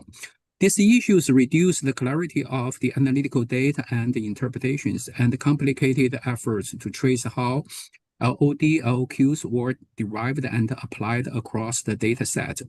Despite these analytical concerns, the committee members recognize that the patterns of low D4 concentrations in surface water and elevated concentrations in sediment align with expected environmental behavior of D4 due to its physical-chemical properties. The patterns also suggested the possibilities of multiple contributing sources, including sludge, landfill, leachate, atmospheric deposition, and runoff, as well as of the presence of degradation products, DMSD. These factors indicated that elevated sediment concentration reflected possible environmental conditions rather than solely analytical uncertainties. The committee members further identified several implications of risk assessment. Hazard quotients often exceeded 1, and in some cases exceeded 3. These higher values require clear communication rather than aggregation into broad categories that obscure the degree of potential risk. The sediment datasets exhibited skewed distribution, which may warrant the use of geometric means and upper confidence limits rather than simple arithmetic averages. The committee members also recommended the need to separate analytical uncertainties from uncertainties associated with exposure and risk estimation, ensuring that each source of uncertainty was clearly assessed. The committee members also highlighted several specific issues in the draft risk evaluation for D4. The first one, as noted on page 20, industrial sites can release D4 into wastewater treatment plants, surface water, air, and landfills. On page 20. All sources must be considered, and the deposition into the surface water and underlying sediments may also continuously occur with leaching from landfills, although there are discussions on page 55, lines 1327 to 1332 argue that landfill leachate shouldn't have high levels. Sludge and runoff events from soils that have pesticides and other chemicals potentially containing some levels of D4 as shown in figure 1-7 on page 33. The issues of landfill content of D4 may merit further consideration as home use products are likely to be disposed of, and their breakdown may contribute to D4 concentration. Although deemed low risk, there are events of release as noted in table 3-9 on page 76 to 78. There appear to be some contradictory suggestions regarding potential source of D4. With suggestions of air deposition into the water and then into the sediment. This seems to be unlikely if water has consistently low D4 concentrations, unless deposition happens quickly in specific areas. DMSD is a terminal degradation product persistent in the aqueous environment, with evidence of potential harm based on adverse population level effects that may be rather insensitive. As such, quantitative risk assessment must include the range of monitored samples, including those outside the calibration curve, as this will reflect the variability in exposure concentrations that wildlife may encounter. So, in summary, the committee members supported the use of sediment monitoring data and recommended clear documentation of calibration exceedances, more consistent definition of analytical limits, and improved transparency in uncertainty communication to achieve scientific rigor and clarity of sediment data interpretation within the overall risk evaluation for D4. Last but not least, these comments reflect, our personal understanding about the topic. They do not represent the policies of the organization or agencies we work for. So thank you. Thank you for getting that into the record and for pulling that together for the group. And as a first-time participant on the SAC, we usually don't throw people to the wolves, so to speak, right out of the gate. But thank you for doing that for us. Oh, it's my pleasure. Okay. So now let us go to our other discussants. And let's see, Ms. Jenkins. I don't have any additional comments. Thank you. Dr. Ottinger? Very well done. Thank you. I don't have any additional comments. And Dr. Wyckoff? Similar, great summary, no additional comments. Thank you.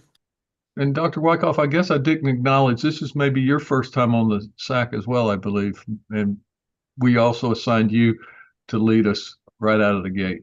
So thank you for doing that. You're welcome. I've been on an ad hoc before, so. Okay, well, I've just got a bad memory. Too bad.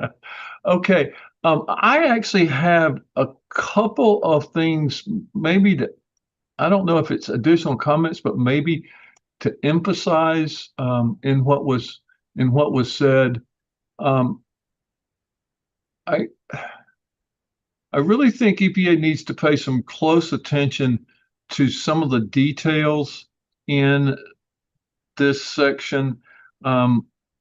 There are statements about numbers of samples that were rejected for QA purposes. I think perhaps in the monitoring studies, but perhaps in the EPA documents. We'll make sure we get the right pages. But the number of samples that were quote, rejected or wanted to be flagged for QA purposes is less than the number that were over the calibration range. So rejection is maybe the correct term, but it seems a little bit incongruent there.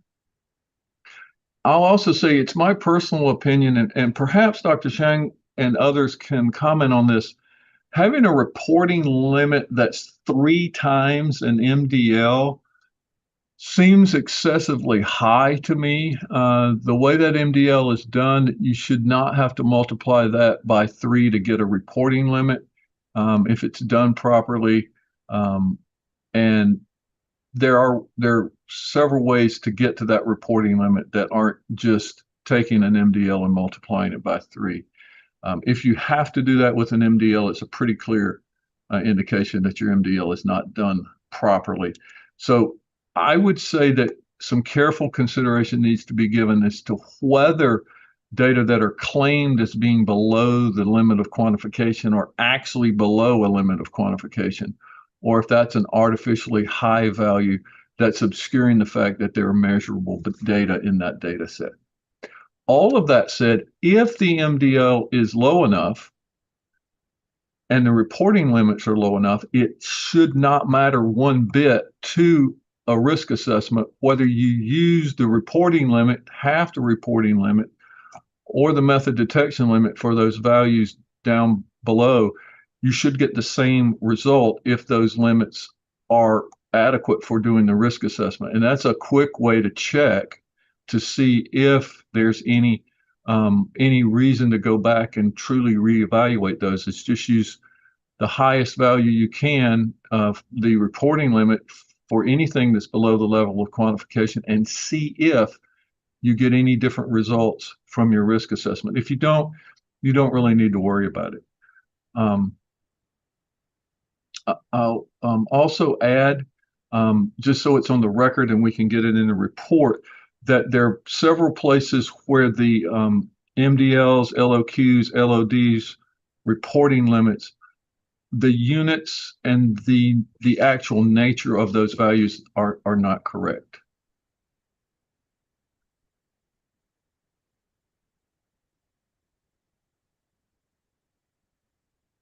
And in the reports, there are negative values for sediment concentrations. And EPA needs to be very careful and very clearly explain that those negative values were not used as such in determining means. I hope those were set to some type of a reporting limit or some estimate below the reporting limit for those values. I think all the other items were covered, and so I will. Oh, one thing that I did want to say is I did remember last night or early this morning that we were discussing some of the differences in the sediment concentrations or the D4 concentrations in sediments at the different locations and rationales for why that might be. At least one of the locations, if not more, the sampling site had to be moved because there was a hard bottom from which sediments, or at least sediment-dwelling organisms, could not be obtained. And if that's the case, it implies that you've got probably a turbulent flow that's going to cause those sediments to come into equilibrium more quickly with the overlying water than if you don't have that turbulent flow. And that could be one of the factors controlling some of this difference. But I haven't had a chance to dig back into that document. Just for those of you who haven't read it, it's a 30,000 page report. So you have to dig back in to get the various information there. So those are my clarifications or additions, and I don't know if anyone else has anything they would like to offer.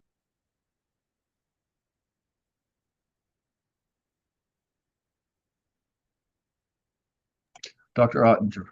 One quick, just reemphasizing that these models need to include transformation products and potential bioactivity of some of the metabolites of D4. Thank you.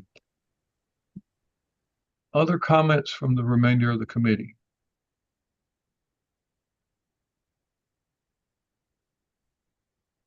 Okay, seeing none, let's turn to EPA to see if there are any questions about our comment. Hello, this is Chris Green with EPA. Do not have any clarifying questions at this time. Some of the stuff that Dr. Cobb has relayed about the ECA, it's 32,000 pages and some other things in there that he's observing. Myself and others on the team have as well, and look forward to the written report to complement this oral report. So thank you. Yeah, and part of these comments are, I know that this was entered in perhaps even before you folks were some of you were part of the agency. This is a 14-year-old, no, a 9-year-old consent agreement. But in any event, I think there's a lot there that we need to point out that is probably giving you folks difficulties in doing these assessments. And I do appreciate the work that you folks have been doing. So I think we're done with charge question 5, and we are ahead of schedule. I will ask charge question 6, Ms. Jenkins, if you folks are ready to proceed today.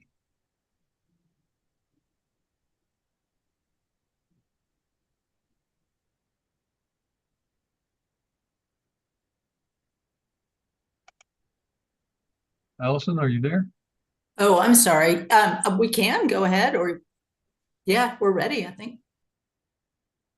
I think we're like an hour ahead. If we can get started with that, and we can circle back to it later. We can circle back in the morning in case there's anything we missed. And so if you folks are ready, then if EPA can read in charge question 6, we can start moving forward with that. Hello, this is Chris Green with EPA. I can certainly read in charge question 6 right now. For 18 COUs represented by 13 OESs, the extent to which D4 may be released to water is unknown because available release information does not specify the media of release. In the absence of more specific release information, EPA currently has slight confidence in risk estimates related to releases to water for these OESs. In response to a related charge question on this topic, in the phthalate peer review meeting, SAC reviewers advised EPA to assume that 100% of releases may go to water when specific information is not available, in addition to recommending the use of a probabilistic approach for appropriating to media type. Appendix J of the draft risk evaluation for octamethylcyclotetrasiloxane, D4, presents a sensitivity analysis estimating what ecological risk quotients may result from different proportions of release to water for each of these OESs. However, in some cases, D4 concentrations are well above solubility limits and well above concentrations detected in any monitoring data. For several OESs, risk quotients greater than 1 can result from surface water releases that are a small fraction, less than 1%, of the total release to all media. While this helps to define the conditions under which releases would result in ecological risks, EPA does not have sufficient information to determine whether these conditions actually occur. EPA is soliciting additional information on these releases that would help refine this analysis. Please comment on possible approaches to refine this analysis to address the uncertainty while ensuring that resulting exposure and risk estimates are health protective, refined, and representative. Thank you. Thank you for getting that into the record. And I'll also say for the record, I was kind of rubbing my eyes there a little bit. I hope that did not come across as body language that I was somehow unsettled or are not happy with what was going on. My eyes are truly kind of wearing out, my old eyes. Trying to read out of the side of these progressive lenses gives me eye strain. So thank you for getting that into the record. And now we can go to Ms. Jenkins for the response from the SAC. Thank you. The sensitivity analysis in Appendix J of the risk evaluation document highlights the aquatic toxicity of D4. The current assessment appropriately acknowledges uncertainty regarding the extent of D4 releases to water for 13 OESs representing 18 COUs. Additional accurate information is needed, though, not only on releases to surface water, but also the presence of wastewater treatment when D4 is released to surface water. Reducing uncertainty or the lack of knowledge is achieved through data collection. A representative, refined analysis that reduces uncertainty requires an adequate data set collected at a set of locations that reflect all D4 conditions of use. An assessment built with adequate data representative of D4 COUs would be health protective and would reduce uncertainty. The ECA Volume 1 documents measured concentrations of D4 in influent, effluent, surface water, sediment, and biota at multiple wastewater treatment plants. Results show that surface water concentrations were generally at or below the limit of quantitation, while sediment concentrations were often much higher. This confirms that aqueous releases of D4 are minor compared to those retained in sediments or removed via wastewater treatment, consistent with the finding that the majority of D4 is removed by absorption and volatilization in wastewater treatment plants. Therefore, modeled releases to water in the draft risk evaluation may overstate realistic exposure, since the empirical monitoring indicates low D4 concentrations in surface water, despite measurable sediment residues. In the absence of additional release information, the current assessment would benefit from additional refinement to ensure that modeled assumptions are both health protective and representative of real-world conditions.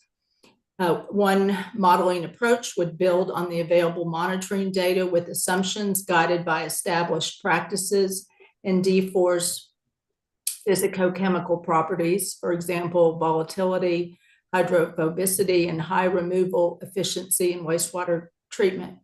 For example, rather than assuming 100% of releases go to water, another approach would be to assume that the maximum D4 that can dissolve in water is the maximum release to water. The current assessment shows some modeled concentrations that exceed D4's solubility, which is not physically realistic. One could refine this by constraining model results with solubility limits or conducting probabilistic simulations that better reflect plausible distributions of media partitioning. Other modeled refinements could include probabilistic or tiered apportioning of releases to different media, constrained by D4's known physicochemical properties. Concentrations of D4 above water solubility limits would cause droplet or film formation or facilitate absorption to sediments. These fractions could be modeled. It should be noted that the release of D4 in droplet or film form could explain the low concentrations in water overlying heavily contaminated sediments described in charge question 5. Empirical cross-validation using the available monitoring data, using the D4, for example, from the D4 Environmental Monitoring Final Report, could further strengthen confidence in modeled outcomes, and clearly presenting quantitative uncertainty bounds or sensitivity results for media-specific release fractions would enhance transparency and scientific dispensability of the risk evaluation. We have a few comments, specific comments, and Dr. Cobb may want to discuss these a little bit more. But one, there was a farm pond scenario included for water body modeling in the environmental media and general population exposure document. Although the point source calculator and flow metrics do not seem to be relevant to a farm pond model, Upper bounds of concentrations in water could be corroborated through monitoring data, with the caveat that concentrations above the calibration range would need to be somewhat adjusted for nonlinearity.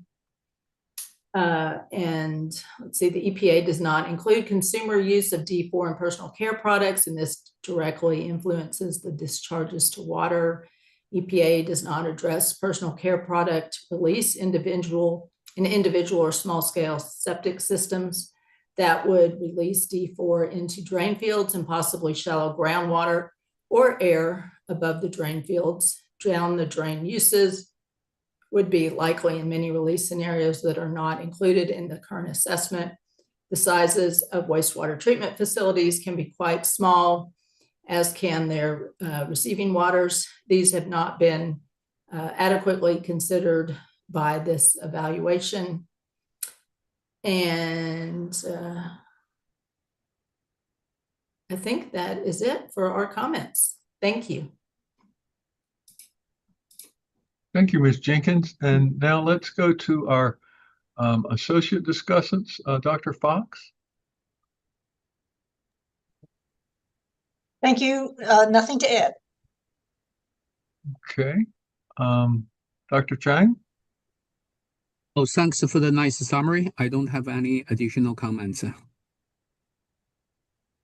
Okay. Thank you. I will add that one of the things that I really personally want to stress, and this may be a minority opinion, is that I don't think you can refine estimated data by taking a distribution of that estimate. These data are all estimated releases unless they were from that particular monitoring study. And so I don't think you can't refine an assemblage of estimated values by taking different values out of that distribution. The only way to refine those types of data are to actually collect some data that shows you what that distribution is like so that you can then refine those data. That assessment. Others may disagree, but that's my perspective. Dr. Chason.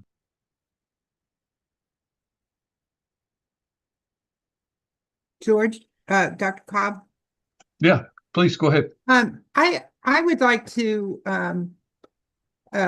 echo what you just said. However, sometimes you can get a new picture on it if you ask the question a little differently. And this is kind of what EPA, I mean, they start with crummy data and then they create, basically a ratio that's the model, and then that infers certain things. And what you can do is take that kind of stuff and see what's the probability that it accrues to something. That really doesn't give you a value. You can't calculate kind of ranges around it and pretend it's started off with good data, but it does sometimes give you a perspective. And so probability analysis, I have found, is the best way, or one of the good ways, if you will, to kind of use inferred information or stuff like that. So, but I do agree with you. The idea of trying to refine something that was a mess to begin with is just not. It's kind of a fool's errand. So that was a good comment. Thank you. Thank you for that, Dr. Chason. I've been informed by our DFO that perhaps Dr. Wyckoff was discussant on this question and it didn't make it onto our agenda. Dr. Wyckoff, do you have comments for this charge question? Nope, I don't have anything to add. Thank you. Okay, thank you. And if I inadvertently missed you, I apologize. Now, other committee members, are there comments from other committee members?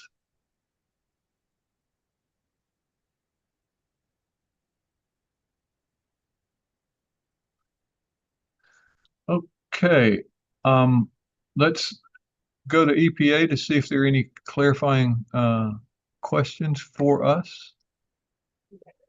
Hello, this is Chris Green with EPA. I'm actually, I do have a clarifying question, but more in emphasis. This is my question. I want to know, or I want you to let me know. So this is the question part. I would like to definitely be able to note that us hearing what you were talking about, Dr. Cobb and Dr. Chason, is reflected in the report in a fleshed out way. I know you went on a little bit, in terms of that information. I think it is certainly relevant, and we, EPA, would like to hear that in the written report in addition to what we've written in our notes right now. Does that make sense, Dr. Cobb and others? So you're just, what you're asking us to do is to make sure that that what I verbalized and what Dr. Chason verbalized is captured in the written report in some coherent and fashion and detailed fashion. Yes, I would. EPA would like. Yes, EPA would like that. Yes, please, if that's appropriate. I think it is, but yeah, That will happen. Specifically, pardon? would you repeat that? What points specifically we're going to put all this in the report, but what specifically are you looking for? So this is Chris Green with EPA. I just want to make sure that, you kind of echoed what Dr. Cobb was talking about. Dr. Cobb was talking about some of the uncertainties and how we proceed in terms of these. I think they're relevant to the conversation. I don't want to, we don't have to belabor it here right now, but I just wanted to make sure that these are all heard, because I think it is certainly relevant for us, but also understanding that the report from the designated folks that we just wrote down and notes on are also super, super helpful with this. So thank you, everybody. Oh, that'll be a pleasure to put that in there. Thank you. Yes, and we will certainly do that. And I'm sorry, it looked like I was turning away from the screen. I was trying to write on my my notepad here, so that I made sure that I've got those things into the report. They're already written down, but I think that would be definitely good to get in the report. We are pretty far ahead of schedule. I don't want to get too far ahead of schedule. So I think at this point, maybe we break for the day and we start with charge question 7 tomorrow morning. Tomorrow morning, I will be able to preside, and we can go from there.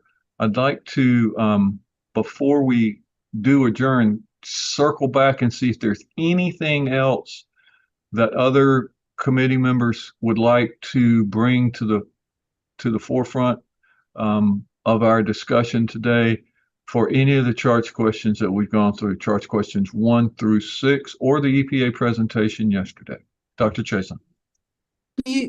Dr. Cobb, just as a practicality, can you be certain that we're going to have a quorum on Friday? I'm a little worried about that. If we could get this done tomorrow, we only have one question scheduled for Friday. If we could get this done tomorrow, it might be safer. Yeah, we can work with folks offline. I don't want to take time in this public meeting to do that. We can do that after we adjourn. Dr. Ottinger. Okay. Yeah, no, I was just gonna offer if you wish to do 7A now, but if you would prefer waiting, that's fine. Well, I think we're far enough ahead that that's probably not needed. But thank you for doing that.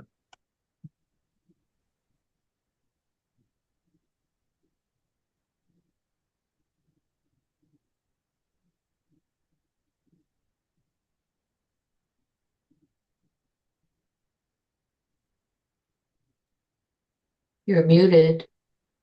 Oh, give EPA one last opportunity for comments or questions before we close for the day. Hello, this is Chris Green with EPA. We don't have any comments or questions to follow up on at this point. Okay. All right. Well, thank you. And then Dr. Kamal, do you have anything to offer in closing for our session today? Nothing in particular. Was just thinking about what Dr. Chasen was saying, if several members will be absent on Friday. And if we have a chance to finish early on Thursday, like also she suggested, and other Dr. Ottinger is ready to do 7A. If you are okay with that, we can go ahead and do it. If not, we can do it tomorrow, no problem. I think we're far enough ahead that the things that worried me that were going to delay us, we're past as far as I can see. And we're going faster than the agenda right now. And I really see us probably finishing this tomorrow without any big problems. And so I think it's been a long couple of days.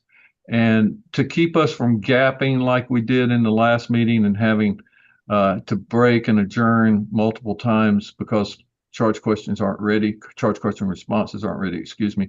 I would prefer to break now. If EPA can answer a couple of the questions maybe that we pose, that'll give them a little time. And then after this closes, we can hold on as a committee and double check quorum for Friday and just as a fail-safe, because I kind of think we're going to be done tomorrow. All right, sounds good. So if all the questions and all the comments have been delivered and discussed, before we close and adjourn today, I would also want to thank the EPA team for their discussions and their response to the comments. And I want to thank also the SAC members for their presentations and the ad hoc reviewers as well. I want to thank you also, Dr. Cobb, for chairing this session today. And we will see you all tomorrow at 10 o'clock Eastern Time.